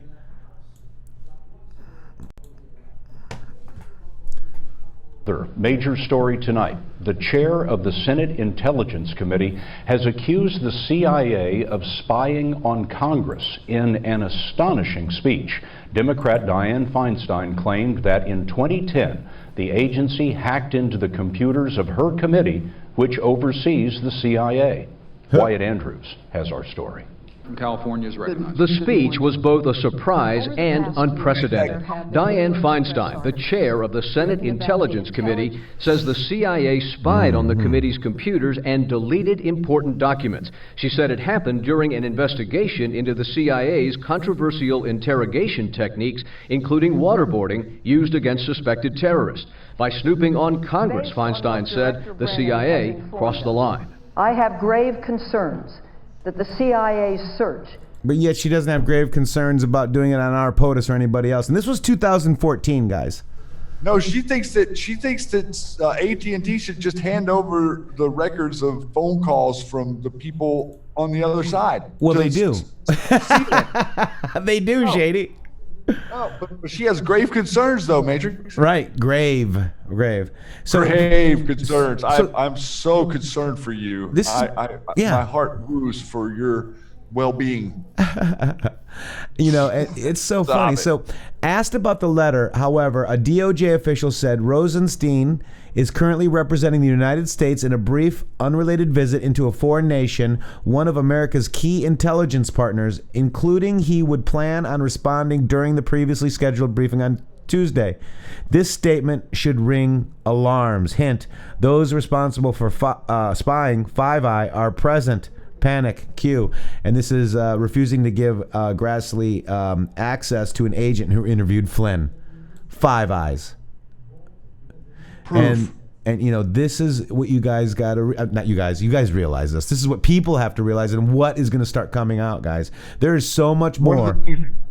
Some of the stuff that you can talk to people about, like, look, this is what was going on. Right. And, you know, if sit down with some things, find one topic and put it in the search. And search for it. Search for words. Search for date. Search however you want to search. Search for Q-post number. Okay? I mean, this is how we do it, right? How did I get this? Oh, let me just do this. So look at, here it is right here. We have the server, guys. We have it all. You know, and remember, Q said all information. We control all information. And by all information, we mean all, guys. So Dersh is, you know, he's a good guy. I mean, you got to remember, like, we witnessed this with Iran, and this is what I remember, I should say. We went into Iran. We got hit, you know, a couple times, you know, a drone, 2 drones. There was some, you know, firing back and forth. POTUS waited for the right moment, and boom, like a surgeon took out the biggest terrorist, you know, in Iran. Basically took out the Iran's muscle. Right? Took out the mullahs of Iran's muscle. That's huge, guys. So what he did was he said, look, I really feel sorry for the great people of Iran, because there are great people there. There's great people in Iran. There's great people in Iraq. There's great people everywhere. They want to be free too. Okay? And so he's offering that golden bridge, like, hey, if you guys start behaving correctly, right? That's pretty much what he said, behaving correctly, we'll lift the sanctions. You guys can be, you know, just as well, and join us in sovereignty, and join us in trading with each other, guys. That's what this is all about. This is what this whole thing is all about. It's about trading with one another, not getting entangled in each other's governments, and letting you be you. Absolutely. And that's what people are afraid of too, because they're afraid that, you know, we're going to realize that not all Muslim people are bad, not all Jewish people are bad, not all whatever you want to label people are bad. Because I don't care what you want to label anybody. Not all of anything is anything. That's right. We do know, you know, that the Muslim population has been radicalized. 10%. 10%. Only 10%. But, you know, that's a big number. However, it's 10%, guys. So what does that mean? 90% are good, doesn't it? Yes. How were they radicalized? By our deep state. Yes. So over 150 years now, ongoing. I hear it's nice in Cuba these days. You know, maybe it would be. Cuba was beautiful. Cuba was beautiful, right? Yeah. Actually, Iran is beautiful if you've ever seen their infrastructure. But that kind of is what we're talking about with this. I hope that does help with the question that we had from Candace Estave. How do they spy on us without constitutional right to privacy? Shady, you want to add anything onto that? I think that we kind of covered it there pretty good. I mean, you know, that kind of gives somebody a lead in to understand that we, you know, everything that's going on that's wrong is our fault. That's what we got to learn. Yes. And we got to admit that we were wrong. We can't stand there and point at somebody else and blame it on somebody else. It's our fault because we didn't stay informed. Yeah, it's our fault. It is right. And, you know, it's okay. You know, I voted for George Bush. Jeez. I kicked myself. I was depressed. I'm like, geez, that guy's evil. But you know what? I voted for him. Now I'm ready to go. I'm ready to change, you know, into a sovereign country. Get behind a president that I really am behind. Now look at this. This is 910. I thought this was a good one to bring up. This is D-class of FISA will initiate the resignation, recusal, and or removal of Rod Rosenstein. D-class of FISA will initiate the awareness that all signers will be currently under investigation. They're already under investigation, guys. Declass of FISA will factually demonstrate without argument the U.S. government under Hussein, that's Barack Obama, knowingly represented false evidence to the FISA court in an effort to obtain legal, in quotes, U.S. intelligence umbrella surveillance of POTUS, ident target, for the sole purpose of influencing the 2016 election of the presidency. Not Russia, but Hussein, HRC, projection plus safeguard against possible loss of power, firewalls. Use of back channel surveillance spy insertion body 1, 2, and 5 by UK, Australia, primary. Activated under Director Brennan, Director Clapper, with presidential daily briefings, regular updates. When he means presidential daily briefings, that means to Obama. And to Obama only. And live streaming White House Hussein non-oval situation room coordination. FISA full. That's why we're seeing once the IG report fully released. Nothing redacted. FISA full brings down the House. The White House. Q. Hussein's White House, guys. And right? that's why all of this delay you're seeing with General Flynn and all of the other stuff that has to be set up. That's why we haven't had D-class yet. That's why all this stuff is being touted at them as, we're giving them the fake. Right. And then all of a sudden they look over here and then we're taking charge over there. And by the way, the Brennan was made up by the New York Times. They lied again. Yep. There is no book. There's nothing. It's another deep state play. They just continually lie, folks. I can't stand a liar, man. I can't stand it. It's disgusting, right? So remember, the Senate hearing that you're seeing right now, that Fox better start showing if they're listening, guys, or come over here to the Matrixxx Grooove Hour. But this is what it has to happen in the public. Yes, the mainstream media can't play all this, and they're going to do all the sound bites. Hopefully they get the right ones. But this is what we're going to do, guys. This is dripping. This is now in congressional record, Shady. And the Senate. Yep, it was all read into the record today. Yeah. So for the scholarly future to look back on and see exactly what it was our country was dealing with at this juncture, because man, that is two stark comparisons of evidence compared to precedent. Yes, and Kathy says you guys are on late. Yes, we've been on for 8 hours and 28 minutes. Because we actually, what did we play the whole darn thing? We didn't interrupt it with a MyPillow commercial or the 5 or whoever can't show the whole trial, guys. We showed the whole thing today. I mean, we didn't have a conversation about who might win the Democratic nomination. No, I walked over into my living room or whatever, and Tucker was on there talking about Bernie Sanders. While Dershowitz was freaking cutting these guys. Talking about the Constitution and defending our president. Yes. Yeah. Yeah. That's really going to help the kids learn. Right. News? Yeah. Is the news or the people the news? The people are now the news, folks. You're the news. Now look that's what Q told us basically. The Senate has to happen before we get the drops from Huber, Durham, and Barr. I mean, so this has to happen before we get the D-class, what Shady said exactly. And truth and facts will prevail. The public will learn the truth. And these are the Q posts. This is how we have to trust the plan. Also, was talking about Dershowitz. Maybe he was offered the Golden Bridge, right? Think bridge. He was offered, hey, Dersh, I know you got a massage in your underwear on Epstein Island, but what do you think about representing us? Not everybody is going to be prosecuted, and that's also in a Q post. Let me see, Shady. I'm trying to see what you got. All right, so that's it. That's it. I guess 8 hours and 30 minutes, Shady.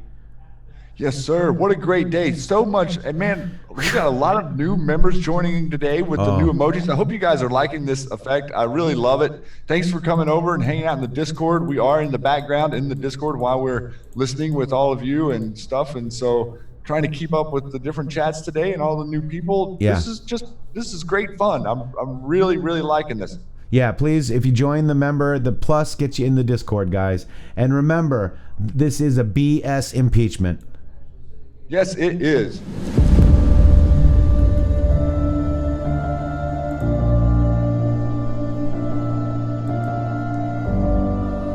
We're putting a stop to their pillaging and their plundering and their hoaxes.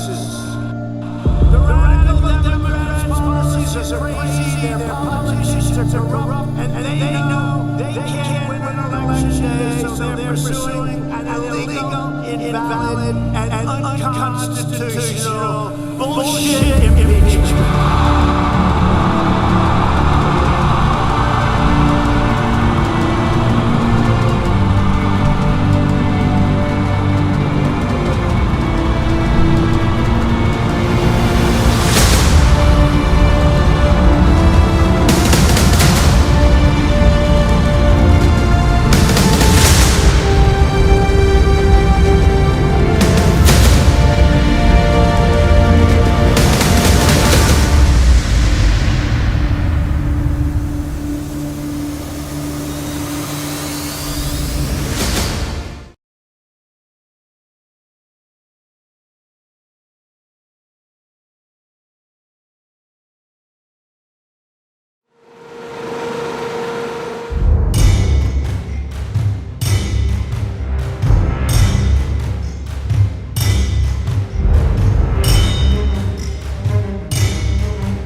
want you all to know that we are fighting the fake news. It's fake, phony, fake.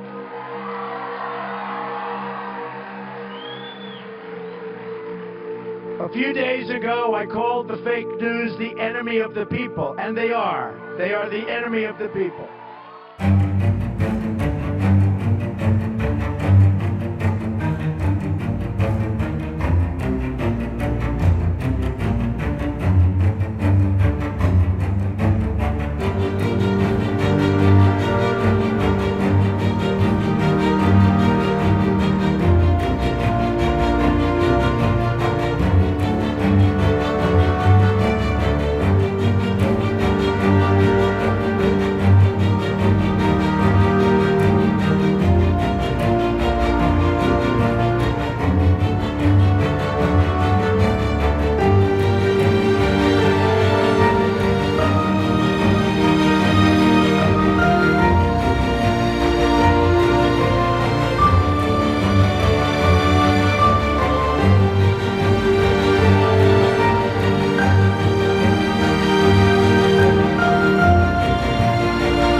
underestimate the people. Never. I don't think it'll ever happen again.